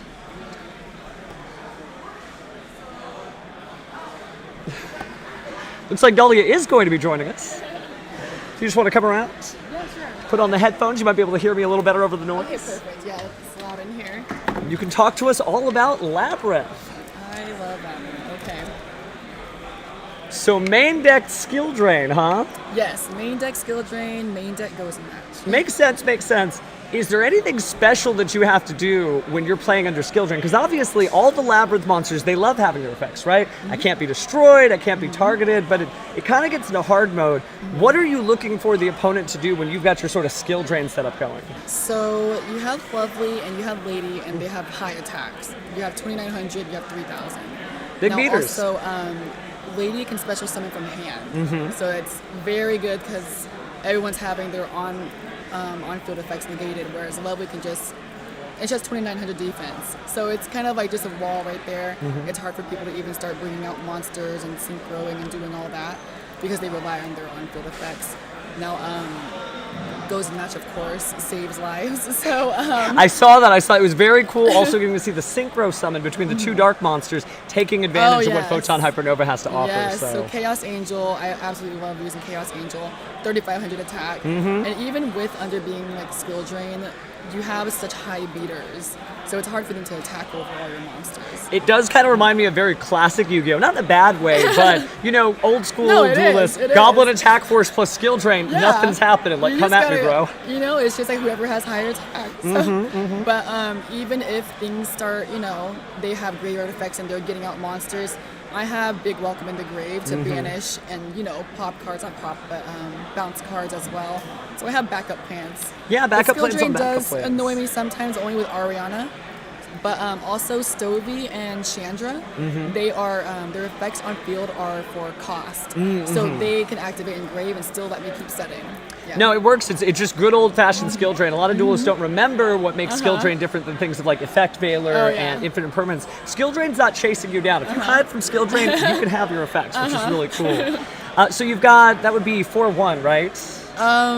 No, right now I'm 2-2. Oh, 2-2. Yeah. Okay, well, that's okay. That's okay. It's one of those things where we want to see some Labyrinth play Yeah. on the screen. But is there any type of deck that you're worried about running into? Because X2 really can talk. But Yeah. what are the hurdles that you're like, oh, no, here it is? The thing is, it's when it comes to Purrely and when it comes to things like Menadium, it's all about who goes first and what my opening hand is and if I drew the out or not. That's really all you can, because once Menadium comes out with 3 negates, if I didn't draw the out, I'm kind of done. That is Yu-Gi-Oh! In a nutshell, right? And then, because, you know, and then, you know, as a trap deck as well, it's like if Purrely opens up strong and they're already going into Noir and you don't have the out to stop that, it's very hard.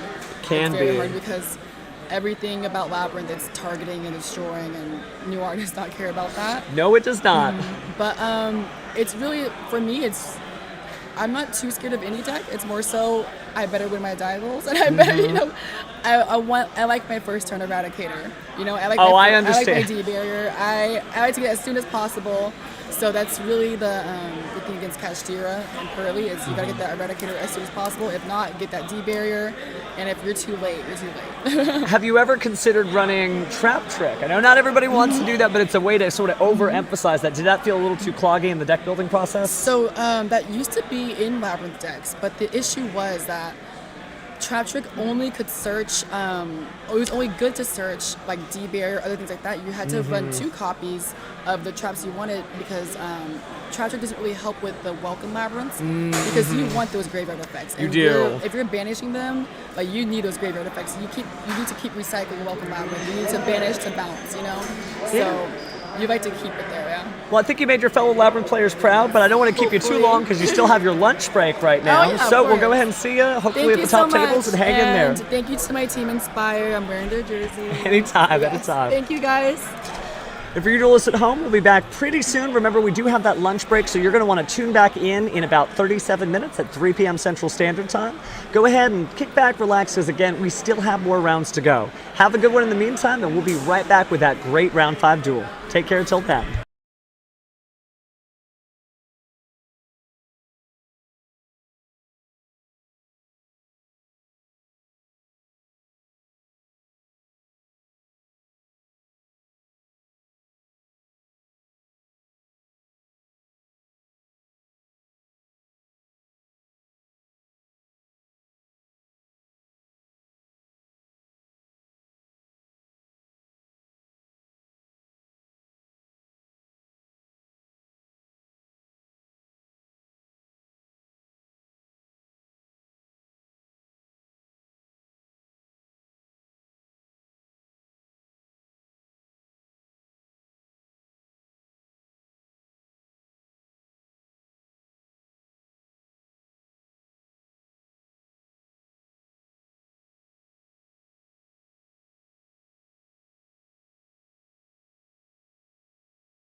All right, duelists, quick check-in. We are going to be starting in about a minute for the main round, and our featured match will be starting shortly thereafter. Got a real treat for you featuring a lot of new cards from both Battles of Legends, Monsters Revenge, and the newest Duelist Nexus set, so stay tuned and you'll find out shortly.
All right, duelists, we're going to go ahead and tune into our duel, so let's go ahead and get with our players. We're setting up now.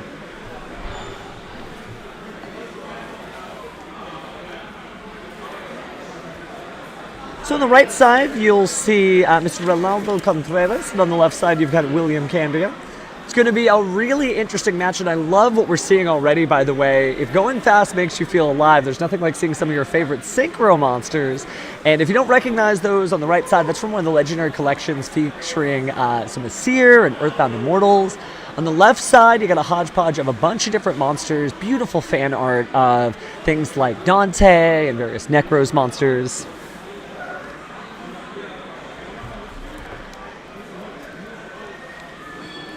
But we've just about got ourselves set up here. You can kind of have a little sneak preview in the deck there as Ronaldo gets set up. Your eyes do not deceive you. It's a very Duelist Nexus heavy revolutionary Synchron deck, right? It's going to be your Synchron Adventurer from what we saw. On the left side, we haven't got too much of a preview, but the good news is I've got our deck lists in front of us. So it is effectively a sort of Bestial Dragon Link deck. So if you want to call it Dragon Pile, Dragon Lake, or just plain good, that's what we're seeing. Ronaldo goes ahead and rolls, looks like a 5. So we're going to find out who's going first shortly. Again, if you're just joining us, we are beginning round 5. There won't be any too much longer breaks. There's going to be standard play from here. No more lunch breaks from here on out.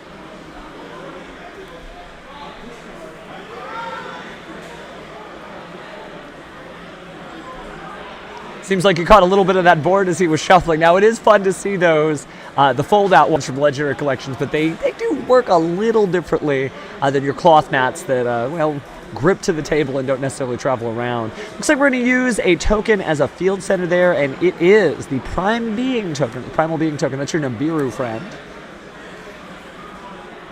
Our lovely judge is getting set up, and we're going to be getting into this shortly. Got a separate timer here, so we don't have to wait for the head judge to begin. Although you can hear him in the background.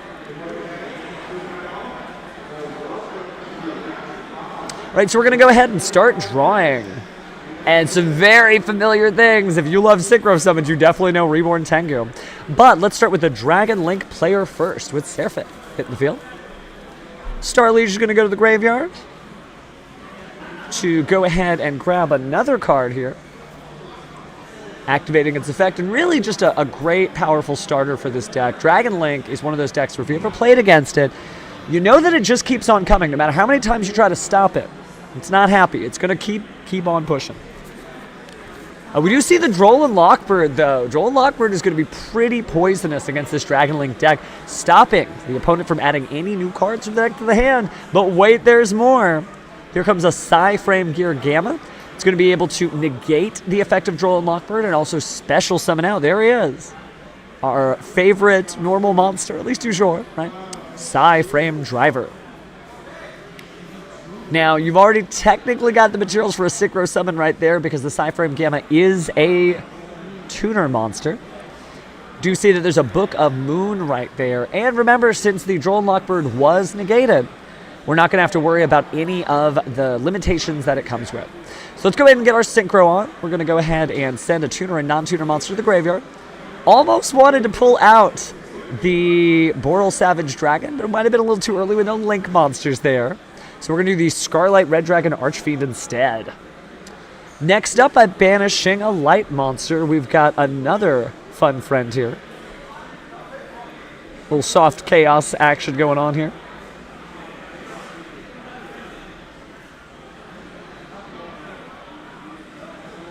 And since the Collapse Serpent went to the graveyard, we're probably going to end up seeing, there it is, good old White Dragon Wiverbuster, as well as the Boot Sector because of the Striker Dragon.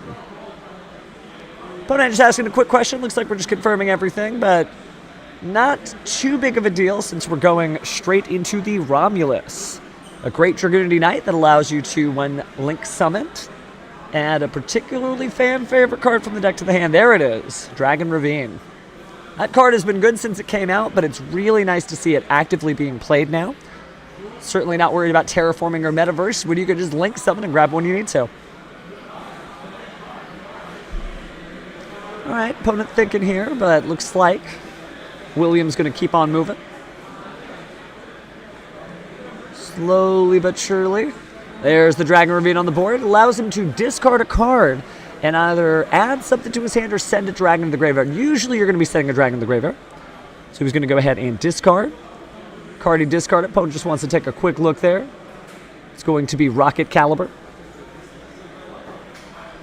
And the dragon that was sent from the field to the graveyard, or excuse me, from the deck to the graveyard, is the Bestial Lubellion. So the second we see level 6 or higher dragon that is dark on the field, Lubellion might be here. Now, Lubellion is just such a strong card. Doesn't feel too strong, doesn't feel broken, but he's just consistently good. Sometimes Yu-Gi-Oh cards are good, and this deck is full of them. So we're going to go ahead and activate Magnuma.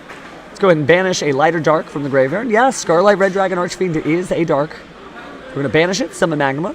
Believe we declared the activation effect. We're going to go ahead and send that Magnuma to the graveyard in order to special summon Lubellion. Doing a little explanation here, how everything works. Looks like everything's good. Just confirming that everything is on the up and up.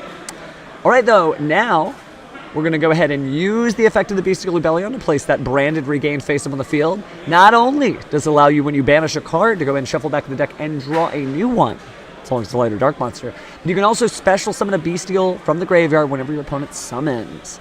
So really just good at making Bestials its own deck. Now, the Bestials was accused of never not being a deck, but it's not just an engine. I mean, this thing carries itself. But the good news is, in Dragon Link, if your Bestials aren't working, there are plenty of fun dragons to work with, but it seems like for William's sake, he's getting it done. Thinking about the plays here, talking a little back and forth between the players, making sure we're just confirming everything. Great communication. They do have a judge present. You can see some judgely elbows in the shot on William's side. We are going to go ahead and send Link 2 and a monster to the graveyard. It's going to be a Link 2 or 3. Looks like it's a Link 2. It's going to be our wonderful Hieratic Seal of the Heavenly Spheres. Always a great Dragon Link play, right? You can always just get a good cheap bounce, especially summon an additional monster. We will see the Collapse Servant get banished so that Wyverbuster can say hello. Banishing a dark to bring out a light, banishing a light to bring out a dark. The deck synergy. And the Branded Regain went ahead and put that card back into the deck and it allowed you to draw. Has a strong hand built up, but before then, banishing a light.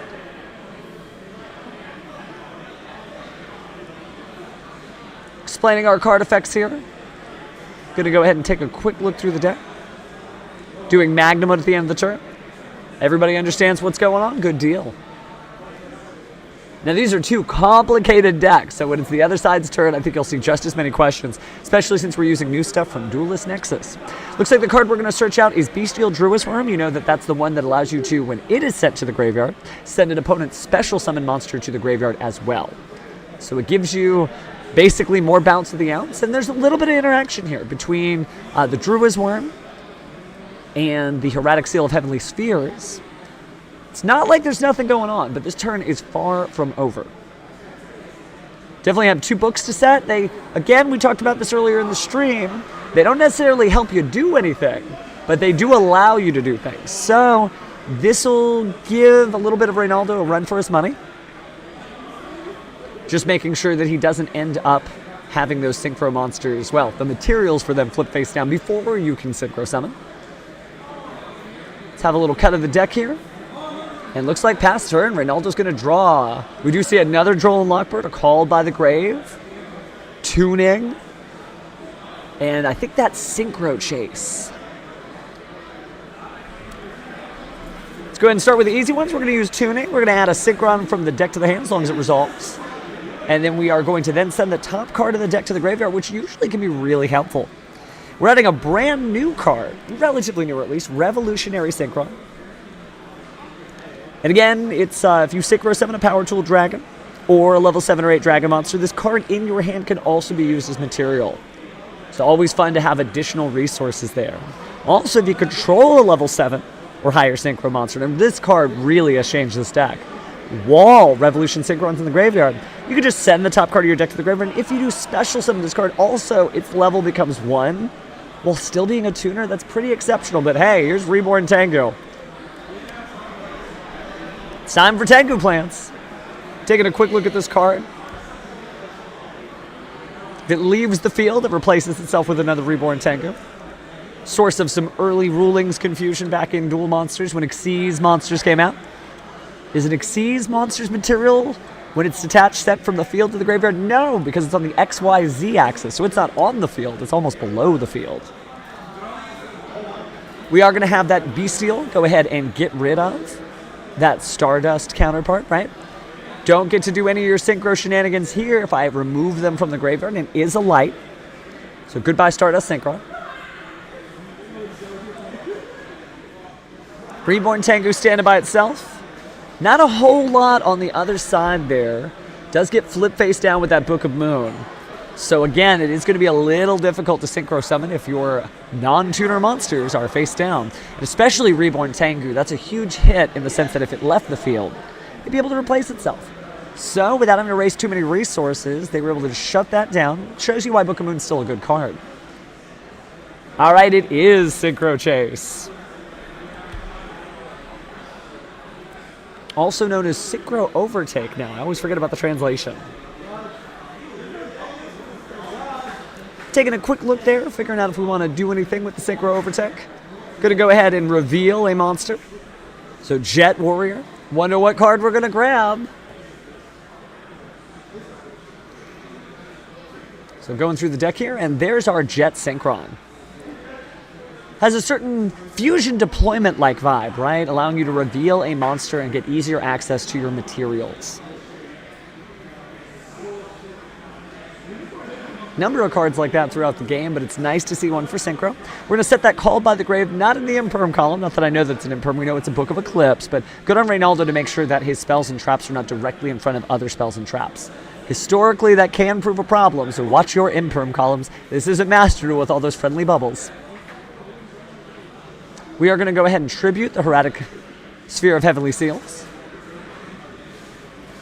Going to go ahead and bounce a card from the field back. And then because we did that, we're going to go and special summon a dragon monster, but its attack and defense will be 0. However, that means Magnumut's effect is going to activate. It does not mind being a 0/0. Also going to have Druid's Worm take the field. Again, these are quick effects because the opponent controls a monster. So we know how great Druid's Worm is for its send ability. Not seeing a lot of Bestial Ball Drakes, though. It's a great card, but I guess it might be a little extra. I'm going to get into the deck and grab Chaos Dragon Levianeer. Now that's a dragon. Being able to banish either lights or darks from the graveyard.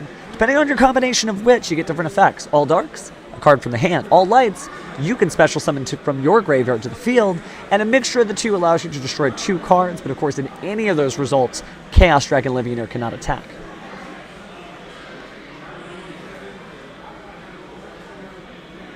So So now that it is the opposing turn, we're going to go ahead and say goodbye to Magma and goodbye to Wyverbuster and another friendly Chaos Angel. Remember, no one's messing around here with the rules. You are allowed to use a non-tuner monster as the tuner. So it makes Chaos Angel so fun. But before we get that other effect, we're going to use Called by the Grave to banish before it resolves and negate the activated effects of cards with the same name. So no Wyverbuster. We're not going to keep that loop going.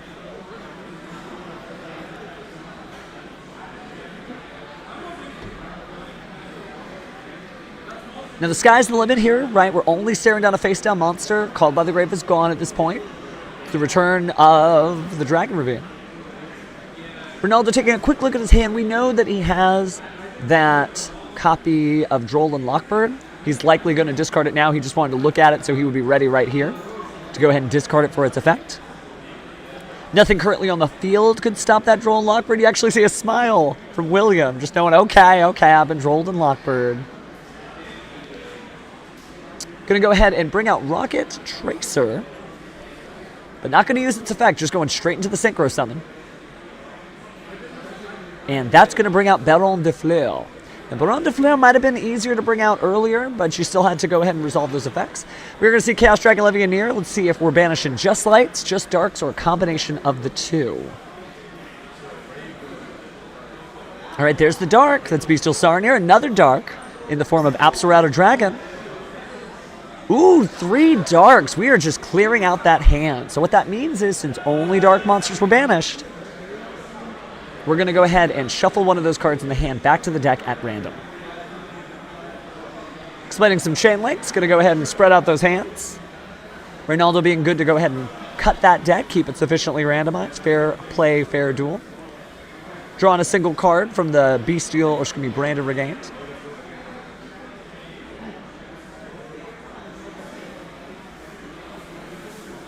So we'll pick that card. Ronaldo smiling a little, may have lost something pretty good there. He's only down to 2 cards, the one on his field in defense mode, and the 1 card in his hand. Don't be fooled, that is not a set spell or trap. Players are communicating dutifully and beautifully. Gonna go ahead and cut Ronaldo's deck. And then Baron de Fleur will use its effect to, once while it's on the field, destroy a card. Now this is funny though, because it could have made Reborn Tengu. However, Baron de Fleur went ahead and negated that, and Ronaldo conceded from there. So we're going to go ahead and let them side deck and go to game 2. So just a slug match here.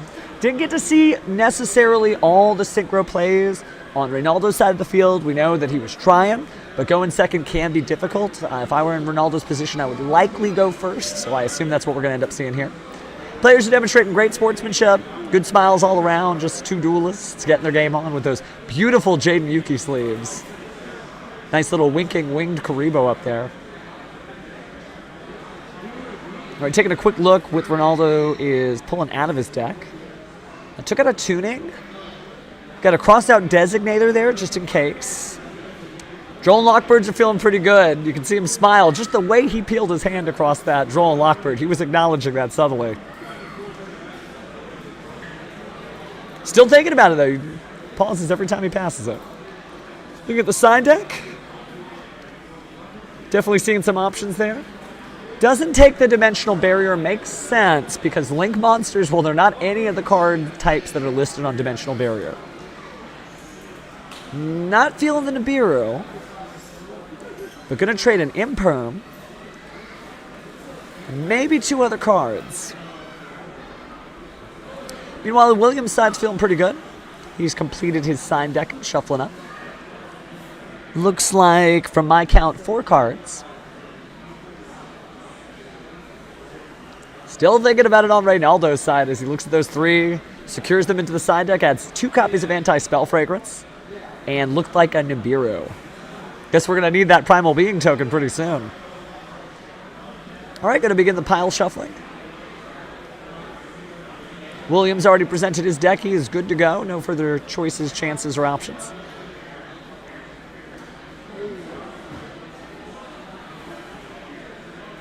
Nice little 7 piles of cards. Go ahead and combine these. Smiles all around, by the way. Good sportsmanship is so important in this game. We all love Yu-Gi-Oh! Or else you wouldn't be watching this stream, right?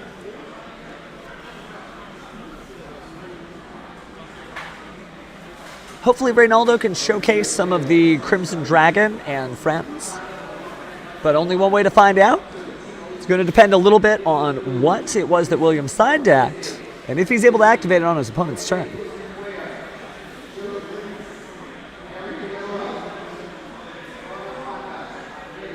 All right. Going to go ahead and draw. There's that Droll Luckbird back from the dead. Did see a Revolution Synchron. Jet Synchron, Stardust Synchron. But we're going to start it with the Water Enchantress. It's time to go on an adventure. So, by banishing the card, lets us get the Rite of Aramasir. To activate the Rite of Aramasir, it's RPG time. We're going to make a token that represents us, the adventurer. Then, let's go ahead and add from our deck to our hand, or excuse me, play on the field Fateful Adventure. Could we see Griffin this earlier? And would Griffin help make these plays stabilize? A little bit of smiles between the players, but I don't think there's any interaction. Get a quick look at the hand there. There's definitely some bestials on William's side on the left. Looks like we'll discard our Jet Synchron to say hello to, is our Wandering Griffin? I think we passed it. I want to say it's towards the middle of the deck. Oh no, we're going to use Draco back. Okay, an equipped spell that allows a normal monster not to be destroyed once, but also bounce things. It's very good. It can make, well, playing a control deck very difficult against Adventure because they always have a searchable spell and trap based out. So for instance, during the Mystic Mine days of yore, which I know a lot of duelists don't like to deal with, well, Adventures didn't care because they had a way to get Mystic Mine off the field and keep on playing. We did get our Wandering Griffin to the hand. We are going to discard our Stardust Synchron. Kind of likes being in the graveyard. As William is finding out, reading the card. Kind of putting 2 to 2 together.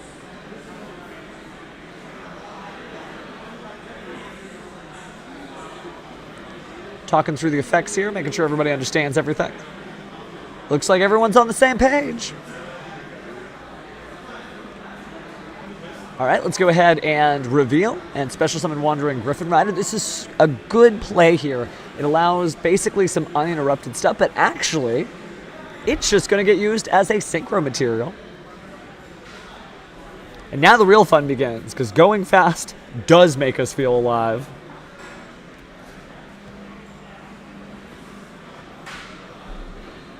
So we do have Axel Synchro Stardust Dragon. It's going to let us jump forward to the next Synchro. Looks like we are activating that effect.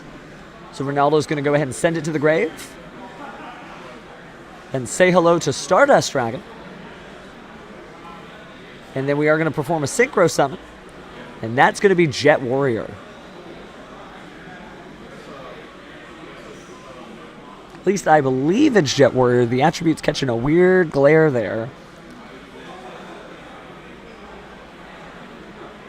Oh, it's Junk Speeder. It's Junk Speeder. Okay, that's the wind attribute. So, Junk Speeder's allowing multiple tuner monsters to be special summoned from the deck. Got a 3, a 1, and a 4. Stardust Synchron's effect is going to go ahead and activate a new chain. Grabbing some fun. Believe that's Stardust Illumination he added to his hand. Although I don't have a closest look as William does.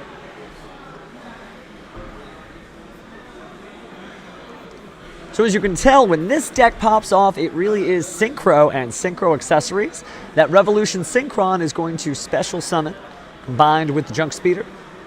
Probably a level 7 or 8 Dragon-type Synchro monster. And remember, that means that Revolution Synchron comes back as a level 1 tuner monster. And it's going to be Crystal Wing Synchro Dragon. Now, if you've been playing Duel Links lately, Crystal Wing Synchro Dragon, you see, well, anytime somebody summons Speedroids. Got our Stardust Illumination. Let's go ahead and grab some fun from the deck.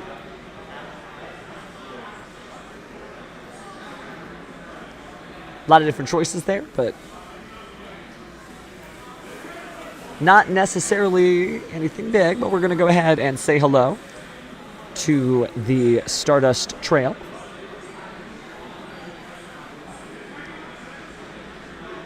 And now another Synchro Summon of a 5. And this time it's Axel Synchron. You do get a token. Gonna go ahead and use that level 1 token. And the level 4 to make another Synchro. Very familiar to people of the 5Ds era. It's TG Hyper Librarian. Get to draw a card each time another Synchro Summon is performed once it's face up on the field. Taking a quick look at Axel Synchron. Wholly possible that we can see some crazy stuff here. We are going to send another Revolution Synchron to the graveyard. Go ahead and pass that deck on to be cut.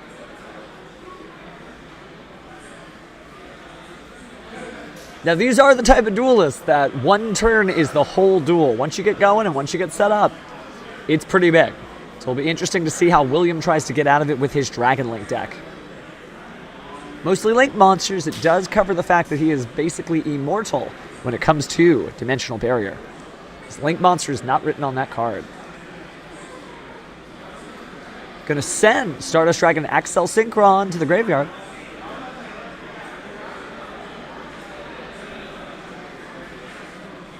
Based on the level modulation there, looks like we're going to be able to get out Baron de Fleur because we have TG Hyper Librarian. There's that draw card.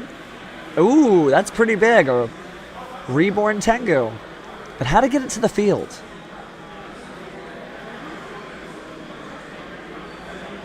That Droll and Lockbird strong. The Baron de Fleur and Crystal Wing Dragon give you 2 negates. One, pretty much anything with Baron de Fleur. And Crystal Wing Synchro Dragon, obviously, for monster effects. So it's possible just looking at that field, 2 negates, Droll and Lockbird. You just don't negate the first card, Droll and Lockbird. If they try to stop it, you've got Baron de Fleur. Feeling pretty good if I were in Ronaldo's position. Although we have a heap and helping of various monsters in William's hand, he may just be able to play through and play through and play through. Taking a look. Trying to figure out how we want to do it. Salt Synchron would be pretty hype right now. So good to see Synchros back. Not to say that Synchros went anywhere. Obviously, we had Menadium on stream. We also had Swordsoul, which is huge on Synchro. There's a lot of great Synchro decks, but to see it in like its purest form, all these fan favorite cards from throughout the eras hitting the field, it's pretty cool. We are going to see Jet Synchron come back by discarding a card. And since there's a Synchron on the field, going to go ahead and tribute a monster. Wow, to try to bring out our Stardust Synchron. Literally saying goodbye to Crystal Wing Synchro Dragon for this. But I'd feel pretty confident in my plays if I had Baron de Fleur.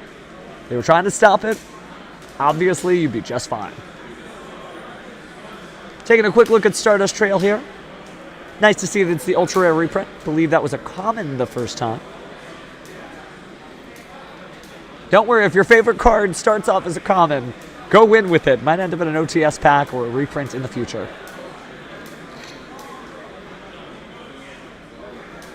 Just taking a quick look at the cards.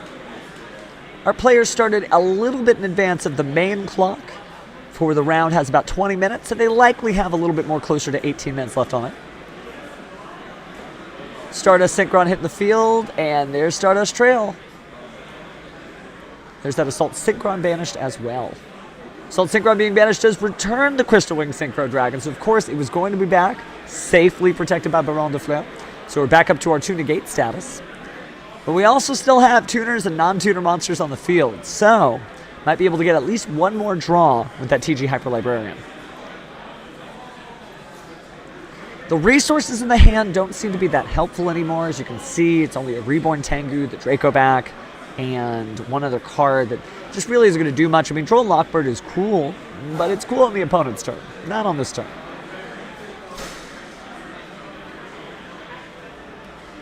Still thinking about it, but it looks like we are going to Synchro Summon here. Cards are going to be banished because of their own effects. Be too good if they just went to the graveyard. Ooh, feeling it out. I believe that's a Psyframe Zeta on the top of the stack there. Possible had some level modulation there, if so. But no, instead it's going to be the Scarlight Red Dragon Archfiend. Remember, we do have a whole new slew of cards coming up in the Jack Atlas structure deck. So, if these Stardust monsters don't impress you, you can be the master of faster in no time. Do get to draw another card for the TG, and wow, getting tuning right off the top. Even William is like, okay, and you can see that smile on Ronaldo's face. That'll grab that Revolution Synchron. May not be useful for this turn, but we are going to send that top card to the graveyard. Another Joel and Lockbird, interesting. Might give William some confidence, thinking that Ronaldo doesn't have it. You can see Ronaldo's smile. It's almost like he is happy that it was telegraphed that Joel and Lockbird's in the grave, because maybe that would make his opponent make those plays. But we do have a bigger monster slammed down on the field now. Looks like that's going to be Hot Red Dragon Archfiend Abyss. Gives you that quick effect negation. So now we have 3 negates. Winged Dragon of Maw Sphere mode would feel pretty good right now. Maybe a couple of Kaijus. But we do go ahead and bring out Revolution Synchron. Remember, it should be as a level 1 monster right now. That could mean we bring out a level 6 Synchro, perhaps a 9. Also could do a 10.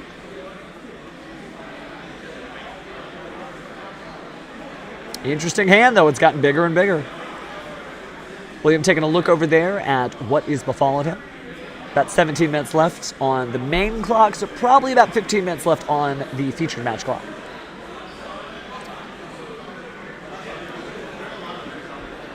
Using the material from the hand. Awesome. Finally get to see it. And there's the Crimson Dragon. Really the linchpin of this deck and one of the coolest cards from the new set. It's nice to finally actually see it as a card instead of just anime vibes. If you're unfamiliar with it, if this card is special, something you can add a spell or trap that mentions Crimson Dragon from your deck to your hand, which there's a few now. But also you can target a level 7 or higher Synchro monster on the field except Crimson Dragon. You return the card to the extra deck and just special summon any Dragon Synchro monster from your extra deck that has the same level as the targeted monster. Lets you do a little bit of a swap out.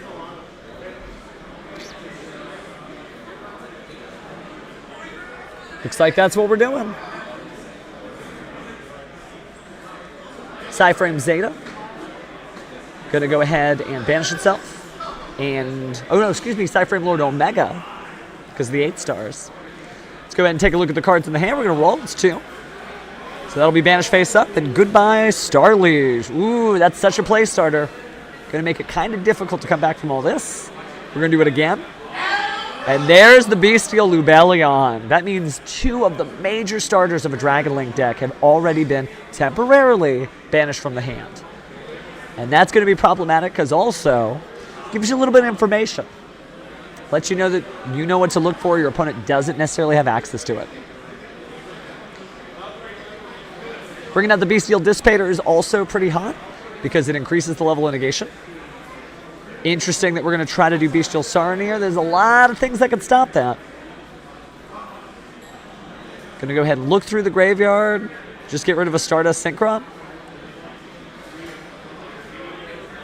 Taking a look at Saronir. Making sure we understand what it does. Of course, doesn't do much compared to some of the other Bestials. It's really about the plays that it sets up by sending cards to the graveyard, including Brand of Regained if you end up going a different way with your Bestial Lubellion and use a trap card instead to bring that Brand of Regained back.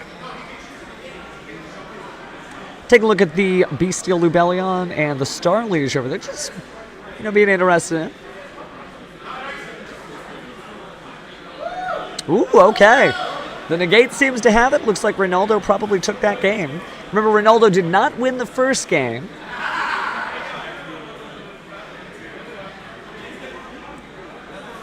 We're going to pull all these wonderful Synchro monsters out of the main deck.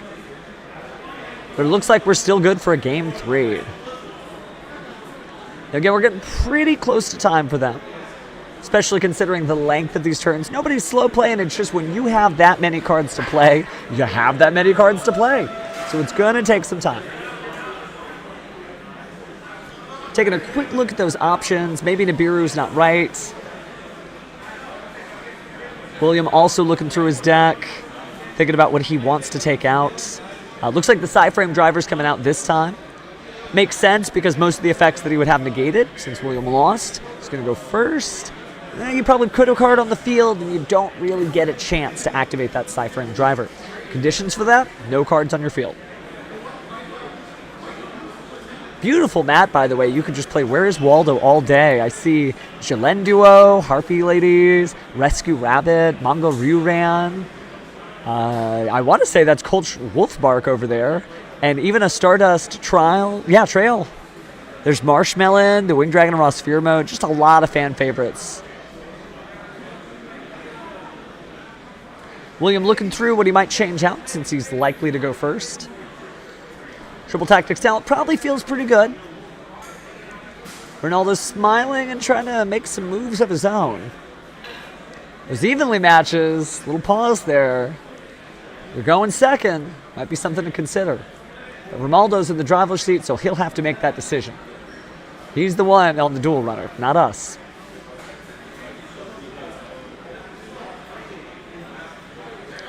Shuffling. Looks like we're just about ready to begin this duel. And again, just really cool to see all the new stuff from Duelist Nexus. Sometimes the set comes out and it takes Duelist just a second to figure out what the great cards are. But Reynaldo wasted no time. He knows Crimson Dragon is good. We've all been watching 5Ds long enough. It's about time.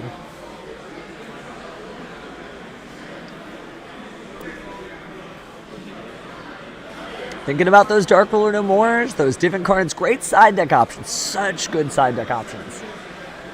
But if you're going first, the Div Incarnate might just be a dead draw. And we already talked about Cyframes, and well, you know, even if you played Reinforcement of the Army and they said Ash Blossom, you could not activate that Cyframe Gear Gamma because you would control a card.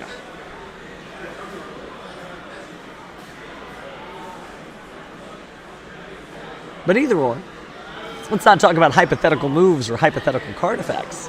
Let's see what we're actually dealing with. Looks like on William's hand, we're looking at a Chaos Space, but we're going to start off with the Rocket Tracer. There's also a couple other things in there. Let's go ahead and destroy that Rocket Tracer. Oh no, we're not using the effect. We're going right into Striker Dragon. Striker Dragon's effect is going to activate, but Reynaldo does have that Droll and Lockbird in hand. He's already cycled it to the front. He also has the Nibiru, so he's kind of cooking with gas. But let's see the Droll and Lockbird. It's going to make it very difficult now, as William can no longer add cards from his deck to his hand with card effects. Now, it's good that he has that Book of Eclipse. Does allow him to maybe turn off some of the plays of his opponent. 2 Book of Eclipses will do that.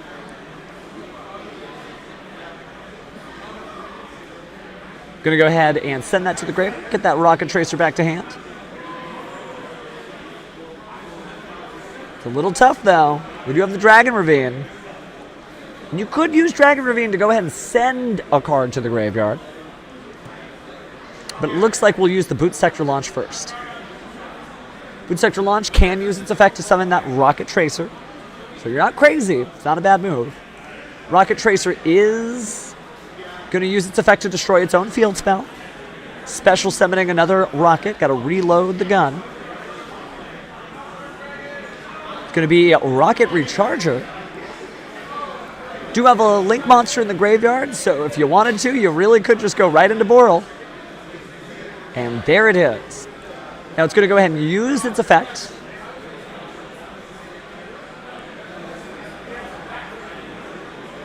A little pause here, trying to figure out what we want to do.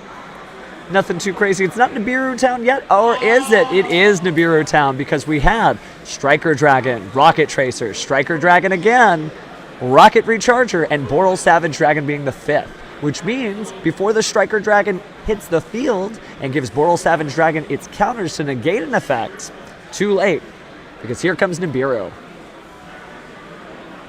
Now it'll have just the exact same stats as the Boral Savage Dragon, so effectively all we've done is just remove its effects. Be the same as if you effect Bailered it. But you do get to keep that Nibiru on the field.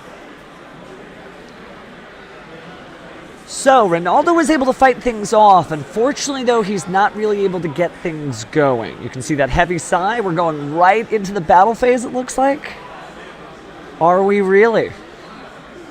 We are going right into the battle phase, destroying that monster's result of battle, banishing it, right token, so go to the graveyard. We're going to set a card. And that's it. Let's go ahead and draw on the other side here. Told you, this is the type of duel that only the third game is the important one.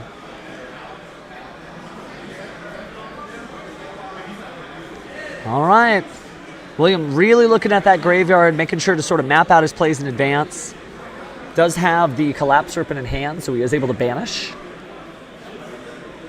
But there's no lights in the graveyard, are there? Because all the rocket monsters are primarily darks.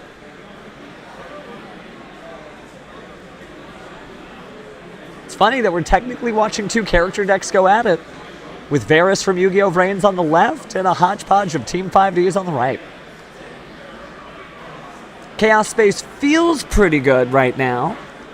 Sending that card to the graveyard and getting an opposite attribute monster that cannot be normal summoned or set. Little pause there. Opponent's got nothing. Okay. No response. Bestial Lubellion is a great pick. Kind of gets you back in action. Except that we can't because of the Droll and Lockbird. Glad that everybody caught that. So, that illegal activation is not a big deal. It'll be a procedural error minor.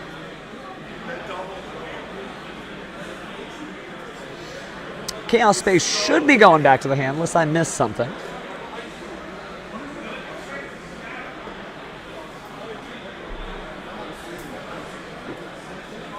But it may not even come up. We're going to see the normal summon of Revolution Synchron. And we're just attacking. Going to go ahead and adjust our life points here on Yu-Gi-Oh! Neuron.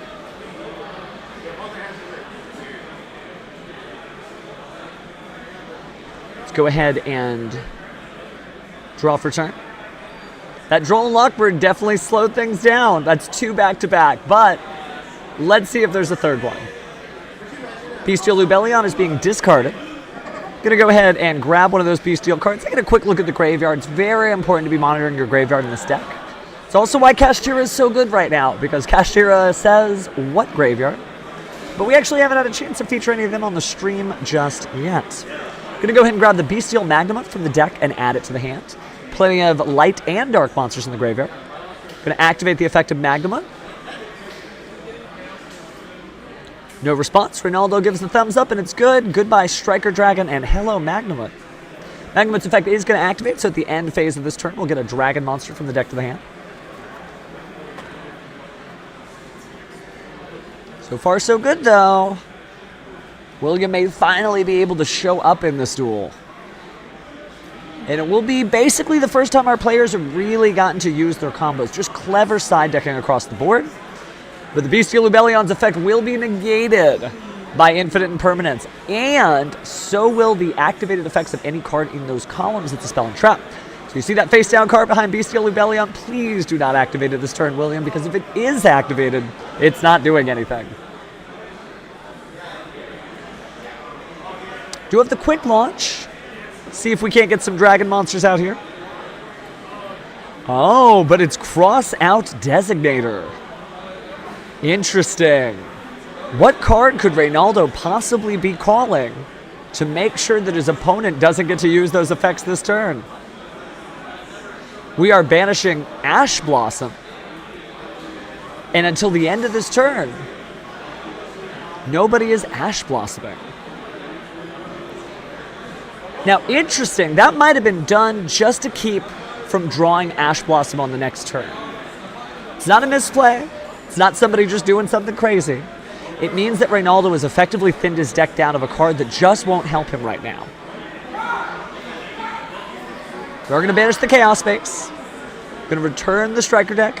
This could be Striker Dragon. Back to the extra deck. And then draw a card. Let's cut the deck just to be safe. Now we'll draw a card. Looks like it was a Bestial Saronir. Moved pretty fast, but Bestial Saronir's got a familiar silhouette. Taking a look at the extra deck, seeing what we can do. One Exceeds monster. I wonder if that is a rank 6.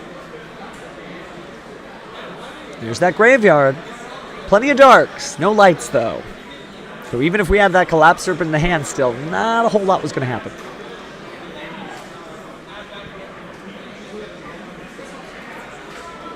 Shuffling lightly. Looking at that Bestial Lubellion. Is that the end for a hero? No, it may not be. Bestial Lubellion, go ahead and attack that Revolution Synchron. Pocket Tracer will just remain in defense mode. It's a good monster, does a whole lot. But we will go ahead and send 2 cards to the graveyard. It's not going to be a level 12 Synchro, but it is going to be the Hieratic Seal of Heavenly Spheres.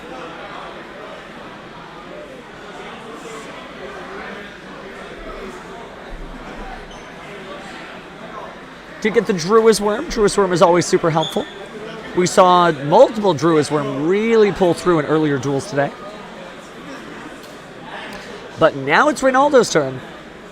Let's go ahead and activate Foolish Burial. Now the graveyard is an important card in a Synchro Turbo deck. Just generally, just the graveyard. Anything in it is going to be important. But let's see what card he decides to send from the Foolish Burial. It's going to be the Water Enchantress, allowing us to get back into the adventure engine. Looks like we're going to go ahead and banish that to activate its effect. William gives the thumbs up, so we're going to get that Rite of Aramasir. Now, the Hieratic Seal is no joke. Being able to go ahead and bounce a card and special summon a monster is huge.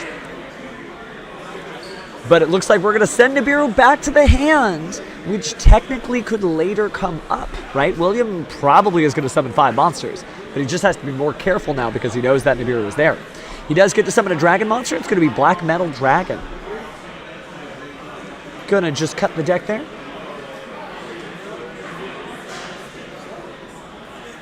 Here comes the Rite of Aramasir. Any response? No, nothing, but we do have plenty of good bestial monsters there. It's interesting not to see the Baldrake, but the Baldrake may not have been that helpful this tournament, so while it would have been good here, it may not be good for everything.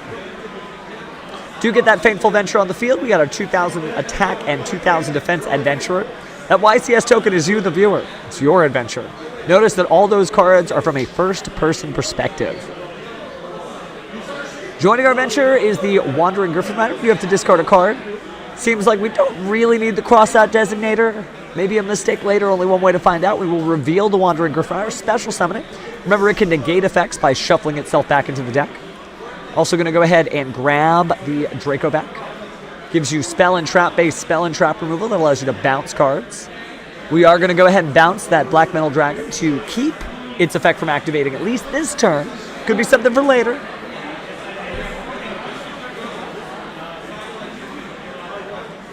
Taking a little time to think about Bestials. William certainly feeling the pressure, but doing his best to hang on. Going to go ahead and activate the Bestial Druid's Worm. Targeting a card in whose graveyard? Got to make decisions. Now remember, that Wandering Griffin Rider can negate. So he's going to try to banish the Boral Savage Dragon. The reason for it is with a later Chaos Space, it could be returned to the extra deck, just like the Striker Dragon, allowing you to go ahead and get a negate later. The Bestial Druid's Worm does resolve. So hello, Druid's Worm, how can we help you?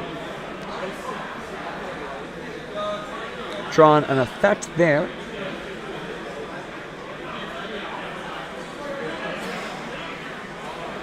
Oh, that's drawing for turn, actually. It was during the end phase. Gotcha. Taking a look at the graveyard again. It's the most important resource for Dragon Link. Got to see plenty of great Dragon Link at the World Championship this year. If you didn't get a chance to watch the stream, make sure you obviously love Yu-Gi-Oh!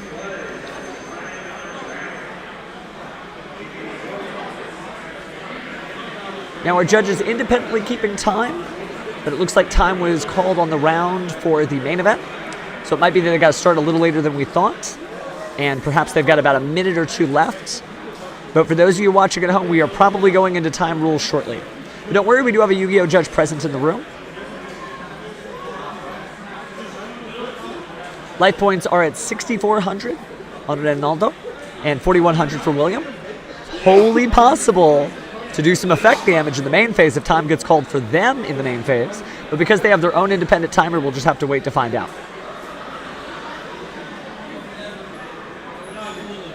It's always important to keep a little bit of damage in your deck, of your side deck.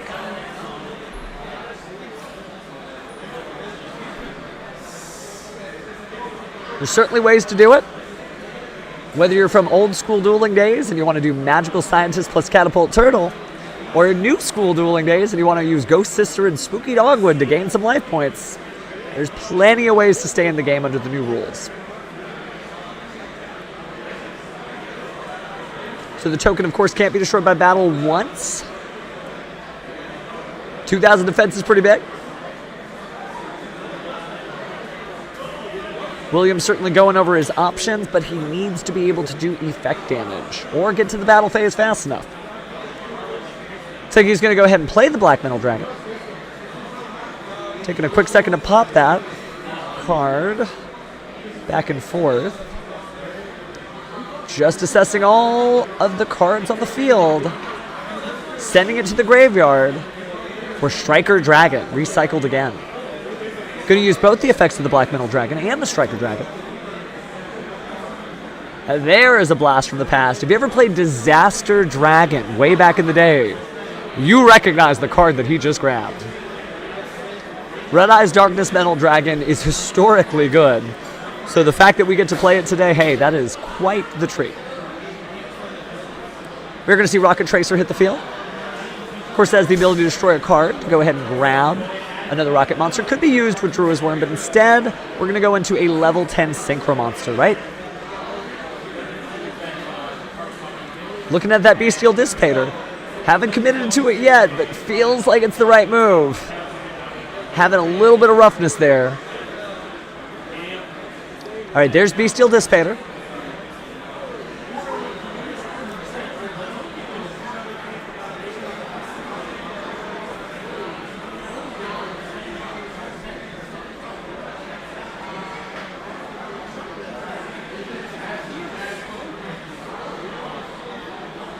Still searching. William did not get this far in the tournament without having a way out of this particular situation.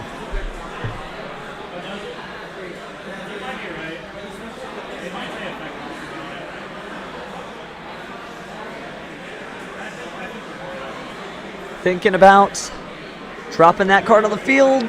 Can't quite commit to the Bestial Magnemite.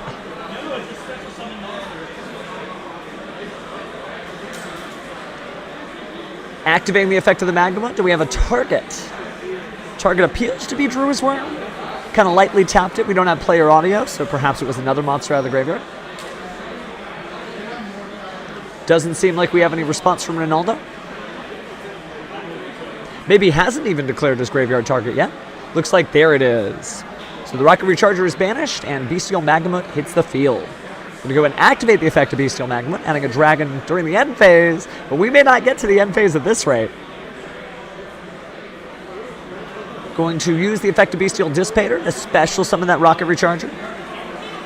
Oh, and there's the Nibiru, but remember, Bestial Dissipator can go ahead and return that banished card to say, no, Nibiru, you stay there in the hand. I knew you were there, I put you back in the hand myself. Ronaldo closely looking at the effect of Nibiru, wondering, can I use this again? Do I have to wait for 5 more monsters? Perhaps. I'm no psychic, no Esperobas here. Would you see Bestial Lubellion hit the field? By tributing the Bestial Dissipator, by the way. That Brand of Regain is going to be very strong. If anybody's summoned, it does mean that Bestial Dissipator would be able to be special summoned. It is a Bestial after all.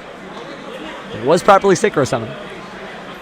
We'll banish that Rocket Recharger to go ahead and special summon Red Eye's Darkness Metal Dragon.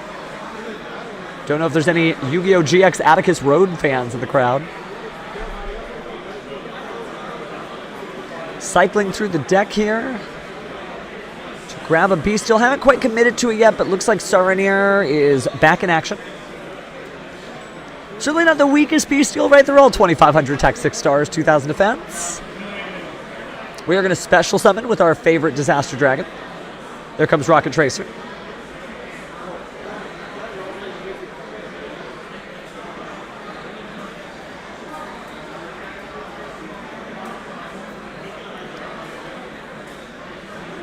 All right, using the effect of Branded Banishment.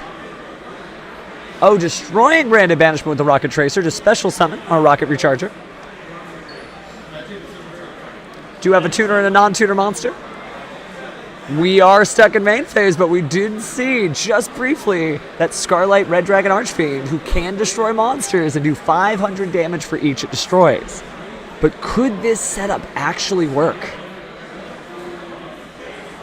Here's the Scarlet. Let's go ahead and banish for our Saranir account. Oh, he's going. He activates the effect of Scarlet Red Dragon Archfiend, and I believe our winner is actually William on the left by continuing his play. Good spirits on both. We'll have a quick interview with whoever it is that won. Our judge is just making sure they sign that match slip, the holy document of all Yu-Gi-Oh! Win, lose, or draw, you have to sign that match slip. Every now and again, tempers rise high. I understand you might be frustrated, but please, sign the match slip, go take a breath, and you'll be much better for it. But neither of our players here at the featured match table are exhibiting any of those tendencies, just great sportsmanship across the board. Seeing a little bit of D-side decking, always fascinating to watch players D-side deck, you know, that conversation, yeah, I put this in, yeah, I put that in. I was going to Gamma Seal you, but it didn't happen. The things we imagine the duelists are saying to each other in the room that we cannot go. But hopefully this was a great showcase for both duelists of really where Dragon Link is at, and the future is bright for 5Ds. Crimson Dragon and all of its brethren, regardless of how you make the deck, whether it's Adventurer Synchron, which is pretty popular, or just some other version of it. Maybe you're going to use some of the new Jack Atlas cards in the new upcoming structure deck. There's a lot of ways to just celebrate your favorite series of Yu-Gi-Oh! And also, hey, hit the top tables. Judge is doing a great job resetting the time there. There's our life points. Nice little reset button gets it done. 8,000 life points and 8,000 life points.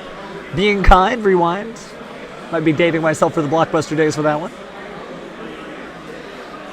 All right, looks like William was the winner. We are correct on that. So we did use Scarlet Red Dragon Archfiend in order to clinch this round. It's good stuff, though. We watched a bunch of Stardust stuff on the right side. It's only fair to finish it off with the Master of Thastas card himself. Jack Atlas's Scarlet Red Dragon Archfiend from Yu-Gi-Oh! Arc 5. Looks like they're just about packed up. Go ahead and clean up the stream space for our new guest, who will be here in just a moment. For those of you just joining us, we are just concluding round 5 of 9, which means we'll have 4 more great rounds of Yu-Gi-Oh! This was one of our last matches that we had, so we'll go ahead and keep that pretty brief on the interview so we can let both our players get back to their tables pretty fast. But this has been quite the treat. Again, we're at Game Guys in Pasadena, Texas, in the greater Houston area. It's a gaming store that does video game repairs, holds parties. That's what this feels like, by the way. This regional feels like a party. They run weekly tournaments, all kinds of card games, including your favorite Yu-Gi-Oh! Trading card game, regular tournaments for video games like Smash Brothers and Street Fighter 6. You can find them at HoustonGameGuys.com. All right, looks like William is coming this way. Let's go ahead and make some room for our hometown hero. He'll be with us in just a moment. And I don't know about you, but that's the gameplay I live for. So I'm very excited to talk to him about everything that went into that duel, including time getting called and just not worrying about it. Doing what you do best, right? And that's the important thing when you're dueling just in general. Hang in there. But let's hear from the master himself. All right, William, if you want to just have a seat right here, go ahead and put your headphones on. It'll be a little easier to hear me. So ordinarily, most of the time, like, how did that matchup feel? But we have to jump into getting time called and stopping a Yusei Fudo style deck with Scarlet Red Dragon Archfiend. How did that feel to basically figure that out? That was a long road because I don't think I actually had it until I had that regain draw and then I hit the Rebellion. So I saw the line to bench the recharger to put the regain back so I could get the Tracer pop so I can have an extra body. In theory, I could have done it again. I could have kept the Tracer on field and then go into like dark and then keep reviving stuff and make Scarlet again and Pissy revive it back. So like I could have still made it again if I needed to, but just like knowing that I have enough to like burn for time was like super huge. So Was that something when you were putting like all your cards in the extra deck sleeves? You're like, you know, I don't always use this, but man, am I going to need it at some point? Okay, well, hey, it paid off. It paid off. Yeah. Had you ever played against the full Crimson Dragon suite with Revolution Dragon? Because it's a relatively newer deck. I've seen it once in like Menadium. You know, that deck uses a lot to summon like for example, like the Calamity, like the FTK, like where it skips your turn. Or like Dispower to summon back again and keep playing. So I've seen that common. That's what I thought he was going to play. So I had like things like Dark Ruler and stuff to go in because I just expected him to make like a big sinker board, just a bunch of negates, which is what he did. But he ripped 2 cards in my hand, which is like really good. So, you know, props to him. That was a nice deck. But yeah, and then game 3, I just, you know, we both hoping very mediocre. He had Droll Nib. I had 2 Eclipse set that entire time, but then he just went battle with Nib and didn't. I guess he bricked. He didn't have a good hand. So. Yeah, that worked out in the end, you know. There was certainly a lot of cheers back and forth over on the player side here, just everybody getting excited. It's always great to see the Droll and Lockbird, and then the Droll and Lockbird, and then the Nibiru bouncing. Just great Yu-Gi-Oh! Yeah. We've only got a couple of rounds left of the tournament. Is there any deck, you don't have to answer this, is there any deck that you're worried about running into, where you're like, oh man? I guess Purrely. Like, my deck's like built to be Purrely, has like all the books and like Dark Fields and stuff in it, but that deck's still not fun to play against, but yeah. It's always a struggle. Well, good luck in the rest of the tournament. We'll go ahead and let's take a break since we're a little bit over time. But hey, hang in there. Thanks. Get it done, and we'll be back in a moment. Take care.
Stay tuned, duelists. Online pairings have been posted for our regionals, so we should be getting our next match pretty soon.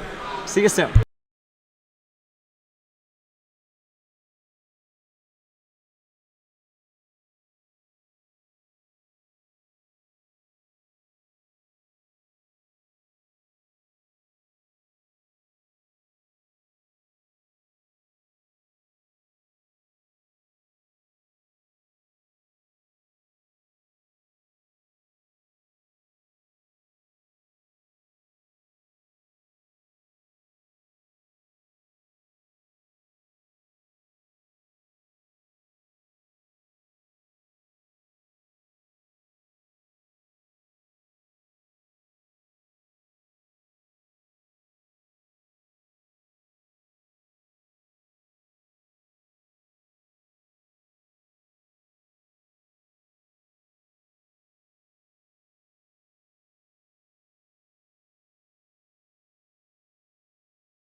All right, duelists, we do have our players. We got a little bit of a treat for you. We're going to go and switch cameras so you can see.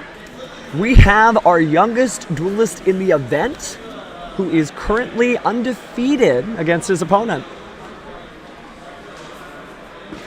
And so it'll be David versus Chase. Believe we are going to have David on the left there.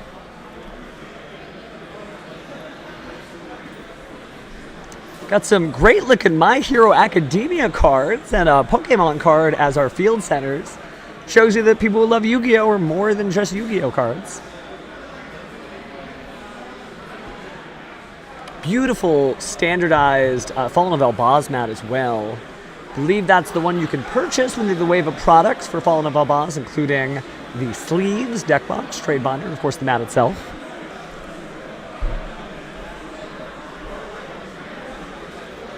Now, if you're unfamiliar with the term Dragon Duelist is an actual program that we have where duelists who are age 15 or under can compete for a transfer a free trip to Japan at the Dragon Duel Championships. Now, this is the real regional championships, though, so this kid is no kid. He's a duelist. That is how we'll be addressed. Going through our stacks here, making sure we have everything. Time for a little... sportsmanship. Time for a little sportsmanship. All right, we're going to go ahead and draw and get set up.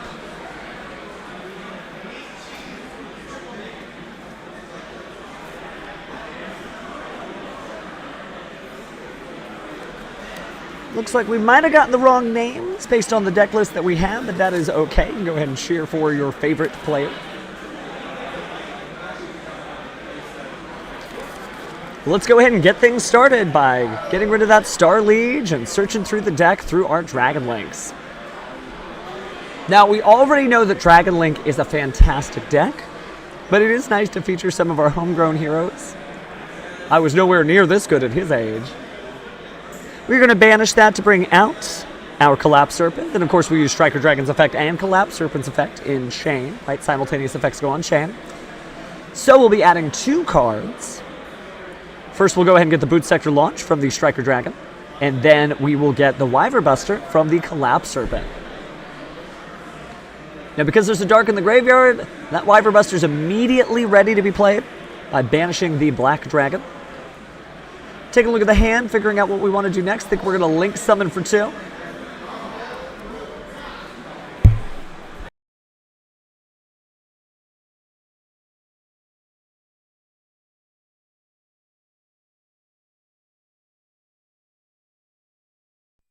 Right, looks like we are going to get the right information soon. Got a wonderful judge friend helping us there.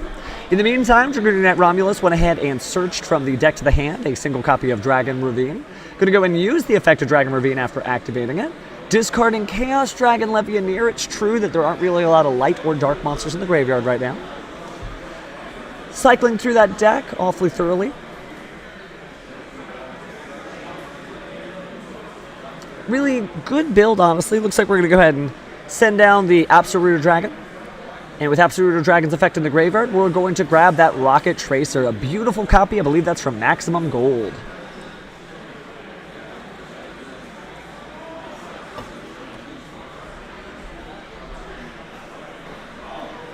All right, we're replacing our Dragon Ravine with Boot Sector Launch, giving us the ability to special summon some rocket monsters. It's going to be the Rocket Tracer that special summons. We'll also go ahead and banish Light or Dark Monster in the graveyard. Looks like it's going to be a dark.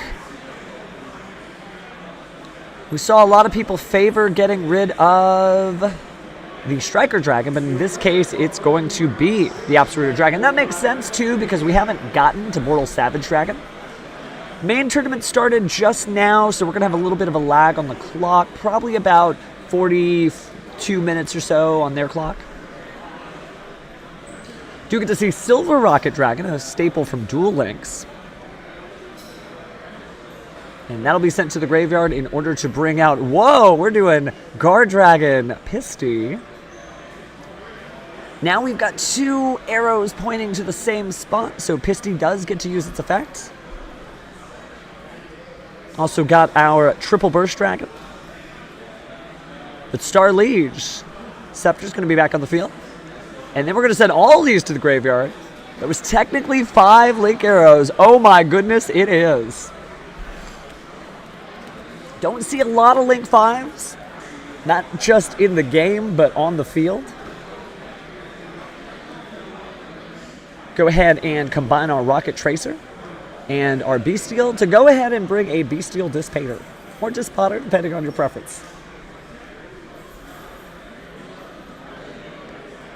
Trying to figure out what's next there. Remember, it does have the ability to special summon those great cards.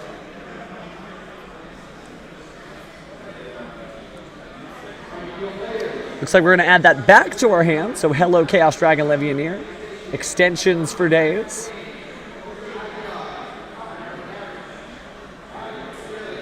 Then we're going to go ahead and say hello to Absolute or Dragon again.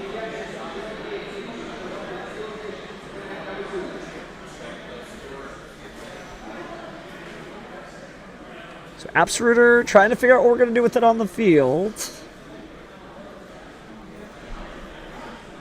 Pretty crazy to see Borderland Dragon. Seems like it's the strong boss monster in the field, but it is supported by Bestial Dissipator.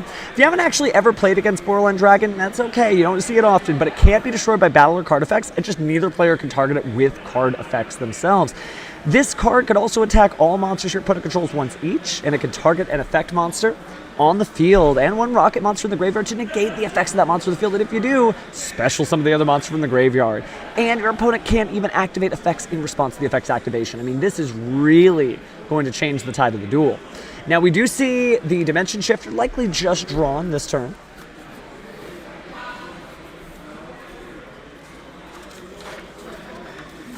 Oh, and a Lava Golem. Weren't worried about the 2 strongest negates when you could just say, hey, no. But remember, because of the Dimension Shifter, those are banished now.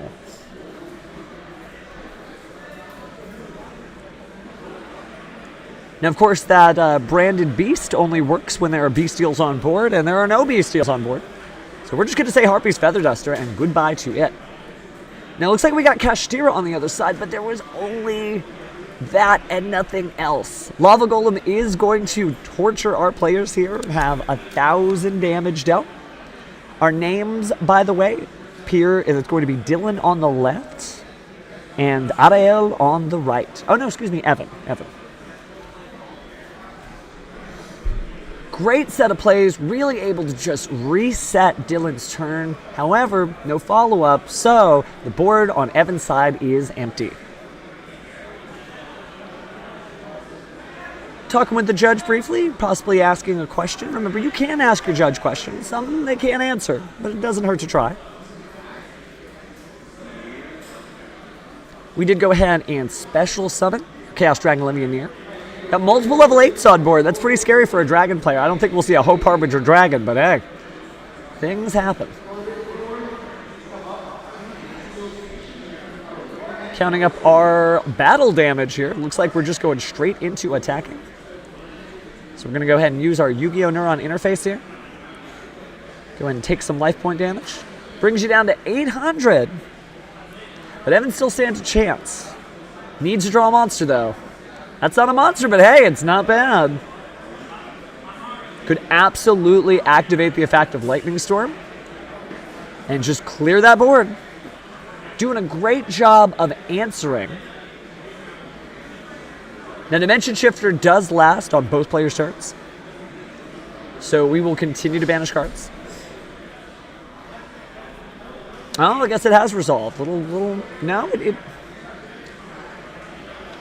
think we figured that out from the judge's perspective. Those cards will go to the graveyard, but nothing else. So at this point, Bestial Lubellion, that'll grab another card. You can banish that and possibly attack. Depending on what's in the hand, there really may not be much. So Evan is going to concede and technically did not even reveal his strategy. Now we did get a little peek in the hand. Does appear to be Kashtira being played.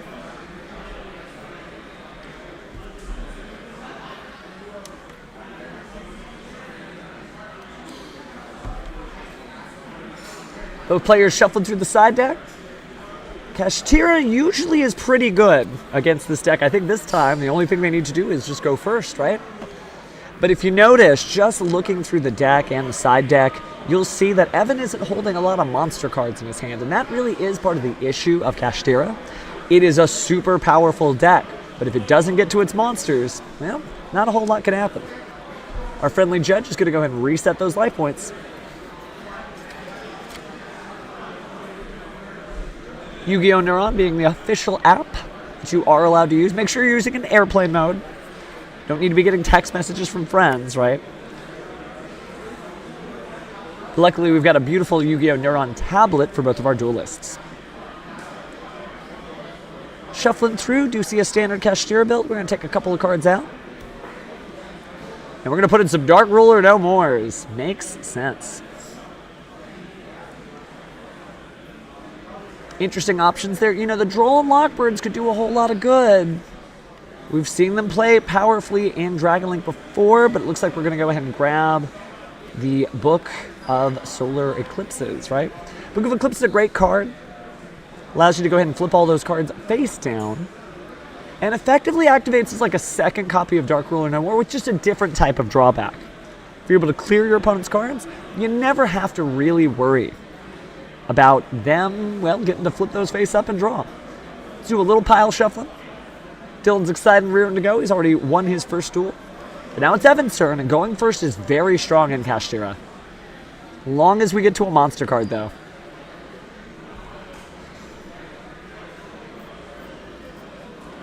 Gonna go ahead and pile those piles.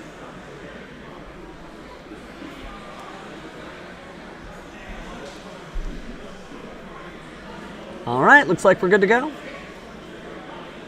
Little red on blue action as Evan cuts his opponent's deck.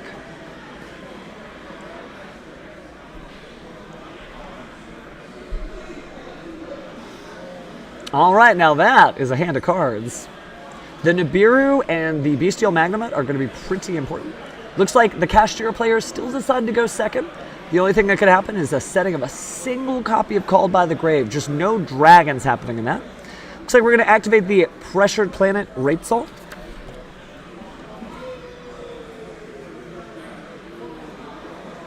So taking a look at the hand, setting it down, and thinking, which Kashtira do I need to prevent last turn from happening? It looks like it is Kashtira Fenrir.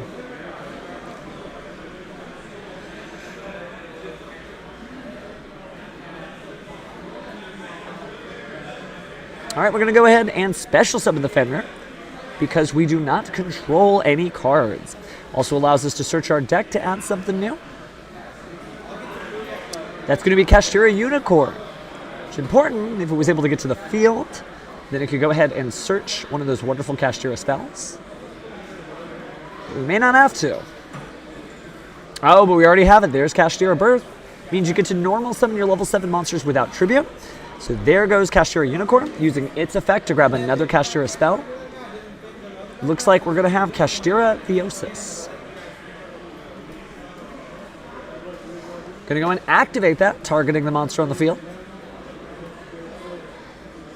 So Unicorn will give rise to... looks like Scareclaw Kashtira in defense mode. Another beautiful level 7 monster, right? You know that level 7 is important to this deck because rank 7 is its end game. Goes ahead and just attacks with the monsters, just getting in there. Reducing the life points to 2,700. And then attacking from defense position with the Scareclaw Kashtira, because that's what it does. And just a quick and simple beatdown, allowing his opponent to go first. Kind of dangerous, right? But felt like he could do it with his copies of Evenly Matched and his Book of Eclipses. Wasn't worried about whatever board was being put up.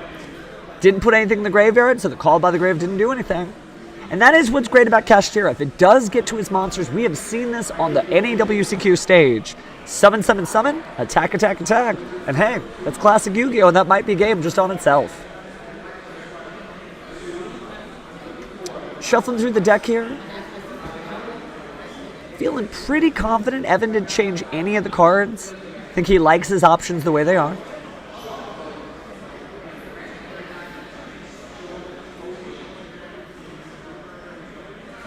Dylan's certainly a great sport.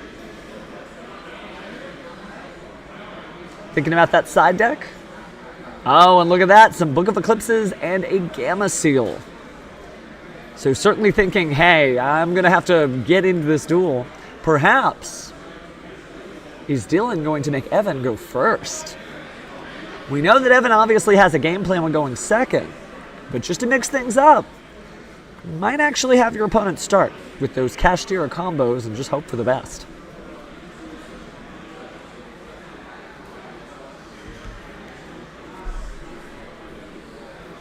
Little story time between the two duelists. Both very attentive to each other. Great sportsmanship as always. It's important. Especially when you have duelists from different generations. Whether you started in Duel Monsters, or maybe you're just a fan of Yu-Gi-Oh! 7s and nothing else. It's nice to see duelists of different generations getting along.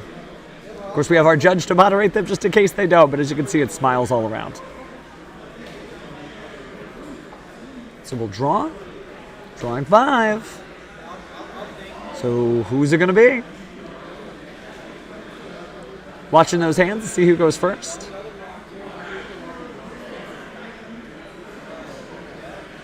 And we're going to start off with a special summon of Kashtira Unicorn.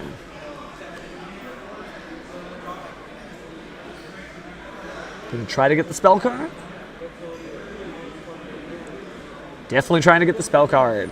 Assume Kashtira Birth. We got Kashtira Theosis last time. Really cycling through that deck though.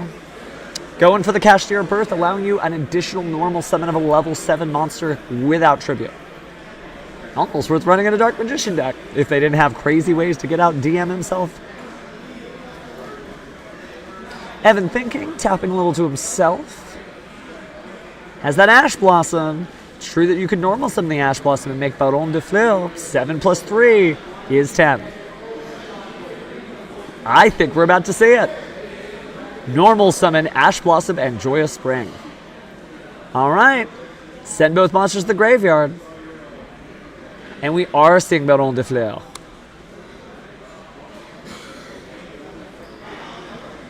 Go ahead and activate that Kashtira Birth.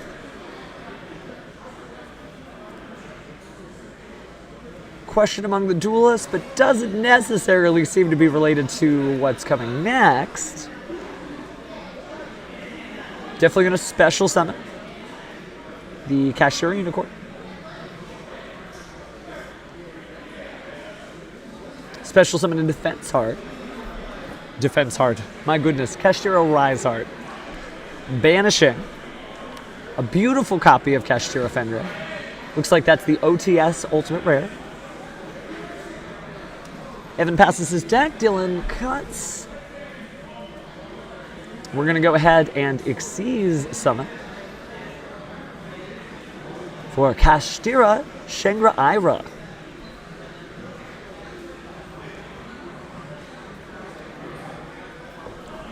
No X zones yet. Just a big old rank 7 defense monster and Baron de Fleur. Going to activate that Book of Eclipse. We talked about how good it was to bait out those negates. Especially when there's a second copy of that Chained. Goodbye, zone markers. We won't need them here with the Kashtira Shenga Ira face down. That means that this is Dylan's moment. Those cards need to do something. So we'll start by activating Chaos Space and discarding a copy of Bestial Magnemite to add a light monster from our deck to our hand that can't be special summoned. Or excuse me, can't be normal summoned or set. Bestial Lubellion is always a strong pick, and usually the one that you see with Chaos Space in this type of deck. But there is some reciprocity. You could discard a light monster to go grab yourself a Chaos Dragon Levianeer. Speaking of light dragons, here comes Star Leech, summoned and sent. Thinking about that graveyard just a bit.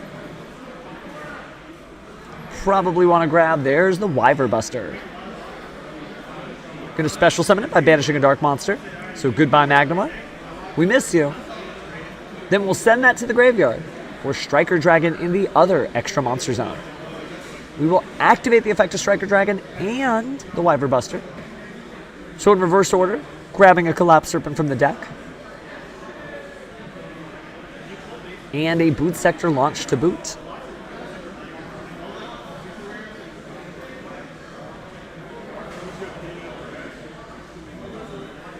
quick little shuffle there. We've seen this combo before.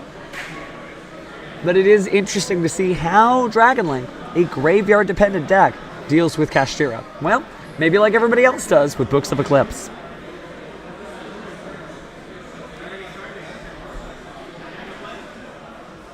All right, after a brief cut, Collapse Serpent hits the field.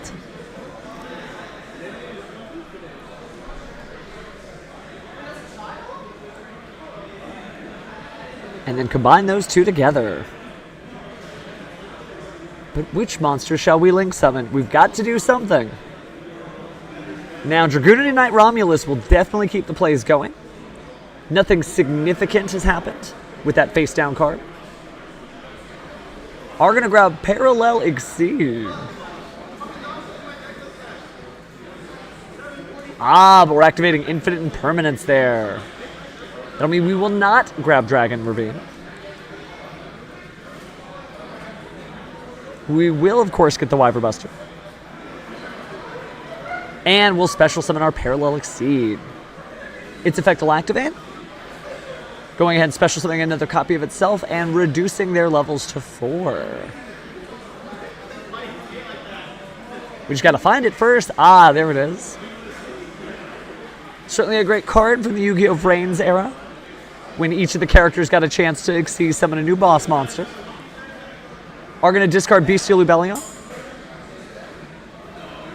Evan patiently waiting, certainly has bodies on the field to stop any life point damage if it's only by attacks.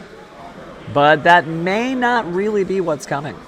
It's possible that Dylan might use Bestial Lubellion's effect to grab Branded Beast to be able to tribute his dragon monsters to destroy cards. Makes it a little easier to get past the giant defense point stats of those monsters. Are going to go ahead and special summon Bestial Lubellion by sending Bestial Saronir to the graveyard, triggering the effect of Bestial Saronir, meaning we're going to send a branded card to the graveyard. It's going to be Branded Regained, which means we are going that way. Look, there's Branded Beast. Means that a dragon monster can go ahead and be tributed to destroy a card. And at the end of the turn, Branded Beast will allow that Branded Regain to be placed face up on the field from the graveyard. Don't think this turn is done just yet. Quick little check of the graveyard. We do have multiple light and dark monsters. Might be a way to do Chaos Dragon Mania. Gonna go ahead and send those two cards to the graveyard to link summon Nightmare Unicorn, discarding Chaos Space, only to target the Kashtira Birth. How interesting. Gonna do some shuffling and then have the opponent cut. Is there an access code talker along the way? We are going to turn those cards over. Oh, there we go. There is the access code talker. Going to go ahead and target the Nightmare Unicorn in order to boost the effect attack of the access code talker to 5,300. Now using the other effect to banish a Dark Link monster. Can't do another of the same attribute. But that's okay, because we've got a wind one to destroy the next card. So 5,300 on board. That's the only attack we see, though. Still a little limited on resources, so it's anybody's game. After that 5,300 comes out, I'll leave Evan at 2,700. Still alive. Anything could happen. Access code talker, powerful as it may be, doesn't necessarily protect itself, right? Can't be responded to. But it's a game ender. Doesn't continue games. Are going to go ahead and, using the effect of Magma, grab Bestial Druisworm. Pretty powerful card right now, given the options available. Could get a nice 2-for-1 special, using Branded Beast to tribute Bestial Druisworm. Destroy a card with that effect, and then Druisworm would trigger and send a special summon monster from the opponent's side of the field to the graveyard. Evan thinking hard, has 2 cards to his name. Looks like play did pass, so in all the excitement, we may have not chosen to use the Branded Beast in order to get the Branded Regained on the field. A little bit of a shame. Would have been nice to see some additional bestial monsters and some draw. But Evan's going to start out with Pressured Planet Raitsot. Raitsot's going to let him get what he needs. But Dylan taking a look just to make sure he catches up. Understands that we're just getting Kashtira Unicorn.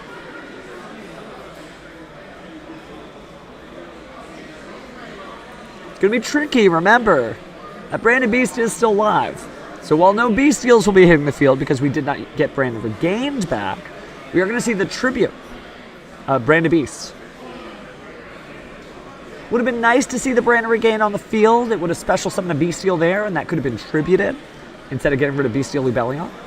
But there may be more afoot here.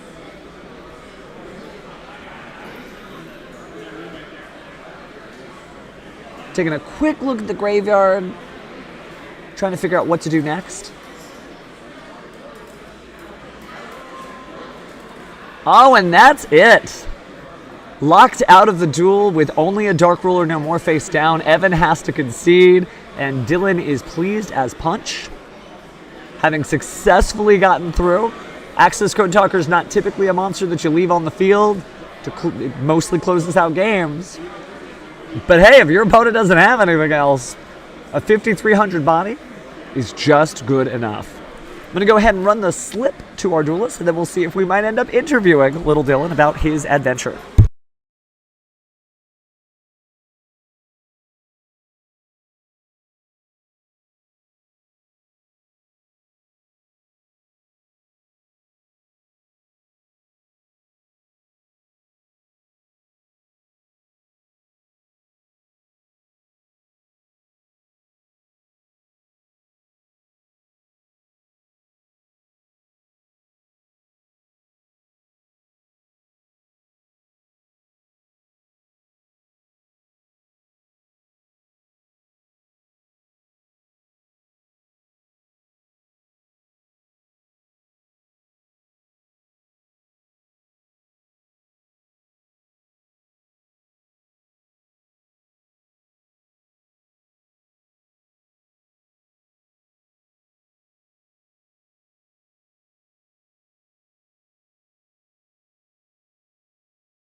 Just giving our players a little moment to pack up, and we might actually get a chance to talk to our dragon duelist.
Getting a round of applause for our duelist who will be with us shortly.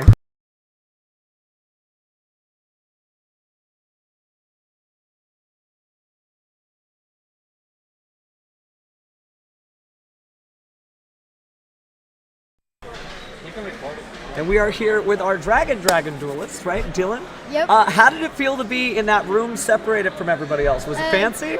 Yeah, it was a little fancy. Okay, that's cool, that's cool. I noticed on that second duel, how did you feel when the only thing you could do was, okay, I'm going to set Called by the Grave and pass turn?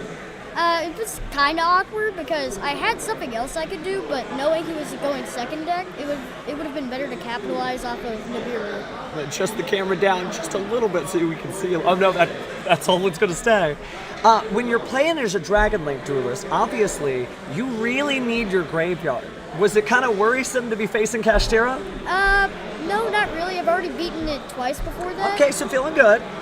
Is there any deck then, since we only got a couple rounds left in the tournament, that you're worried about running into? I lost to Purrely, but that's mainly because I bricked, but I have a feeling I could maybe beat it if I drew a decent hand. Okay, well... The deck that I'm most scared about running into is Fluanderies. Ooh, and why Fluanderies? We haven't seen any today at the top table, so why specifically that one? Because it would knock off all my links, so I can't use the link effects, and that's literally in my deck's name, so it won't work very well. Makes sense. It is Dragon Link after all. Well, you've only got about 17 minutes. You can go ahead and just chill around, but good luck in the rest of the tournament. It's so good to see the next generation of duelists doing so good. We'll be back with the next round soon. Take care, everyone.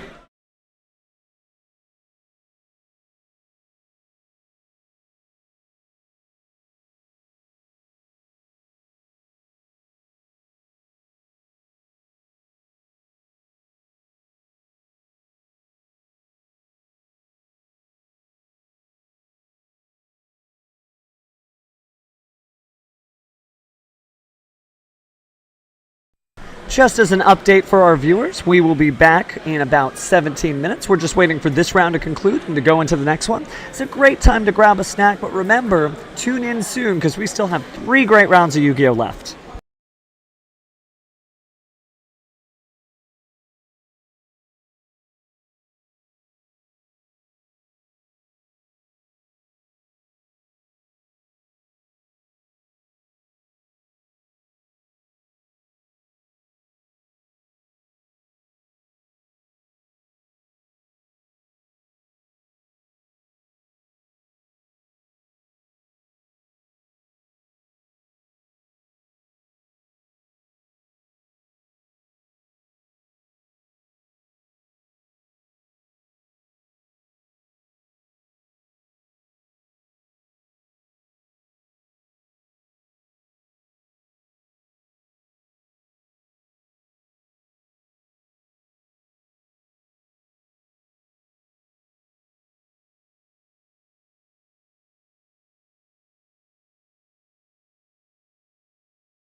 Don't go anywhere, duelists. We'll be having our next match here before you know it.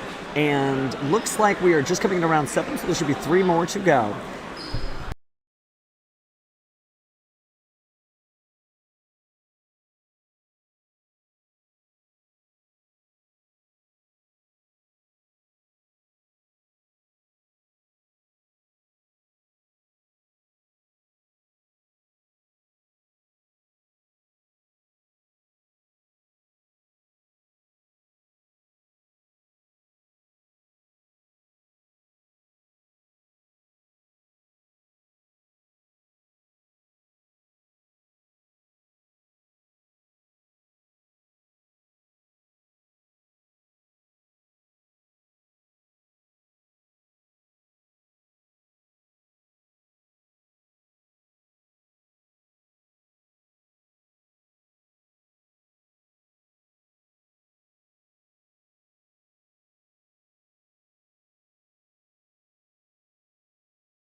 All right, duelists, stay patient. We're still, of course, waiting for our next set of players, but they'll be with us shortly. So again, stay tuned.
There we go. All right, we found our duelists, so let's go ahead and tune in now.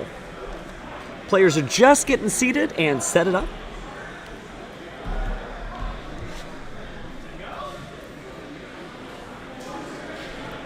And it looks like we are going to have Unchained versus Infernobles. Infernobles is a powerful warrior-based deck, but we haven't got to see it on stream yet. So it'll be pretty neat to have it here.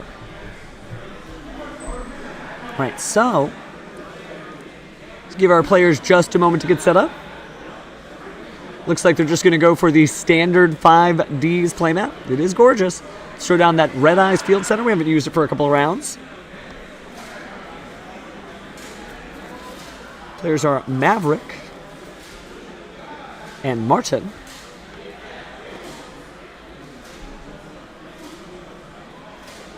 Gorgeous Starlight Rare Style token they have there. Not sure what the art is supposed to be, but it looks cool.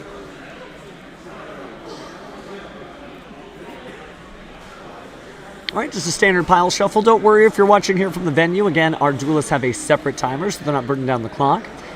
Been about 5 minutes since the main event started, so the featured match will probably be about, 45 minutes, the same as everybody else, but about 5 minutes behind that main timer. All right, duelists are shuffling, presenting their decks. Little chessboard here with the black cards against the white cards. Beautiful complementary sleeves.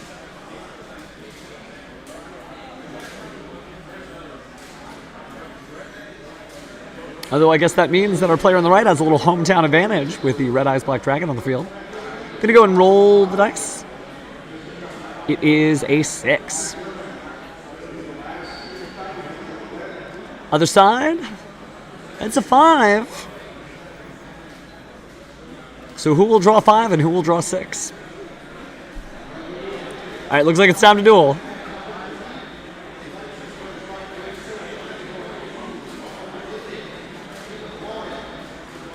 Looks like the Warrior Concoction may be on the left. I think I saw a fan favorite from when Goki was the biggest deck in town. It's a Neospace Connector.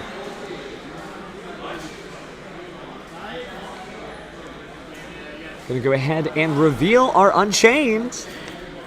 Sending that card to the graveyard. Grabbing another great Unchained card.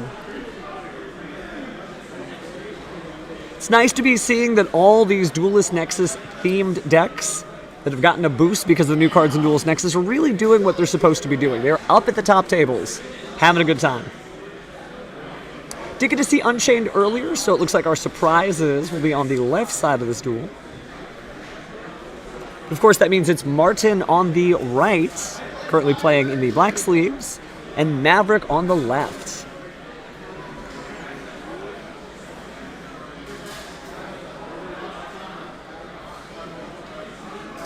Thinking about your options, always able to destroy those set cards. Gonna go ahead and reveal our Unchained Twins Araha. Targeting a card, destroying it, and special summoning. Gonna go ahead and use the effect of the Escape of the Unchained. Of course, that's going to special summon a new Unchained monster. It's gonna be our level 3 Unchained Twins Sadama. Now, just like the other Unchained cards, destroy to get good things to happen. So we'll say bye to one and hello to another. Searching the deck right now. And looks like we're going to go ahead and bring out the Unchained Soul of Shama. Now, Shama's a newer card if you're unfamiliar with it. Of course, you can target a card you control, destroy it, and then destroy a spell or trap on the field. That could be your opponent's, or it could even be your own, so you can keep the Unchained combos coming. Now, there's a familiar Link monster for anybody who's played that deck. It's Unchained Soul of Rage. Came up earlier when we were fighting against Masked Heroes as a way to quickly link off the threat to this graveyard-based deck. Another Unchained Twin hitting the field. This time it is Araha again. Gonna go ahead and special summon by destroying Araha. That does make room on the field for the Unchained Soul of Shama.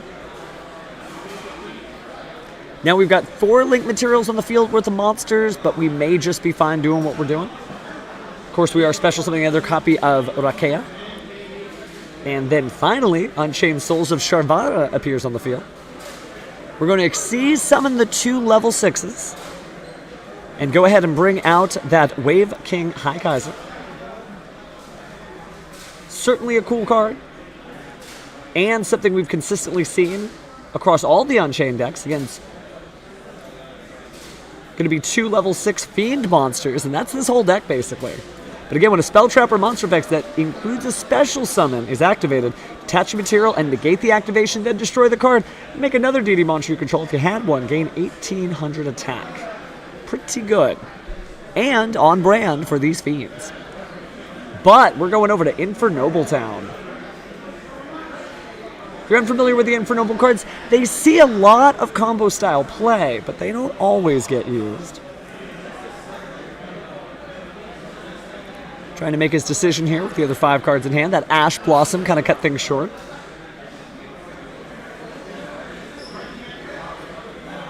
Now, typically, the normal summon a Neo Space Connector is very powerful in this deck.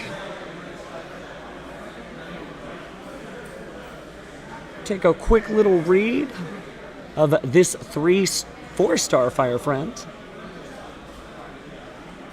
Looks like it's probably Infernoble Knight Turpin, but can't quite make it out. Opponent's going to go ahead and get to resolve that effect, revealing a level 1 in the hand to go ahead and special summon, or perhaps not, because it looks like since that effect did include special summoning, we're going to see the High King Kaiser do what it does best, sending that Unchained material to the graveyard and negating the effect because it included a special summon. Of course, there's no other DD to power up by 1500 attack, but since the card was sent to the graveyard, get the Escaped Unchained set onto the field. Gonna go ahead and cut the deck there. It's nice to see both decks supported strongly by Duelist Nexus. It's what the new set was here for, to give people new pieces to the puzzle that they're trying to solve. A little bit of explanation of card effects back and forth. And the next Infernoble appears on the field. Gonna go ahead and possibly grab a warrior monster out of the graveyard.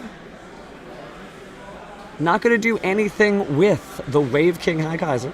Or High King Kaiser, try saying that a few times fast. Martin deliberates. Holding that 1 card in hand is almost if he's gonna drop it. It looks like not.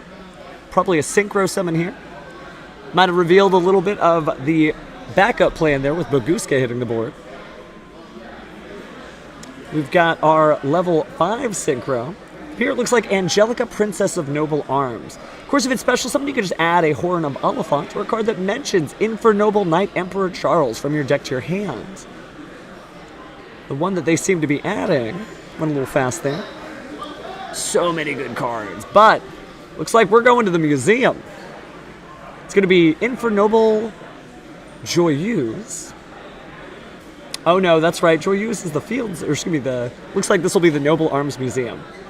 Again, even I haven't seen this that often, so let's read the card together. All Fire Warrior monsters you control gain 500 attack. Once per turn, you can gain 1200 life points, and then add a Noble Arms card from the deck to the hand. Once per turn, if the previous effect was applied this turn, same turn, you can target a Noble Knight monster card in your spell and trap zone and special summon. Remember, you can equip some of your Noble Knights as equipped cards themselves.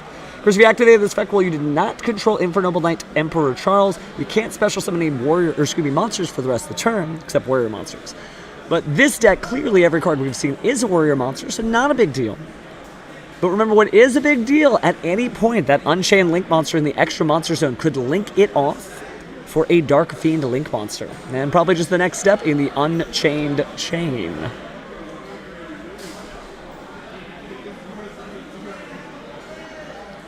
Thinking just a little bit here between the players. Nothing wrong with that, being careful about the moves, but looks like Escape of the Unchained is going to be activated. Targeting 2 cards, we're going to say goodbye to Sarama, and we're going to say goodbye to that spell card. Hasn't resolved its effect yet, so pretty powerful. And then on a new chain, we'll go ahead and resolve the effect of the Unchained Sarama. Let's go ahead and dig through our deck, right? We lost a level 3 Unchained. We're replacing it with the big boss himself.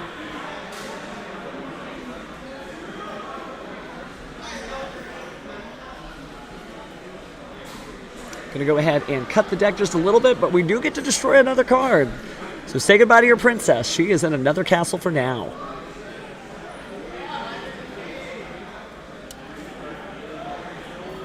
Considering the options here, Maverick trying his best. It is a deck you don't see all the time, but any deck that can fit in a Neospace and Aqua Dolphin, I'll take it. Does destroy the cards if you use Neospace and Aqua Dolphin, so that could be relevant later. Back over to Martin, drawing a single copy of Called by the Grave, but he's got a big field. So he really could just attack, attack, attack, attack.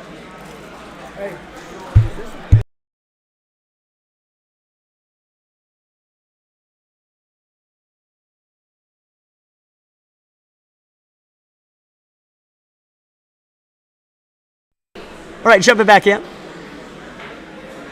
Looks like that is the end of that duel just on life points alone. So both players are going to go to their side deck. Now, if I was on Martin's position, you don't necessarily need to side deck in a lot. Obviously, the deck can handle it and being able to destroy these cards before they even happen. Super important. That is sort of the vulnerability when you're playing against a quick play based spell and trap removal deck. I mean, think about it. Half of the effects in Unchained really are just destroying face-down trap cards, whether they're yourself or your opponents. Mostly your own, but we were able to see that if you've got a continuous effect trying to resolve, it may not happen.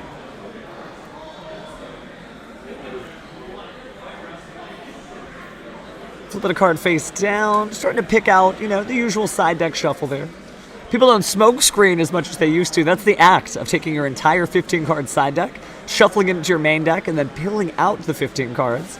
It allows you to smoke screen how many cards you actually side decked.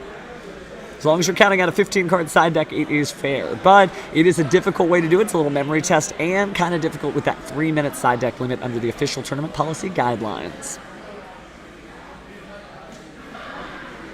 But doing it the old-fashioned way, just kind of picking out some options. Maybe not this. Looks like we are saying hello to some evenly matches.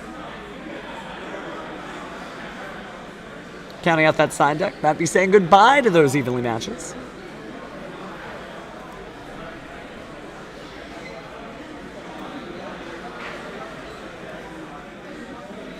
The other side, just kind of flipping through the Unchained cards. Trying to make sure there's nothing in there that isn't going to help. No. Thought about taking out the Imperm, decided not to. Everything else seems pretty important. The Kaijus are good. The Nibiru is good. The Spell and Trap based Spell and Trap removal is good. We'll take that one card out. Counting out the side deck, feeling good. And we'll set that to the side. I think Martin on our right is ready to present.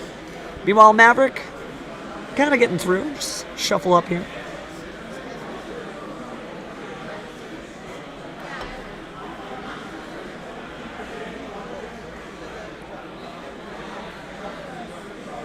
All right. Let's see if Maverick decides to go first and just pops off with the Infernoble combo. A lot of different routes you can take. Certainly it's good to see fire monsters doing their best, right? Soul Burning Volcanoes just came out. Well, we haven't seen anything from Soul Burning Volcanoes. It is nice to just see the fire attribute on the field. All right, so we're going to start on the left side here. We go ahead and normal summon, not even using the effect, just trying to equip that beautiful Infernoble Arms Durendal. It's equipped to a monster, you get to add a level to a level 5 or lower fire monster from your deck. So let's see that level 5 or lower fire monster that he's grabbing. Has to be a fire warrior, though. You could use it in Rescue Ace. Pay attention for those Rescue Ace fans that are just looking for something new to add to the deck. After that, of course, if you get sent to the graveyard, you can also special summon a level 4, level 5 or lower fire warrior monster. But you get locked into warriors, which isn't that hard when you are playing a warrior deck. Gonna go ahead and special summon. Got a nice little level 1 going on. It's going to be our Infernoble Knight Renault. Easy peasy. You can go ahead and special summon and treat it as a tuner. So we're almost ready for Angelica.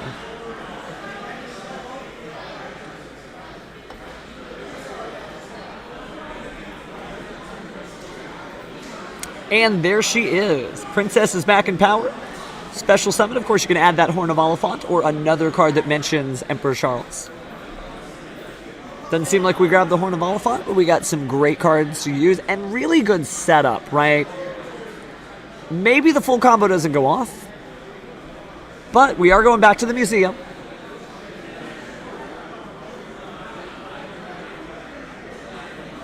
So let's go ahead and pay 1,200 life points and add a Noble Arms from the deck to the hand. Of course, except the Noble Arms Museum. Museums don't belong in museums. Artifacts do.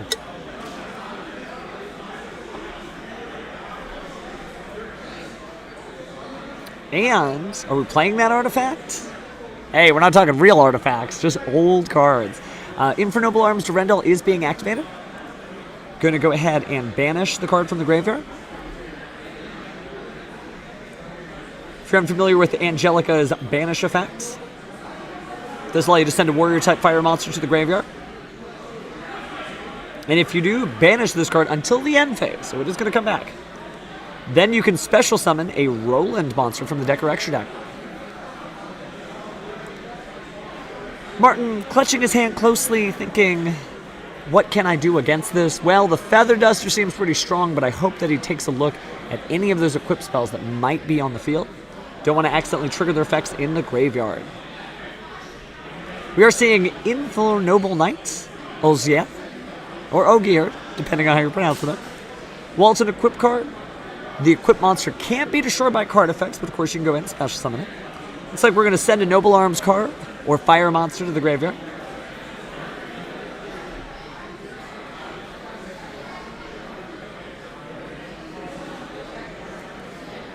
A little steady there, trying to figure out what he wants to do next. We are going to special summon the Infernoble Knight Turpin. Each one of these has an equipable effect and its own effect. It's a complex deck to play, but once you master it, good things can happen. And what a strong series of interruptions. Cosmic Cyclone is great for a number of reasons, especially since you can banish those Unchained cards before they actually resolve, or before they're actually destroyed by the Unchained monsters. It's also an Ash Blossom, which is always a staple. We know it's one of the most common cards in Master Duel, except for Maxi. Looks like we are going to send a 4 and a 5 to the graveyard. And the Infernoble party continues. This time it is the Grand Emperor himself, Infernoble Knight, Emperor Charles. So if an equipped card becomes equipped to a monster on the field, even during the damage step while Charles is there, you can destroy a card on the field. During the end phase, Charles can equip a spell from your hand to the graveyard. And after that, then you can equip a Fire Warrior monster from your deck to this card as an equipped spell that gives 500 attack. Just gets everything going, and of course that means you can special summon some of those monsters that, when they're equipped, do have the effect similar to a Union monster that basically just jump off the top. Alright, laying it all down the table.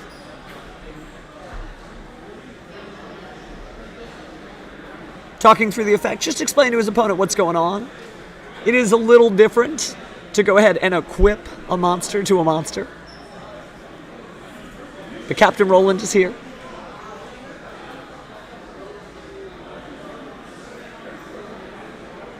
Does make it 500 attack boosted. May seem little, but hey, when you leave your opponent at 7,500 life points, you'll miss those 500 attack points.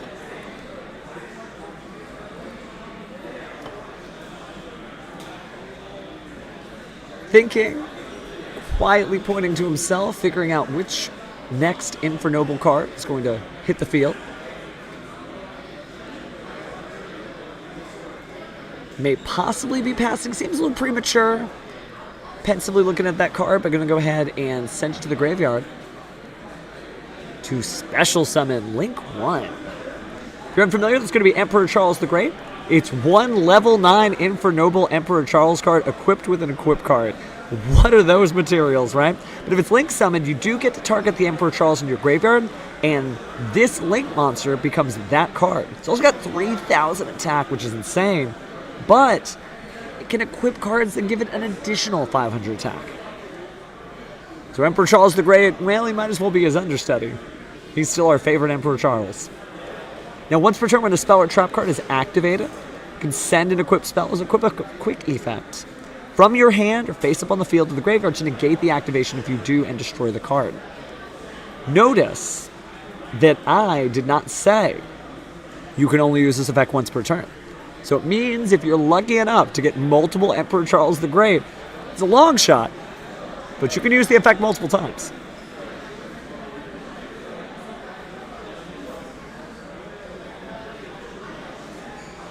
Setting a few cards face down, we know that there's a probably Cosmic Cyclone and Called by the Grave. We know there's an Ash Blossom in hand for sure, so this is a much better start for this Fire Warrior deck. Gonna go ahead and equip another one.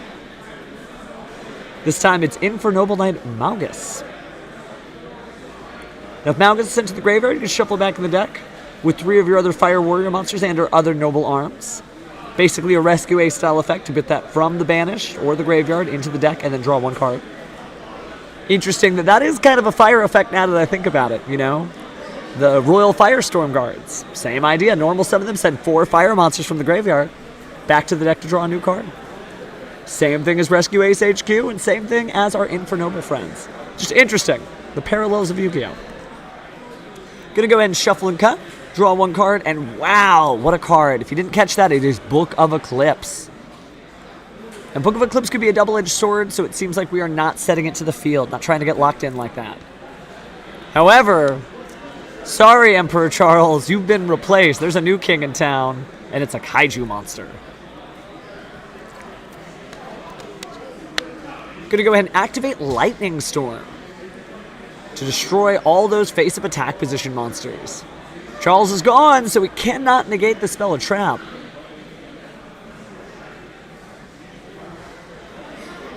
Only the attack position monsters, though. Great catch. That 5-star Princess is going to stay in defense mode. But there's the Feather Duster. We've seen it shuffling around in his hand, and goodbye to those spells and traps. Get rid of Cosmic Cyclone and Called by the Grave. Not going to chain it, though. There's no monsters in the graveyard. Taking a look at just some basic Unchained answers then.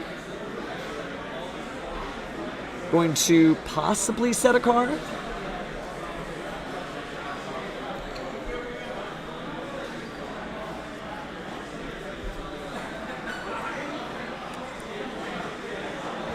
Just thinking about it. There we go. So, typical starter, it's the Unchained Twins Rakea. Gonna go ahead and special summon the other Unchained Twin to destroy Rakea. And you know, when Rakea is destroyed, you get to special summon an Unchained monster from the hand or deck.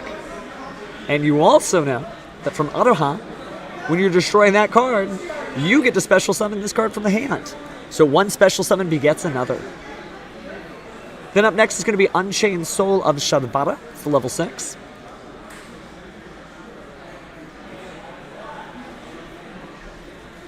If you played other card games, you know there's ways to protect any card from being destroyed.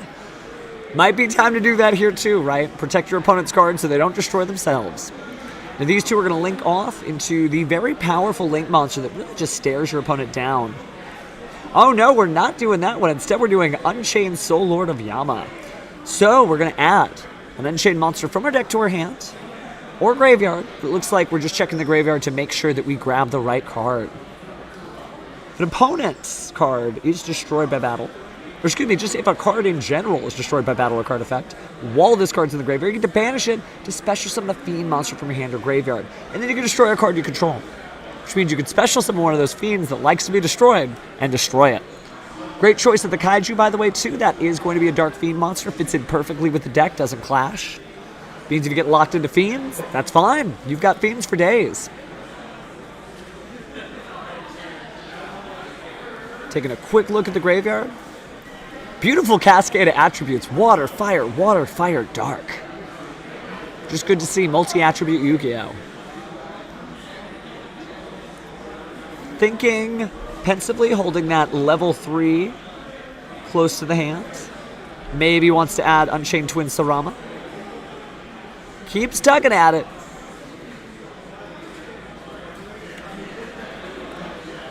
Maybe, maybe not. Well, he has to pick one of these Unchained cards. However, instead he grabs another copy of the level 6 fire, Unchained Soul of Shadvara. Gonna go ahead and cut the deck there. Could be relevant later. Seems like we're just about done searching. Pretty simplified game state, though, if I do say. It's only one synchro, staring down one link monster and a set card. But the defense is too big, so pass turn. Still have that Book of Eclipse. Doesn't really do much against link monsters, though. They don't have a defense position. Instead, though, we are back in Infernoble Night Country.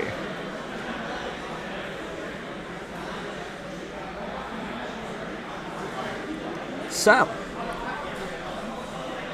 now that we've got Roland on the field, or Renaud, I should say, thinking about what she can do, taking a look at that graveyard stacked with various monsters. Perhaps we're going to get to use another effect here. Move the Infernoble Knight Ogier, or Ogier, back to the top. It hasn't quite committed to it. Thinking about it, and gonna go ahead and target that warrior monster and equip it. So using the effect to go ahead and target down the princess and say, hey, she's got backup. Knights of the Round Table just trying to keep their own. Make sure that nobody harms a citizen. However, we did see that Unchained Sharvara, so it is going to go ahead and destroy the Link monster to special summon itself. And we will resolve that. So Renaud is equipped.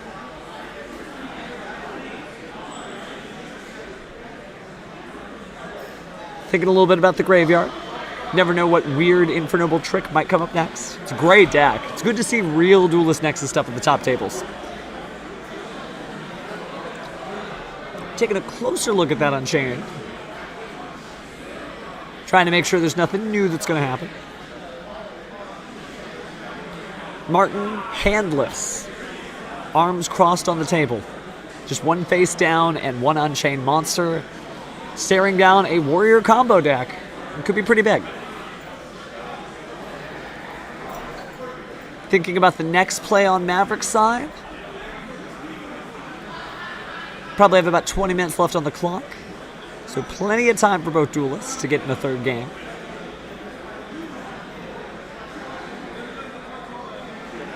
Activating the Book of Eclipse. Everybody's going face down. But monsters who were not summoned this turn could manually change their battle position. Taking a quick look, just to remind ourselves that this is going to be a quick play flipping everybody face down. During the end phase of the turn, it will flip up any monsters on your your opponent's side of the field. And they do get to draw a card for each, but the idea is you just don't let them keep them. Making this a really powerful spell for a lot of different situations. And especially potent against our Kashtira friends.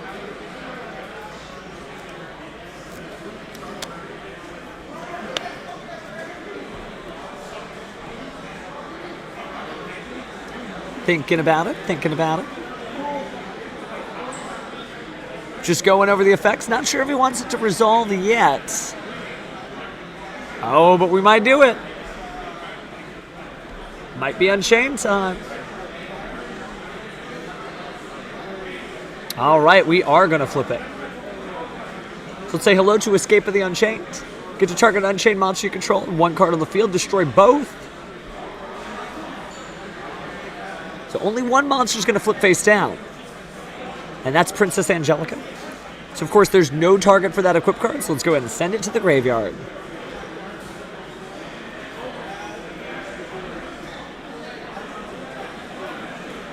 Of course, if Sharvara is sent to the graveyard, you do get to set another Unchained trap.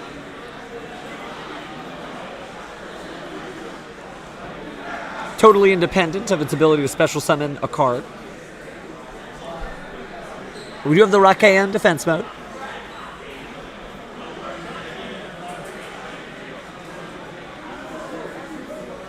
Could flip that Angelica, but she's known for her defense stat, not necessarily her attack stat, but we're doing it nonetheless. Flip it up. Would you dare destroy an Unchained card? I have to really think about that. That's one of those things where It's a matchup that doesn't necessarily help you, that your cards help your opponent.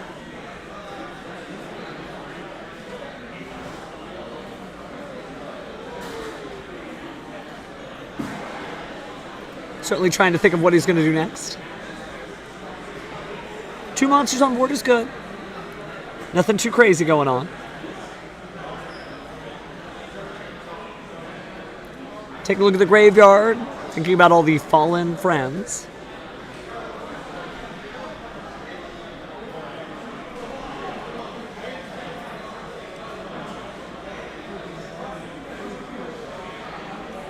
Tri-Edge Master is not a card that you usually see.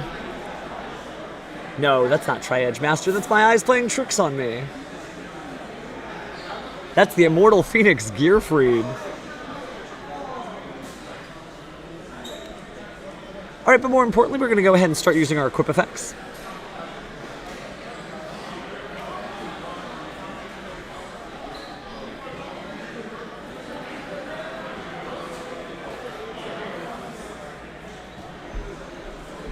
Players talking it out, trying to figure out what they want to do next. Brief little explanation of the effects.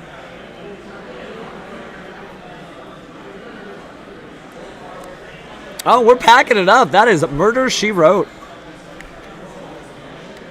It's good that we finally got to see the effects of the Infernoble cards actually resolving correctly. Duelists are taking a look in their side decks. Smiling just a little bit. Don't think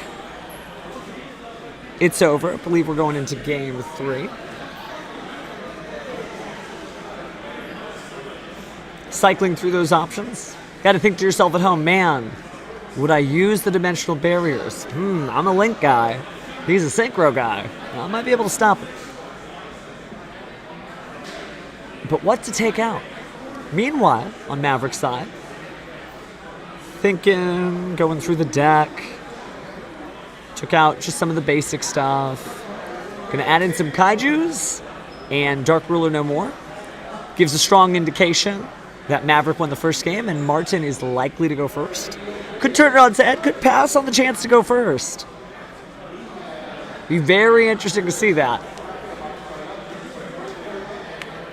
As it could be very painful to draw those Kaijus. Not really have anything to do. And then end your turn.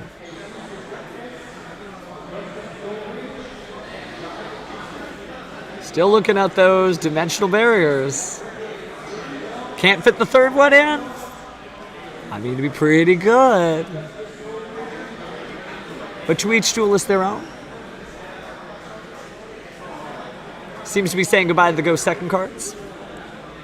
So indicating, now that they're discussing it, but our Unchained hero will likely go first. Martin taking a quick look through the deck, just see if there's anything else he wants to mess with. No? Cut that search short. Take a look at the extra deck, set that down on the table. Making sure there's no cards missing. Looks like maybe something was sitting in the deck box. Counting everything out. Judge is here to help us reset the life points. Make sure to thank your judges. They're here before you and they'll leave after you. And they don't get to X2 drop.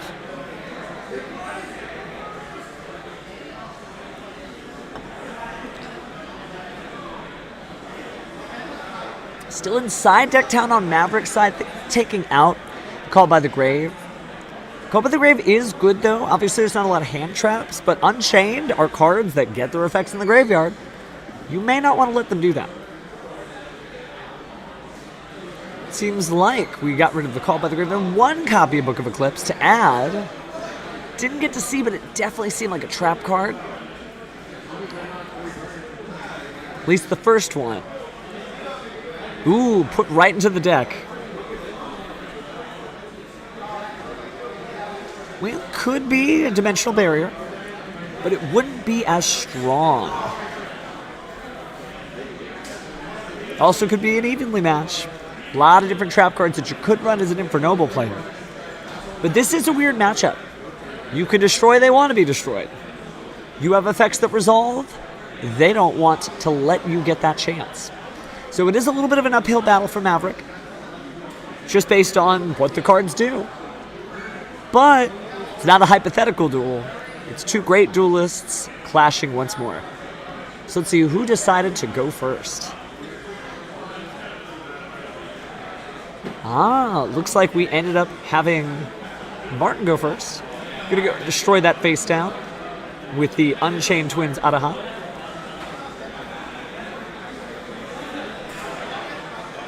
Thinking of what to grab here. Probably gonna be the Unchained Soul. Did get selected out there.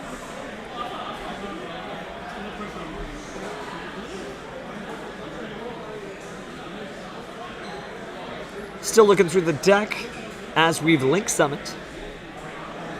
And great new content, right? Because it's not just any old link monster. It's our brand new Unchained Soul of Yama.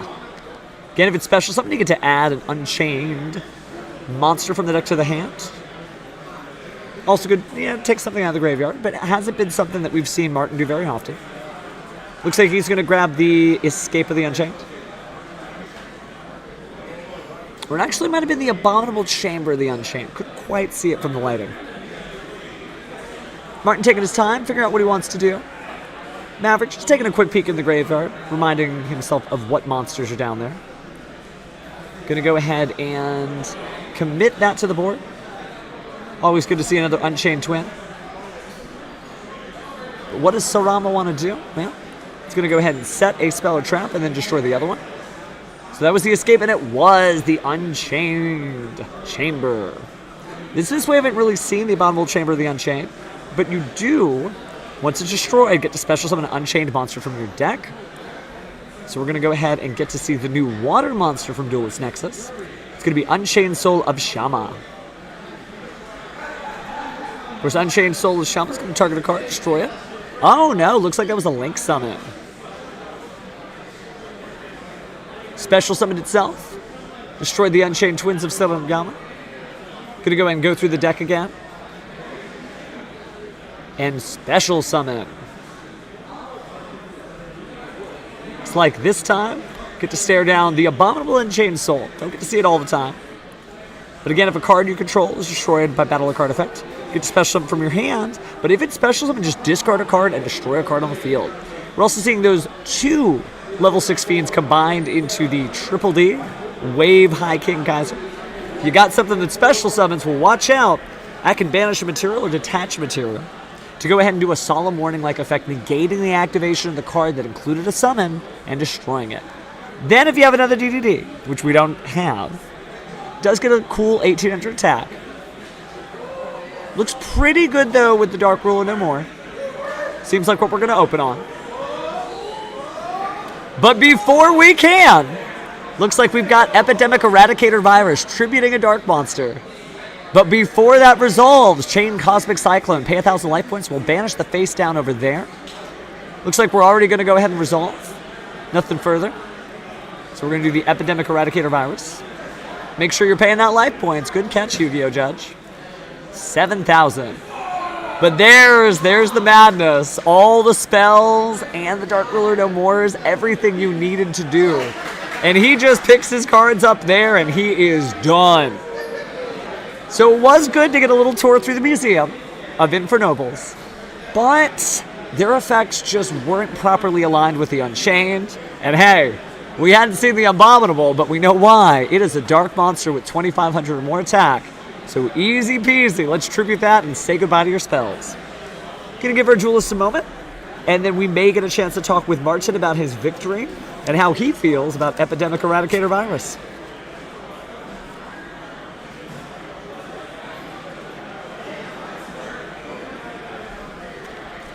Duelists smiling amongst themselves, Maverick taking it with great spirits. You don't come to the tournament with a deck that not everyone is playing and have a bad, salty, nature about it. You're usually pretty good natured. Okay, I'm going to try this out. It might work. I might have the sauce.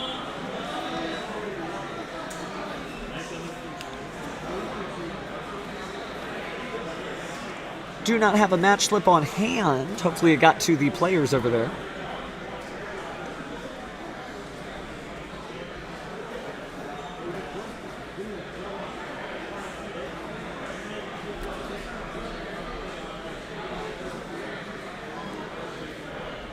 All right, gonna go ahead and cut through there. Players may have to report the win manually, but we here at home know what happened.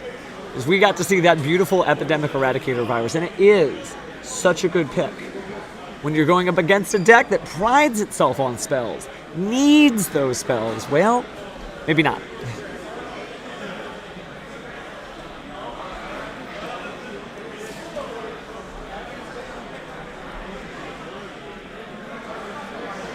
Still just waiting for our players to wrap up.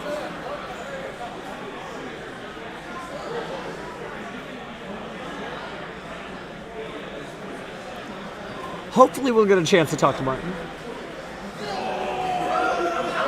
His friends are cheering him on already.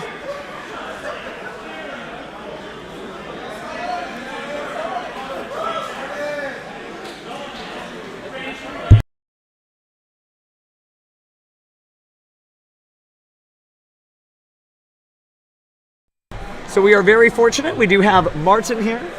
If you want to pull on the headphones, might be a little easier to hear me. And on the microphone, it's this side where the sound goes in. Awesome. So, obviously the Epidemic Eradicator virus was quite a treat to see. Yeah. Throughout the duel, we didn't get to see any. I was asking myself, why would you bring out Abominable Unchained? And then I saw there was a Dark Monster with 2,500 more attack. Yep. Have you ever played against Infernoble Knights? Yes. When they first came out, back when Smoke Grenade was a thing. Okay. So you've been to the museum before? Yes, I Okay, have, yeah. because not everybody knows. We had to kind of just go along, follow along, try to do our best.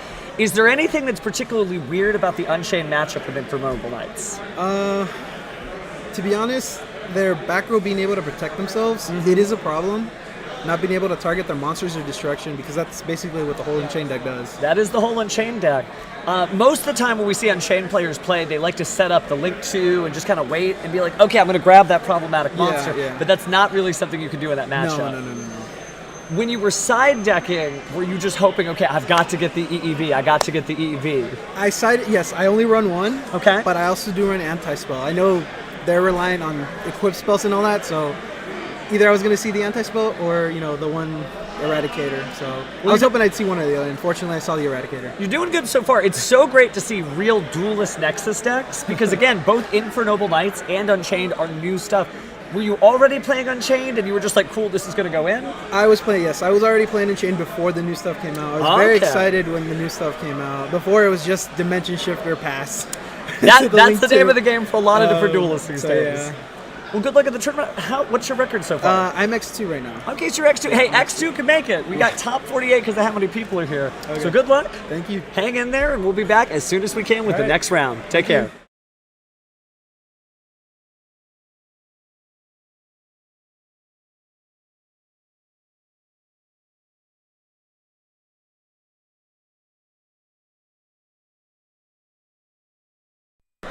And to give our viewers at home a little preview, we have just concluded this round, so we'll have the pairings up relatively soon, probably starting the next duel in about 15 to 20 minutes. So, great time to get a snack, relax, and do whatever you gotta do. But we'll be back soon, so you should be too.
just a moment. We are tracking down our duelists. We'll be right with you.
Stand by, duelists. We're just trying to track down our table 21. We certainly have pulled the players, but it's going to take a minute for them to get here. Thank you for your patience.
All right, duelists, thank you for your patience. We have our players. Now, this is going to be a special set because we did have to pull our players actually from a different table. So, a couple special things we need to note. One, this is game 2.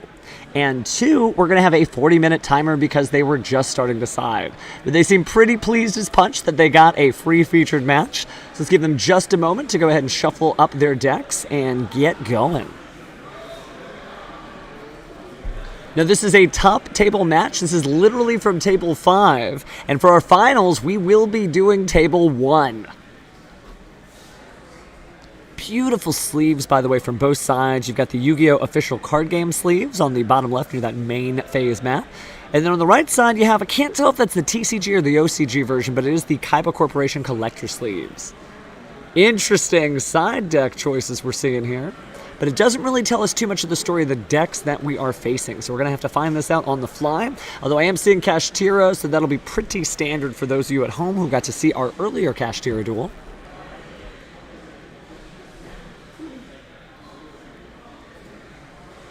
Oh yeah, that is definitely some Kashtira.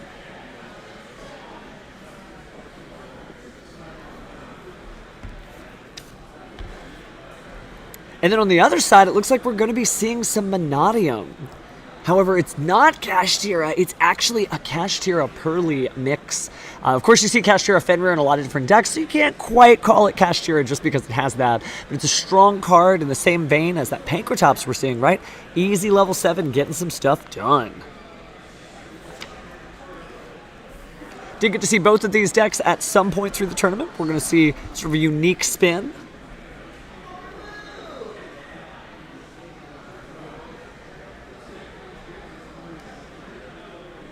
Letting our players shuffle through since they were very kind to go ahead and play for your viewing pleasure.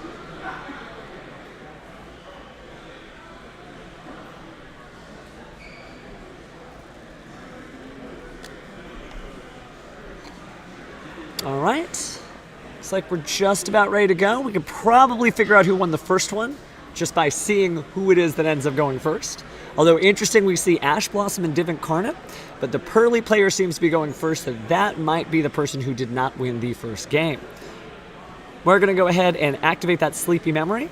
Going to go and special summon our Purrely, send that to the graveyard.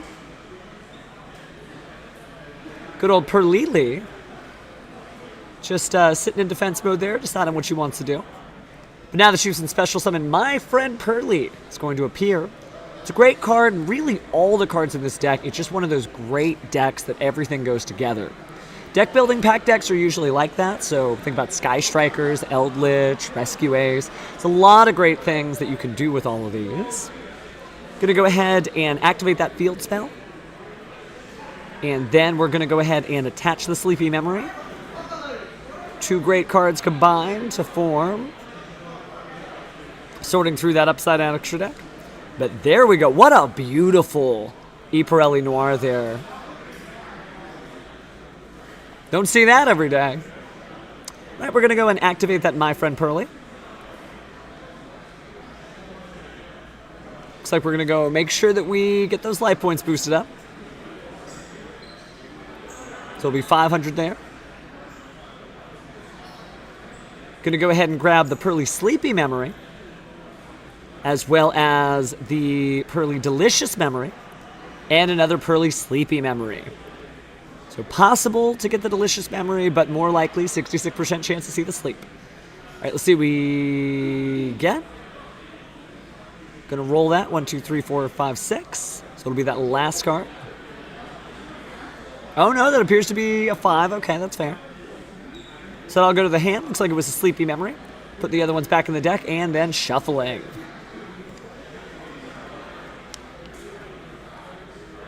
But there's a Droll and Lockbird. That'll be the last time we are grabbing any cards from the deck and adding them to the hand.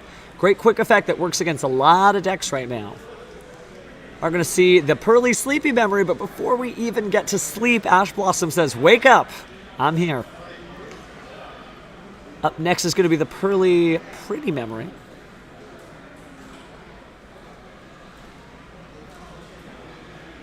And we're going to go ahead and set that trap card on the field. Little Pearl Leap for fun. Pretty decent setup for sure. Not necessarily optimal because the Ash Blossom, we're only seeing 3 materials on Purrely Noir.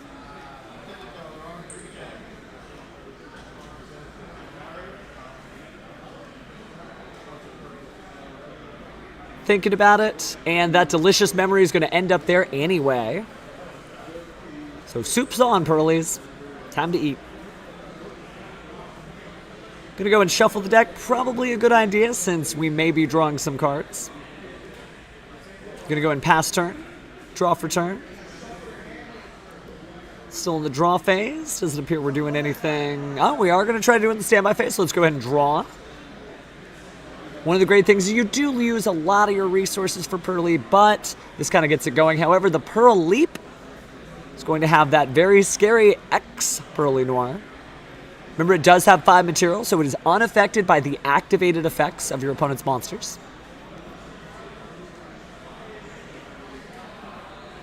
Does get to draw another one. Since it's a new monster, it's a new monster using its new effect.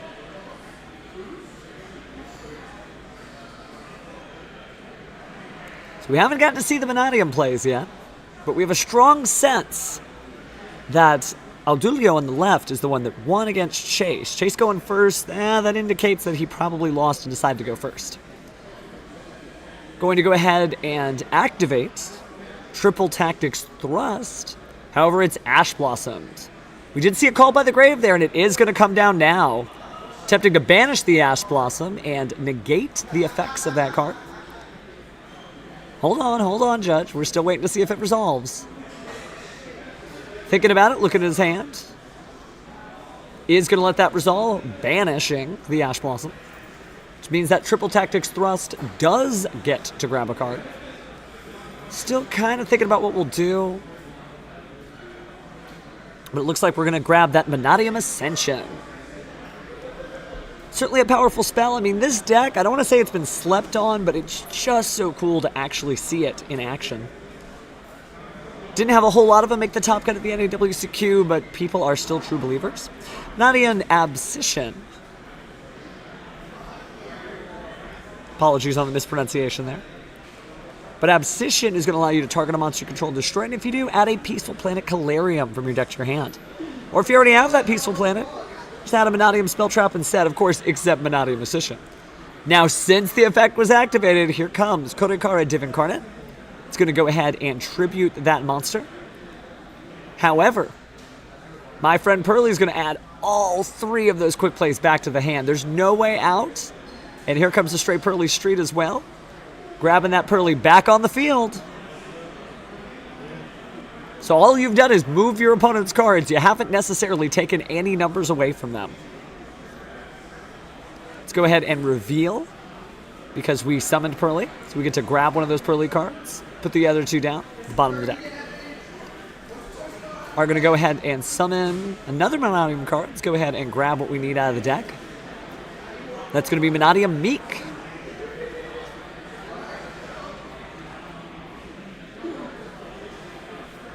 Meek's going to go ahead and special summon. And then we're going to use that Menadium Abscission. Again, we're going to target that monster, destroy it, and then add that Peaceful Planet from the deck to the hand. So the Peaceful Planet's here.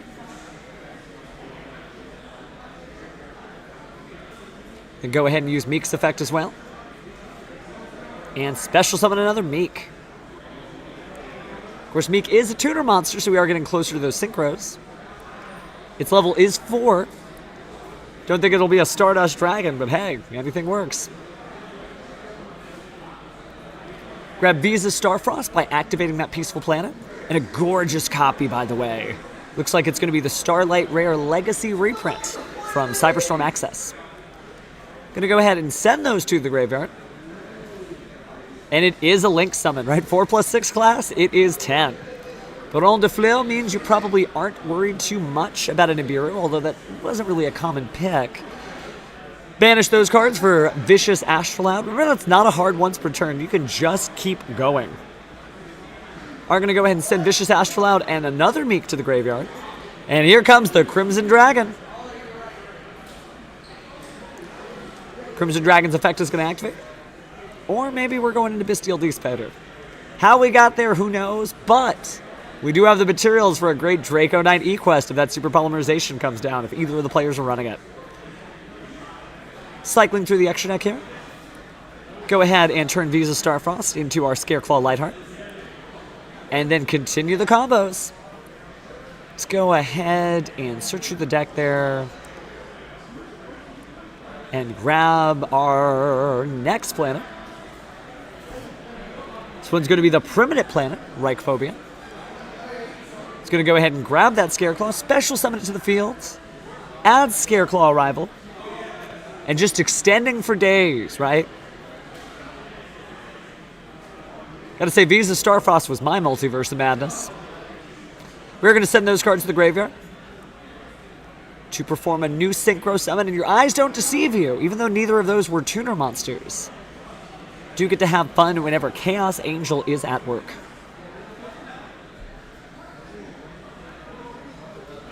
We go ahead and activate some Chain Link effects, getting rid of that field spell, banishing some additional cards, and I said it earlier, there's Vicious Astrolaud. Just keep reusing it. If you haven't tried this deck out, this is the sales pitch. Check it out. And even if for some reason this wasn't enough to clear the board, there's still quite a bit. Now, we thought that Chase lost the first one because we did start this in game 2, and it looks like the players are shaking hands and picking up their cards. So we'll probably get to talk to Aldulio about his Menadium deck and just how cool Vicious Astrolaud is.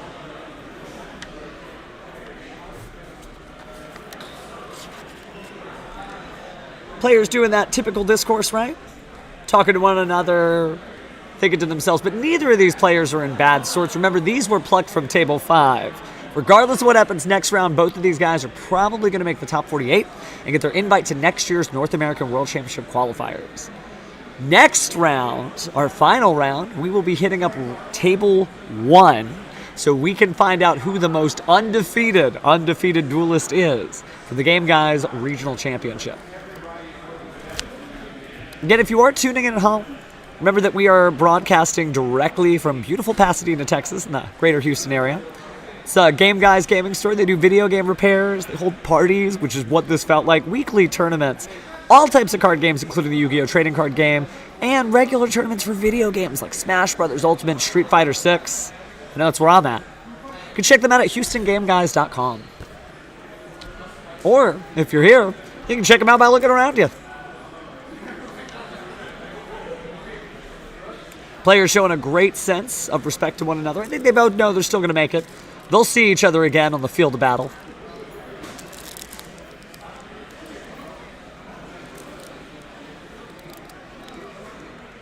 All right, Sacred Slip has been signed.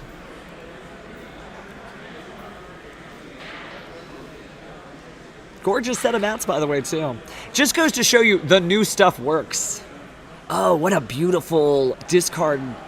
Those are ink tests from the official Konami line. Very few people get their hands on that. It's usually a factory defect. Some good stuff on stream.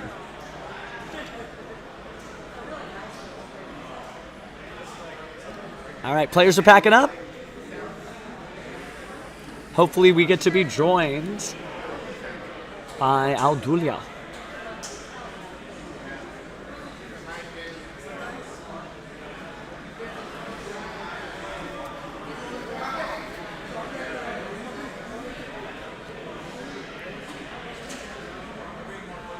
All right, just got to get the last of their stuff out of there. And our judge will be leading them to our wonderful stream setup here.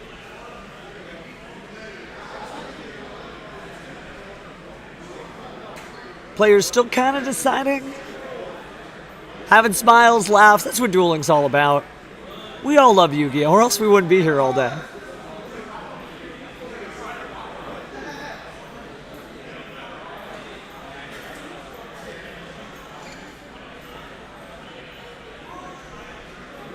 Still thinking about it. And that's so great, too, though.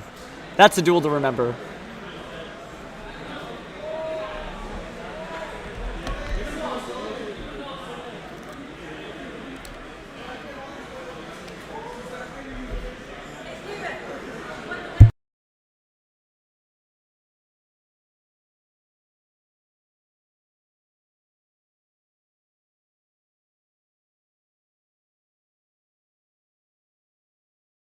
Looks like we should have our winner here shortly.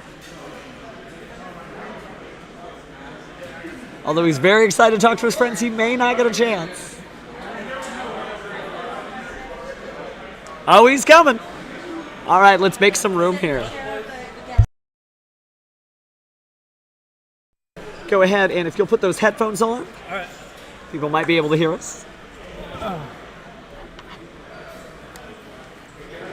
So that was fun. We got to see what it looks like when those two decks collide, but we didn't get to see a lot of Menadium throughout the tournament. So I wanted to ask you, besides the fact that Vicious Astrolabe is like the best card in the world, what made you decide to put Menadium in the deck box today? It's one of my favorite decks. I love Visas. Visas is probably one of the coolest cards that I've gotten to use. It has access to everything, and with access to the new Synchro, having a Tribute Karma for an entire archetype is just insane. It is kind of neat. You know, it's one of those things where I don't think a lot of players are aware of the fact that it's not a hard once per turn with Vicious Astrolabe. So once you're cleaning those resources, there he showed back up again. Oh yeah, honestly, I believe that card should be at 1. I love it, but it's too free. There is no restriction to it. All you have to have is materials. Even if they book something, you can still banish, and it'll check on res, so it still happens. It's such an amazing card. Really does feel like it. So at this point, what's your record in the tournament? Currently, I am X1. X1, so you're pretty much a lock-in for the regional championships, highway over to the North America World Championship qualifier. That said, do you feel like now that you've gotten a couple of tournaments in with Menadium, is this going to be a deck that you keep playing? I played it at Nats. We played the same list. Me, QB, Mark St. Romain, we all played the same list. We thought it was very good in theory. We just keep on evolving with the deck as the format goes on and seeing what happens. It's cool. It's great to see card specialists because it's an underrepresented deck. It's so good to see synchros at the top table that aren't all the other synchros we're seeing. But at this point, you've only got just a few minutes to kind of unwind, relax. That said, once you get your invite, are you one of those guys who are still going to regional after regional? We're going to see you here next time? Oh, there's always room for improvement, so we always try. Me and my team and my sponsor, they provide as much as I can. So as long as they keep doing it, I'm going to keep playing. All right. Well, shout out to Main Phase for taking care of you. We will see you next time, and good luck in the next tournament. But I think this one's a lock for you. Take care.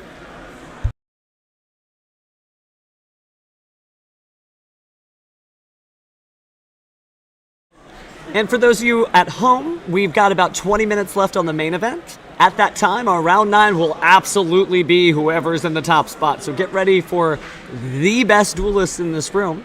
Got, again, about 20 minutes just to kick back, relax, grab a drink, do whatever you want to do. But make sure you don't go too far because we've got one duel left. See you then.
All right, duelists, thank you so much for joining us at the Game Guys Regional, but we still have one more duel left. You'll recognize some of the duelists because we featured them before because they just kept winning.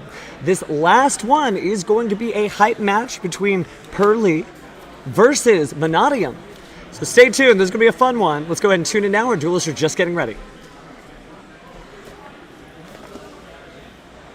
All right, laying out some familiar mats. Great looking Cyberstorm Access pre-release mat showing off that Firewall Singularity Dragon. It's a great monster and I'm a big fan of Brains. But we won't be seeing any Cybers here.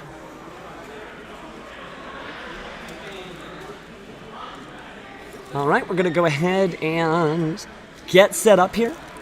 Beautiful Xyz sleeves there down on the side. We recognize Audulio, we were just talking about him.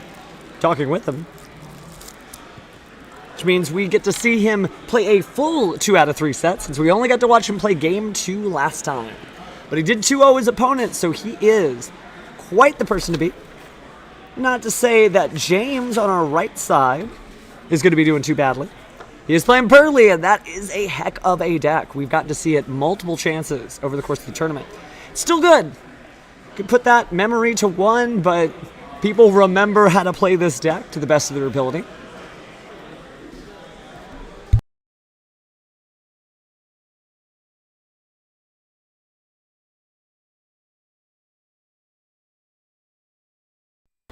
All right. Everybody's shuffling up, getting ready. Both of these players have enjoyed a very long day today when you think about it. 9 rounds of Yu-Gi-Oh! Been here since the morning just like everybody else. Probably the earliest in the buildings except for the judges themselves and the great event staff we have here at Game Guys. Speaking of judges, got to see a glimpse of some of our fine staff here. Make sure to remember to thank your judges because they've been up since 6 a.m. only dedicated to your tournament experience. Speaking of tournament experience, though, we have rolled our dice. Let's decide who's going first. Great sign of sportsmanship there. Drawn up, and good luck to both of these players. Now, they're both likely to make it to the NAWCQ, that is the North American World Championship qualifier, but let's see Audulio start with the Scareclaw Rykart, allowing him to search from his deck to his hand. Scareclaw Arrival. Interesting, a little different part of the combo than we're used to seeing, but the Droll and Lockbird is going to hit the ground there. It looks like a collector's rare, by the way. Audulio considering his options. Remember, he cannot search any new cards from his deck to his hand because of that Droll and Lockbird saying no. That Harpy's Feather Duster was more of a go second card, but it's important to main deck it. You never know when you're going to go first or second. Can't win every dice roll. That's what makes this a trading card game. James setting his hand down there, getting settled in. Gonna go and set a card down and show up with Menadium Meek. Now, you may not be able to add cards from your deck to your hand, but you could definitely continue to special summon cards. I'm going to see Rykart and Meek go to the graveyard. Gorgeous sleeve toppers, by the way. Taking a quick look through the extra deck, trying to figure out what is the right card. And hey! Not a synchro that you see every day. Making sure that we go through the effects here. Just careful, considerate play. Hey, it's the last round and both duels have a great record, but one of them still wants to be number 1. And that monster may not stay in the field that long, as you see. It's really just food. Menadium Torrid goes to the graveyard along with it. And here comes the Axel Synchro, Stardust Dragon. Just verifying that we got the math right. 6 plus 2 is 8. We are going to bring Menadium Torrid back to the field. Still looking at that Harpy's Feather Duster. One other spell I couldn't get a great look at.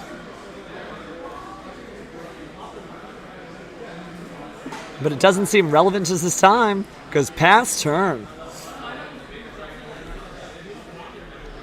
Take a look at the Axel Synchro Stardust Dragon. Gives you the ability to, well, Axel Synchro.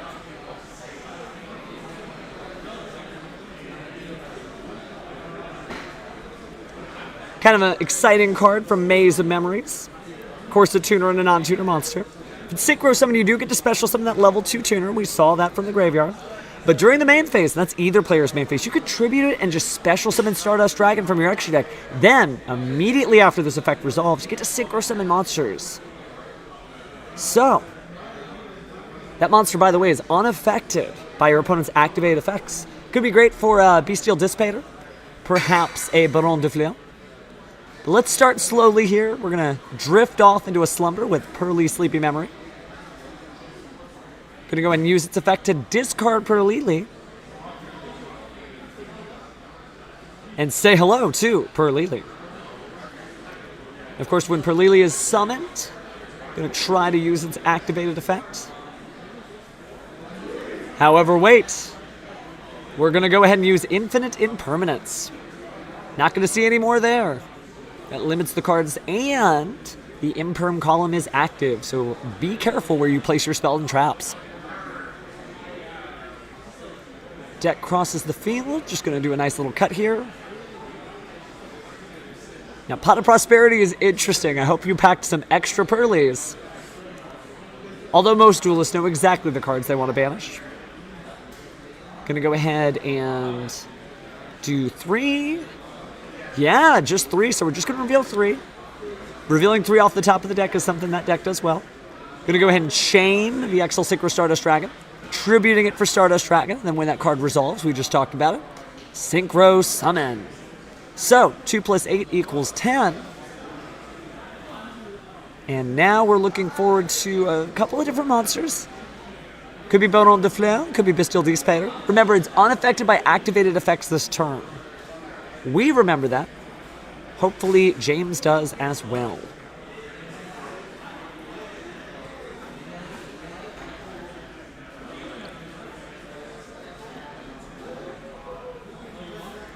No response, totally fine. Just wanted to read the cards, and it is Baron de Fleur.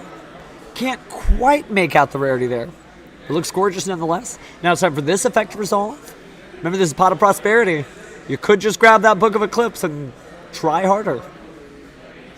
But that would put the Purrely that you special summon face down. Couple options there. We haven't normal summoned this turn. Take a look at those banished monsters. They were banished by choice. Just making sure to remember what they do not have in their extra deck. This is a painful choice, not of the old school Yu-Gi-Oh! Variety. Looks like we'll add Purrely to the hand. Send those other cards to the bottom of the deck in any order. Good job not shuffling. Something that sometimes players, they just lose track, especially when you've been here for 9 rounds of Yu-Gi-Oh! We are going to normal summon that Purrely. Going to go and activate the effect. No response, not concerned. Grab in another Purrely card. Perhaps that wasn't the right play. Remember, it's going to be half damage this turn if we get that far.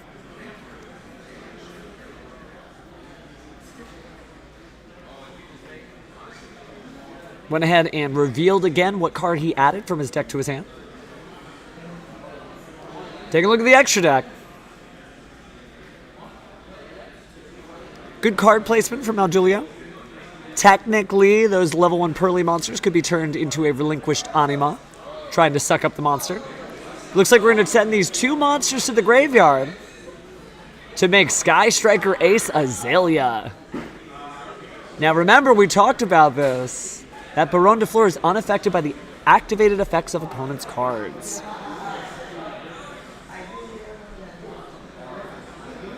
Taking a look at Azalea, just to make sure we understand how it works.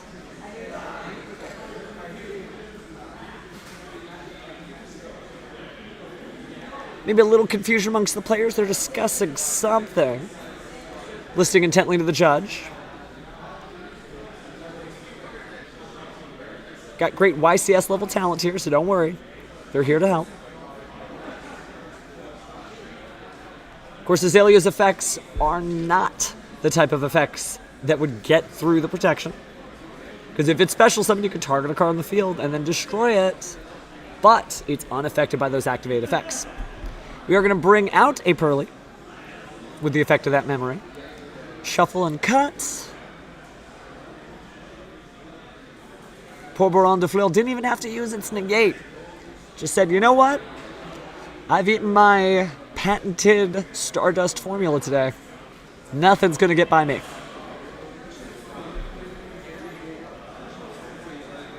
Contemplating which of these 3 cards we're going to grab. Adding that delicious Banquet of Memories to your hand.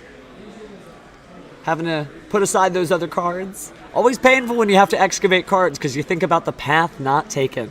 If only I hadn't excavated these, maybe I'd draw them next turn. But there's no time to waste. Trying to activate that Purrely effect. Looks like we are going to negate and destroy. So Baron is not live anymore, but it is still unaffected, and it is giant. Beast of a monster. It's amazing level 10 synchros are basically a staple nowadays. There was a day and age where it took work. All right, Purrely is here. Sleepy Memory.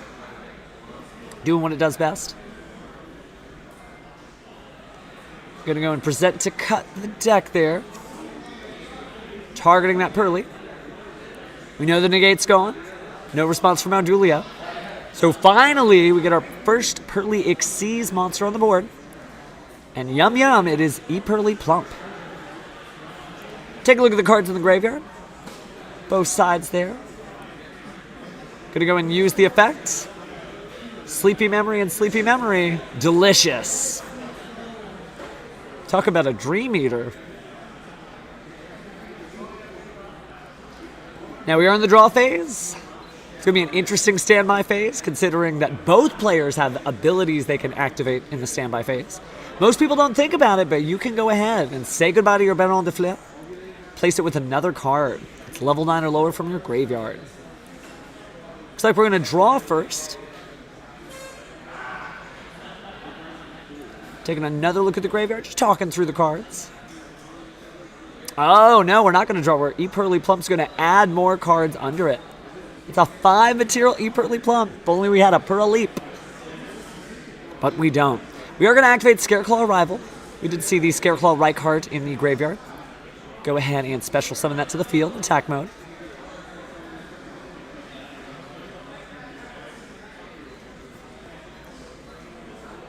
Still sitting on that Harpy's Feather Duster. Not very helpful. I think that'll probably hit the side deck by the time we get to game 2. There are some cards you want to destroy. Obviously, Straight Purrely Street, My Friend Purrely. But before we even get to that, there goes Reichart. And that's it. Didn't even want to see any more than that.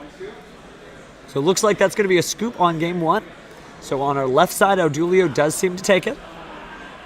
Just based on the demeanor of the players. Both of them still knowing that they're going to top either way. Really want to make this duel the best they can be. Again, they're dueling for our entertainment, but in that room, it's just 2 duelists and a judge. Just another day loving and playing Yu-Gi-Oh! And we are seeing some cards come out. Curious to know if we can take a quick look at that Harpy's Feather Duster maybe coming out. Not that it's bad. Not that it's bad. Just didn't help then. And Purrely is still a strong deck. Lots of different variations. You can play it with Sprites. You can play it with Chimeras, actually. Don't just take it from me. Start Googling the internet to find some interesting Purrely combinations. But the deck by itself is still very strong. It's probably the strongest deck that is not Kashtira. And why is that? Well, it's a strong deck that's difficult to deal with, but it's graveyard dependent. So Kashtira, or heaven help you, Fluanda Rees with a couple of dimension shifters might do those Purrelys in. Menadium, on the other hand, also another big graveyard deck. And we've seen that, Kashtira is good, but it's not a guaranteed victory. Their weakness, well, they don't necessarily have a lot of monsters. So you could just draw some great Kashtira cards, and none of them are that wonderful shade of orange that an effect monster is, just staring at greens and pinks. Gonna go into a 7 pile shuffle here. Being thorough. You lost the first one, you don't want to mess this up. Make sure those cards are sufficiently randomized, not clumped together. You may not believe in the heart of the cards, but hey, luck's a part of skill.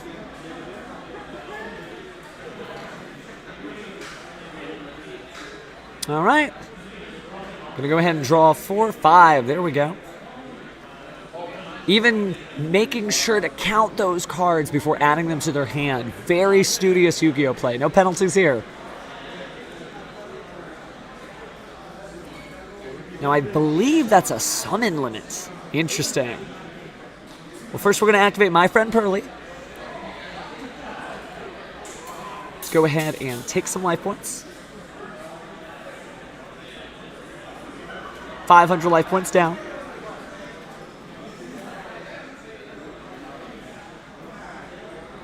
And then, time to grab some cards. Gonna reveal Sleepy Memory.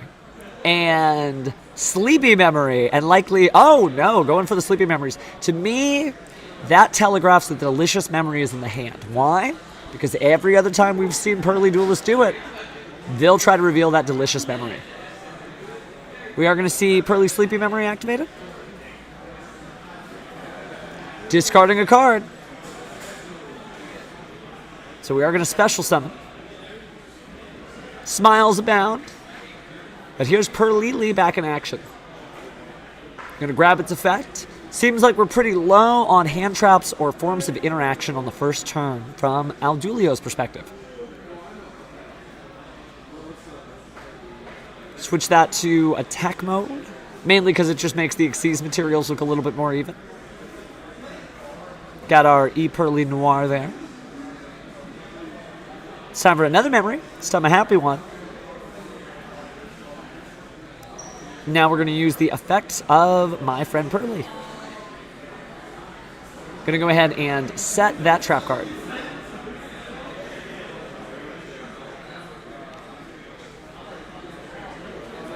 Purrely is incredible. We've already seen how good it can be. Being able to do those additional draws because you're changing which monster it really is.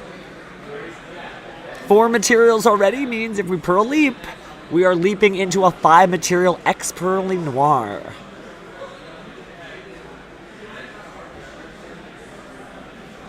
Alright, pass turn. Still in the draw phase. Here comes the standby phase. There's a draw. There's a draw. Let's go ahead and Purrely. Alright, let's spring into action. 5 materials here for Purrely Noir. So it's unaffected by the activated effects of opponents. Purrely Noir, excuse me. The names are very close, but there is a considerable difference. Look at the star level on the field just right there. Much higher in rank.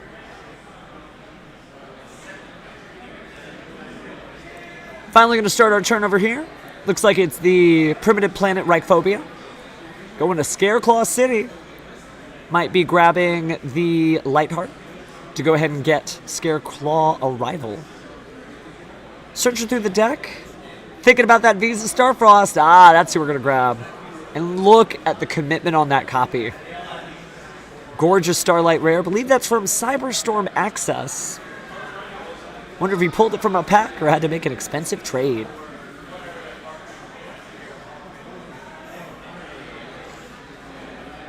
So we've got our 5 materials, counting them out. Now we're going to trade in the primitive planet. Let's go travel through space and time to get to the peaceful planet. Whole tour de force of the Star Wars of Kashtira versus Scareclaw versus Menadium versus Tearlaments. Although we don't see any Tearlaments in this deck, it's basically the rest of the plot. Grabbed our Menadium Torrid. Haven't necessarily committed any points to the board yet, but we got our first Scareclaw. Scareclaw right card. Gonna go ahead and be joined by Menadium Torrid.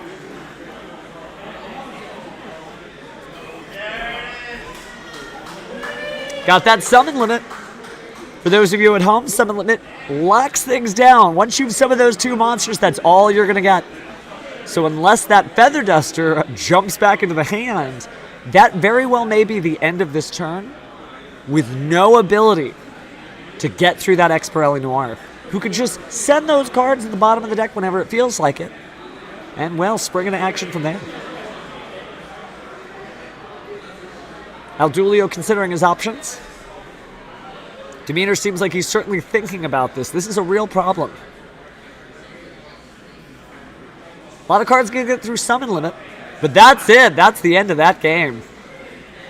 Going right on to game 3, conceding and also conserving that time. But understood pretty fast that that was going nowhere. It's really important, duelists out there. You might think to yourself, hey, I don't need spell and trap based spell and trap removal. Well, remember Mystic Mine. That's all you needed, just a Mystical Space Typhoon to keep the game going.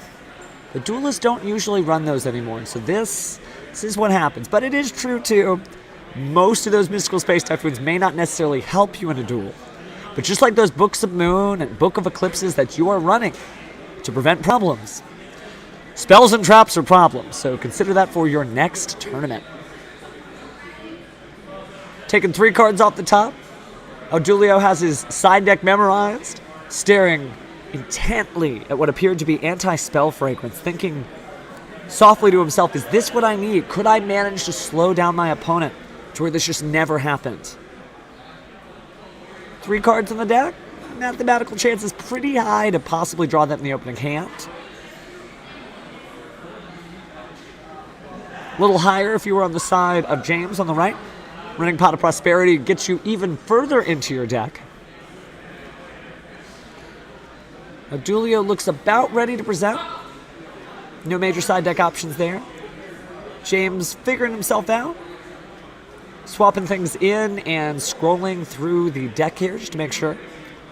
Don't see anything too crazy. Looks like the Tactics talent is going to come out. What's going to come in its place? Can't quite see. It's a little off camera for us. That summon limit did the job, though.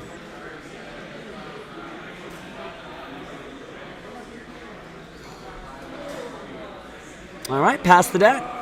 Aldulio is satisfied. Still a few last-moment decisions here from James. Taking out 2 cards, placing in 2 cards. Can't quite see it. He's doing good. Don't worry, this isn't a remote duel. There's a physical judge in that room, so there's no sleight of hand just because the cards come off the screen. Of course, there's no sleight of hand from your remote duelist opponents either. They're playing fair. All right, shuffling the deck. I think we know what we're doing. This is game 3 of table 1. This is it. This is the last duel we'll be streaming.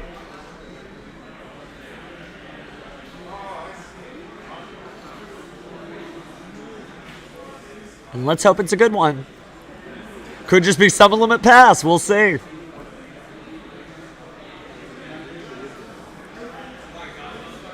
Making gorgeous 7 piles. Sleeves are in good condition considering they've been played pretty thoroughly all day. All right. Cut and present. We're going in. Dulio lost. Shaking his head just a little bit. Not sure if he'll win, not sure if he'll lose. Let's see what he gets. That's 3 spells, a monster, and another monster. So we didn't necessarily get to the anti-spell fragrances. They're somewhere locked in there. Hopefully he can hang in there. Of course, if there is any triple tactics thrusts, now Dulio does run 3 of them. There's a possibility that we may just set the anti-spell fragrance in a different way. So effectively, there's 6 copies in the deck. I'm going to start with the Peaceful Planet.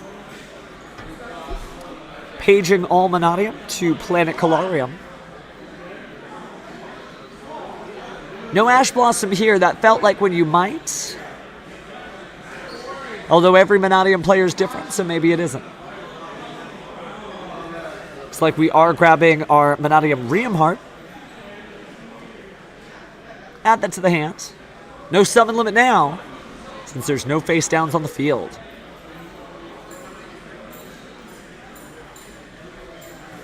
Going to start with Reamheart. Go ahead and reach into the deck. Grab that Menadium Abscission again. allowing destruction and a search. Could be the field spell, but if you already have the field spell, as you saw James point over, then you do get an additional effect instead.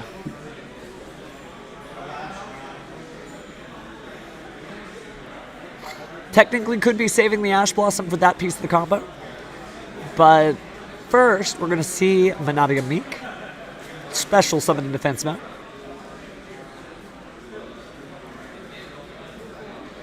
Thinking carefully about our plays here.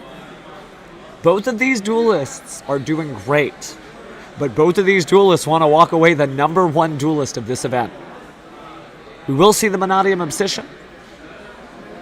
Going to go ahead and destroy Meek. Already have our Peaceful Planet, so we might get our alternate effect. Going to grab the Menadium Reframing, very important for the Vicious Astrolabe cycle. Going to go ahead and use Meek. And showing off Menadium Reframing just because, well, you really don't see it. We've seen plenty of Menadium this tournament. It might be worth taking the time to read these cards in advance. Just so that you're, not making that decision now for the first time. Although if you're a great duelist, you can make decisions on the fly. Taking a quick look at that session. Makes sense. No response of any kind by James. Menadium Meek is back on the field. And we're going to reach back into the deck. Saying hello to another Menadium Meek. This one should be level 4. As indicated. So we got a 2, a 4, and another 4. Of course, there are 2 tuners. I don't think we're doing any Jack Atlas levels of double tuning. But we will banish the Menadium Obsession to special summon the Scareclaw or Reichheart. Taking a quick look through the deck here. Probably going to grab that Scareclaw Arrival. There it is. Previous turns, we've seen that Reichheart turn into a Lightheart. And then Scareclaw Arrival go ahead and bring Reichheart back. See how this turn turns out.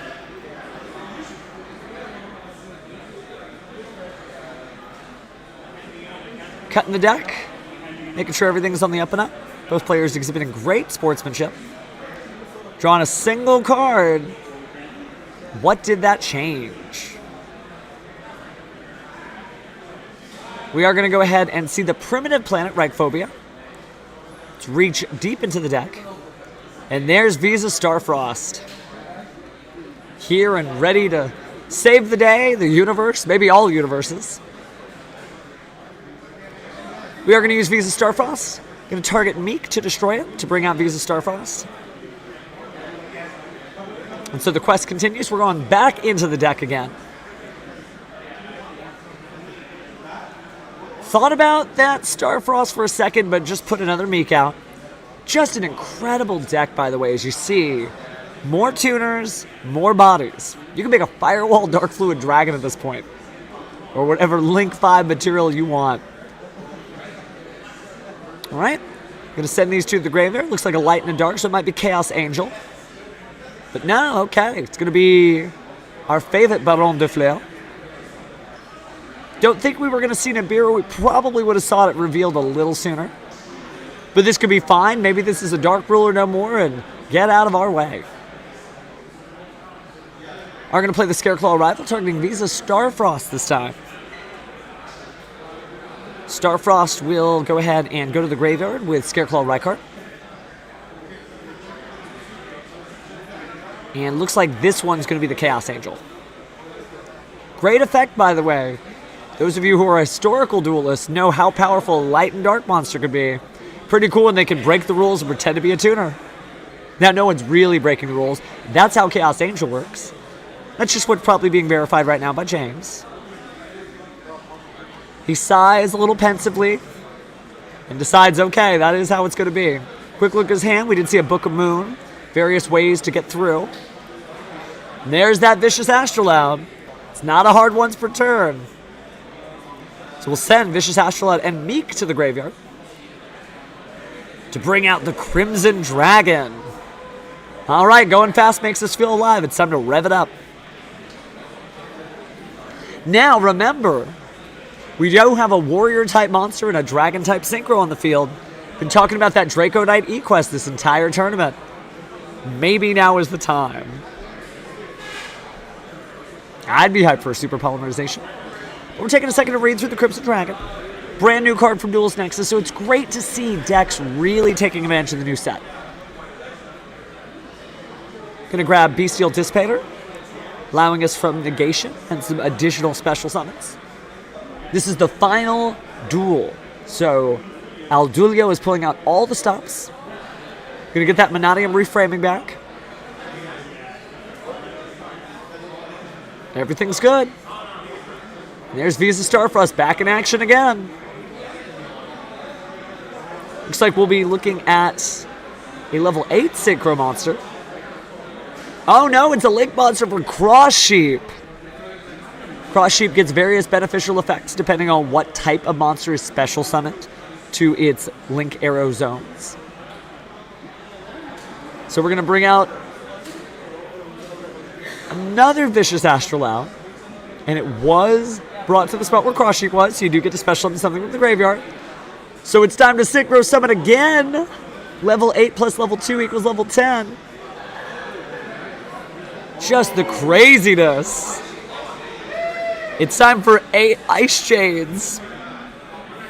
You thought you had seen the full field, but little did you know that Ice Jade Gimmer Agarine is here. Staring it down, you do not usually see water monsters pop up on the field.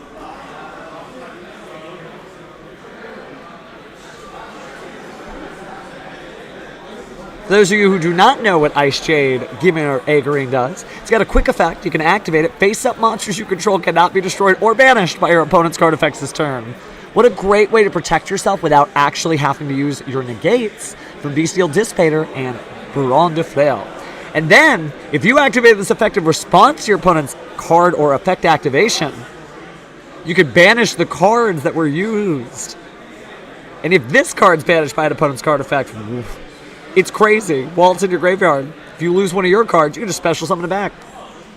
So again, it is protection. And if it was a response, it's even more. And you can bring it back whenever you feel like. Well, as long as you meet the conditions of the effect. So it's not just Buron de Flail. It's not just Bestial Dissipator. It's Chaos Angel and Ice Jades. And we're setting 3. Cross Sheep's going to the graveyard. Let's see what we can do. We do have the Kurikara Div Incarnate. It's the first card that was drawn. Also have a Book of Moon. Could go ahead and use that Book of Moon to try to bait out one of the effects here. And if they did, Kurikara Div Incarnate looks pretty good. 1500 attack fire monster does more than just show up in the duel. It tributes your opponent's monsters and later steals them from the graveyard. Thinking carefully here, there's definitely a way out to play through 7 points of interaction. But we will start with Book of Moon on the Ice Jade.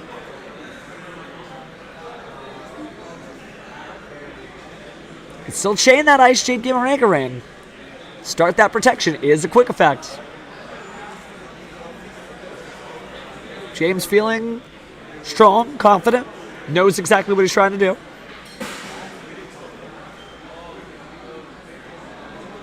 Still thinking. Really talking this through. Taking a look again at the Agarine effect. Remember, the first word I said was quick effect. So face-up monsters cannot be destroyed or banished by your opponent's card effects this turn. That means the Book of Moon didn't necessarily do something new.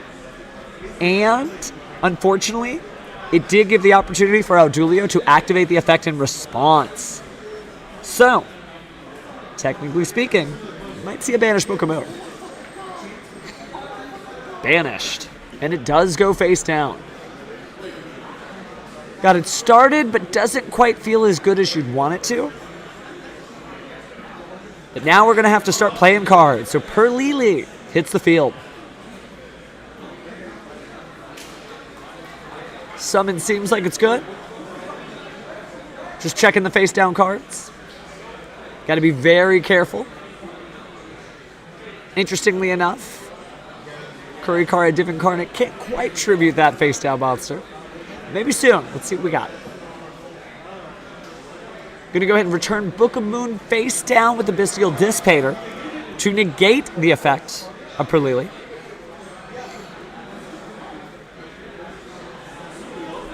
Little shuffle, little cut. Go ahead and pass it over to the opponent. Let Audulio do his job. Still have to think about what we're going to do with these last 4 cards. All right. Time for some Purrely action. Activating that memory. Another one in hand, of course. We're trying to determine what to do next. Activating Book of Moon to send that Baron de Fleur face down. Challenging the opponent here, saying, hey, you got to do something. Oh, but there's the Menadium reframing. Take a look at Menadium reframing just to make sure we understand what it does. Sometimes Yu-Gi-Oh cards are so good you can hardly believe it.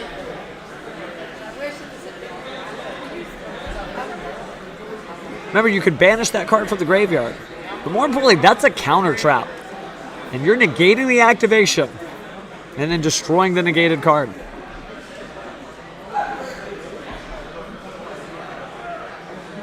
Starting to calculate a little life points here. Figure out what we want to do next.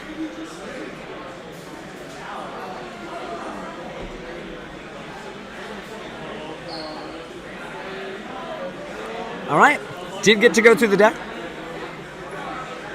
So say hello to Purrely. Gotten through the Bestial Dissipator. Technically gotten through Baron de Fleur, or maybe not though, because we did send Dissipator, so I think Baron de Fleur is probably still active. Because that Book of Moon got shuffled back in that deck. Let's go ahead and reveal these. You got Purrely. Lava Golem. It's too bad. James gesturing to the Lava Golem, desperately wishing he could add it, but its name isn't Purrely Lava Golem. We didn't have Purrelys when we were growing up in Duel Academy. Do have our 2 level 1 monsters on the board. Both duelists taking a quick glimpse at those sided cards, but not really getting to use them. No Anti-Spell Fragrance from Audulio, and no Lava Golem from James. Still have that Kurikara Div Incarnate in hand. Just trying to push and push and push. Sometimes you push, sometimes you win. At other times you overextend. Looks like Purrely's going to the graveyard. For the Kurikara Div Incarnate. Tributing those monsters. All 3.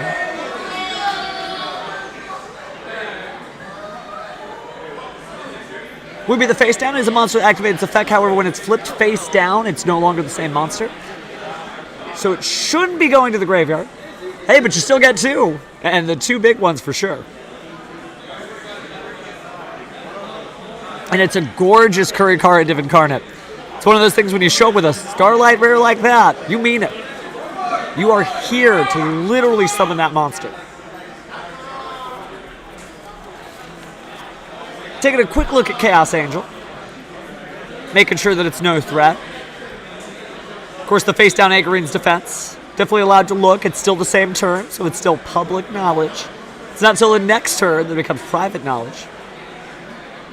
Of course, that's pursuant to the most recent update of the Yu-Gi-Oh! Tournament Policy Guidelines. But we finally played through the stuff. Maybe this is the moment.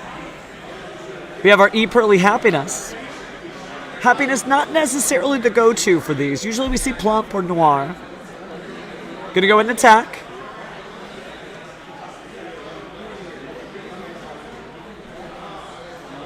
Take a look at the Chaos Angel here. Having a moment where maybe you forgot about my monster's special ability.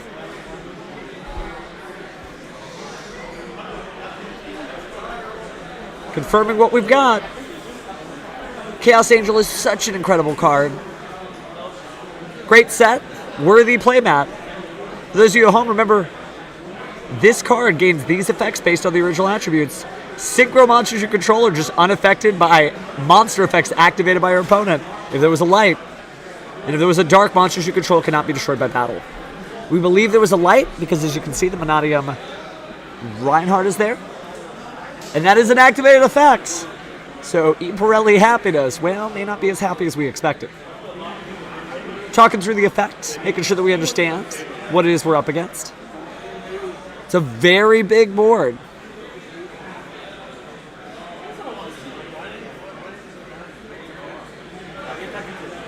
You can almost see the relief as Aldulio holds his own card. Sort of understanding what it is that it does, how it's going to help the situation. Little bit of explanation, they're trying to talk things out. Luckily, they do have a judge in the room.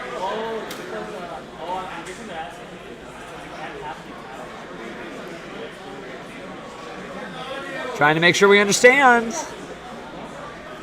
Remember, these players do have the right to appeal.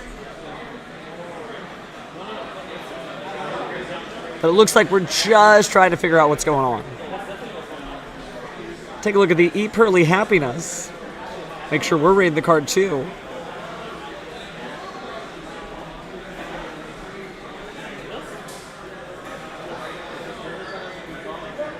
Taking a quick look.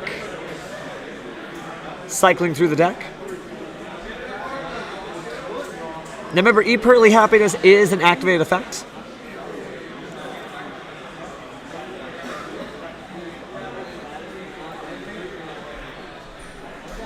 Still trying to figure out what we've got going on. Talking a lot about Agri. What a great board. Think about this. We are still on turn 2 of this duel. And it has taken all of this time through legal plays for James to catch up this far. Just trying to work his way back. Maybe a little calories will help with that Purrely delicious memory. We'll go ahead and bounce that trap card back to the hand. Still can attack again during the battle phase. Crashing into the Ice Jade Agarin. Of course, it can attack multiple times because of its attached materials. Thinking about what you want to do there. Neither duelist is giving up an inch. Trying to determine what is it that we want to grab out of the deck. So many options. It looks like we'll go ahead and add in another happy memory. And we'll use that to bounce that one back to the hand. And attack again. It may not be able to be destroyed, but it is a body. So we go ahead and get to attach that again. And attack again. Because remember, it can attack a number of times of the memories plus 1. And when it's attacking, good stuff's happening. It gives it 1, 2, 3, 4, 5 materials. And also grabs straight Purrely Street at the end. That Kurikara Div Incarnate should have massive attack because of its 2 tributes. So let's do a little bit of damage calculation. But remember, the monsters will not be destroyed. So Chaos Angel gets to continue to reign. But we might be in for a real treat here. This might be the Purrely comeback. I've already seen Aldulio win before. Now it's really time to prove. Just like he said, yes, I'll be at the next regional because I want to continue to improve this deck. I love this deck. Well, this is the challenge he asked for. Going to go ahead and do a little life point math here. Loss of 900, so it's 8,100 to 9,000. Of course, the Purrely cards allowing for that extra 1,000. Time for a little Xyz summon. It's X-Purrely Noir. It has way more than 5 materials, so it's unaffected by the activated effects. You did that to me, I'll do that to you, right? Ice Shade, Gimmer Agarin, going ahead and stopping those effects. Now we're going to special summon Baron de Flare with the effect of Kurikara Div Incarnate and use the effect of the Stray Purrely Street to grab that Sleepy Memory.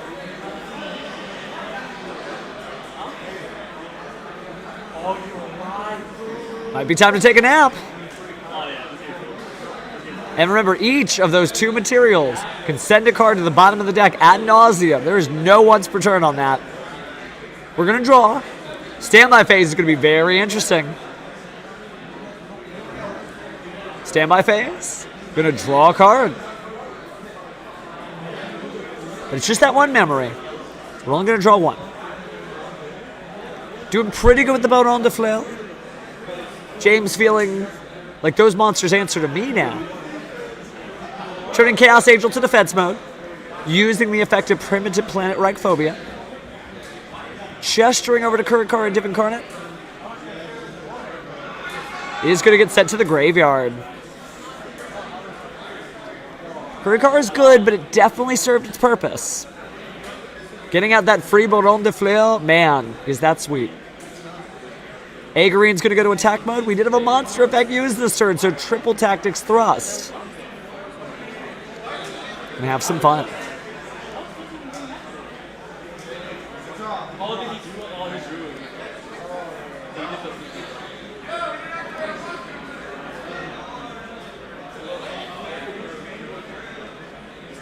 All right.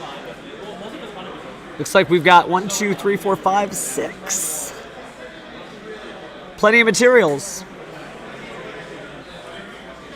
And plenty of monster effects to activate with that EX Purrely Noir. Setting a card and passing for a turn. So we're going to see the Stray Purrely Street. Go ahead and crack open the deck once more. This duel is not over. Let's go ahead and grab what looks like a happy memory. Attach that straight over to X Purrely Noir. Draw a card for turn. Looks like it's an infinite impermanence. That could be huge depending on what that set card is. Unless it's another imperm. Gonna go ahead and look at that Agrine. Normal summon Purrely. Gonna go ahead and banish it. And 2 like it. And that's it. Looks like James is conceding. And now Dulio takes it. You can clap now, but when the duelists open that door, that's when the real cheering should begin. Because it sounds like Dulio is your undefeated duelist for this regional. With Menadium, and what a field using Vicious Astrolabe, Cross Sheep, Baron de Fleur, even Ice Jade Giver Agarine. Better hit up TCG Player now, because that card might spike up just a little bit. But we'll see, we'll see. We'll get a chance to talk to our champion shortly. But remember, cheer for him when that door opens.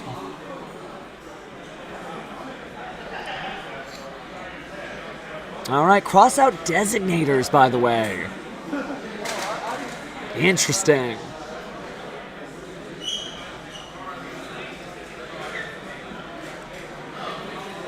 We'll get a chance to talk to Audulio soon to follow up on, well, he said he wasn't worried about any decks. Now we see why.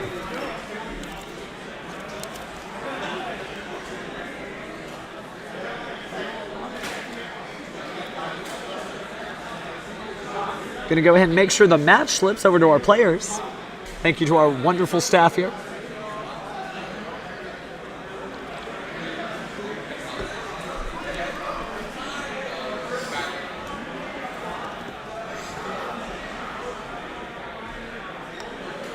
And then we'll get a quick interview with our local hero. All right, Penn is hitting the sacred document, that match slip.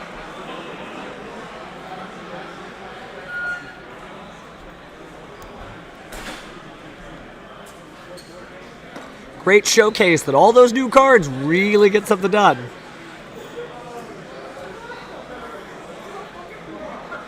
Already calling the friends, by the way, to let them know, hey, I made it.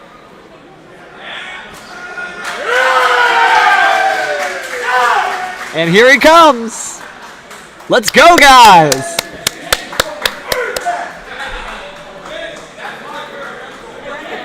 Oh, it looks like James actually is the winner. Come on and have a seat. How's it going, sir? Good, good. We had a little confusion on our side. Go ahead and put that on. We thought that you were actually not the person who won. Oh, yeah, no. I won. I only won because I was able to do 1,000 points of damage. There you go. Yeah, okay. With, Kurikara. So nice job. The Kurikara different card goes a long way. First, I think first time all day it came in handy. I was like, Pull yourself in here a little bit because you are our champion, James.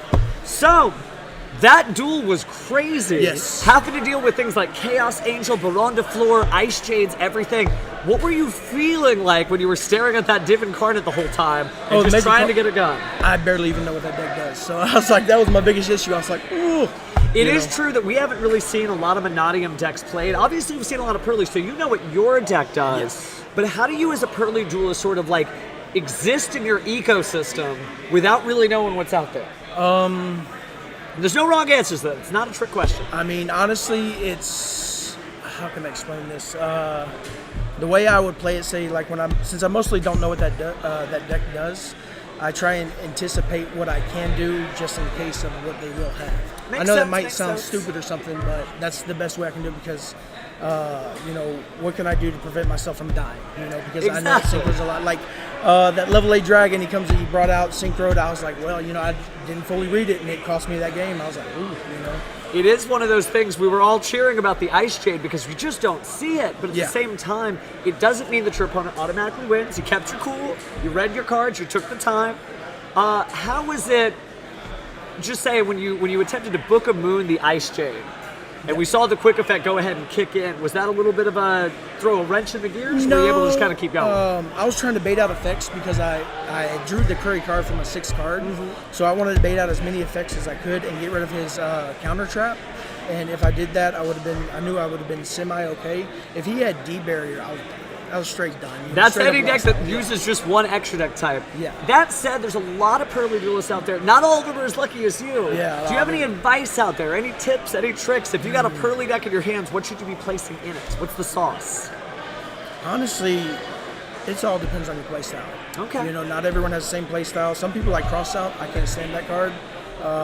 And a lot of pro players and better players than myself, recommend that card. But me, I'm like, I'm not gonna play that card. Okay. So I really can't. I don't have a good answer for that question. But it's just play how you like to play. Makes sense. Is this your first time going undefeated in a regional? Yes, not my first regional win, but first time going fully undefeated. Fully undefeated. Yeah. So you're going to get, should be a new regional deck box, that gorgeous new playmat, and then whatever other prizes the game guys have for you. Do you have any shout outs since you're the guy? Shout out to my sponsor, Jacob Mendoza. Shout out to my wife. Shout out to my daughter. Shout out to my buddies, I guess. Off the top of my head, I really, can't think. Those are the main 3 for sure. My wife, my daughter, and my sponsor. And my buddies, I guess. Okay. Well, they all had to basically wait outside for you. Now, congratulations. Go enjoy yourself. And, hey, hopefully we see you next regional. For sure. Have a good one. Anytime. Appreciate you. And so that's all we got for you at this point. We're going to go ahead and post standings in just a little bit. I've been Pheromone. This has been the Game Guy stream, and it's kind of been incredible. This venue is insane. If you have not been to Pasadena, Texas, get in the car, turn on Google Maps, and come down to Pasadena, Texas, because the Houston Game Guys are just insane. The quality of this venue, the quality of the fact that we have a separate stream equipment, stuff like that, is just incredible. This will all be on YouTube for those of you who are watching here in the audience, and for everybody at home, thank you so much for joining us for 9 rounds, but we'd rather see you here next time. So hey, next time it's time to duel, I know exactly who I'm expecting. You. This has been Pheromone signing off. We love you, and we'll see you next time.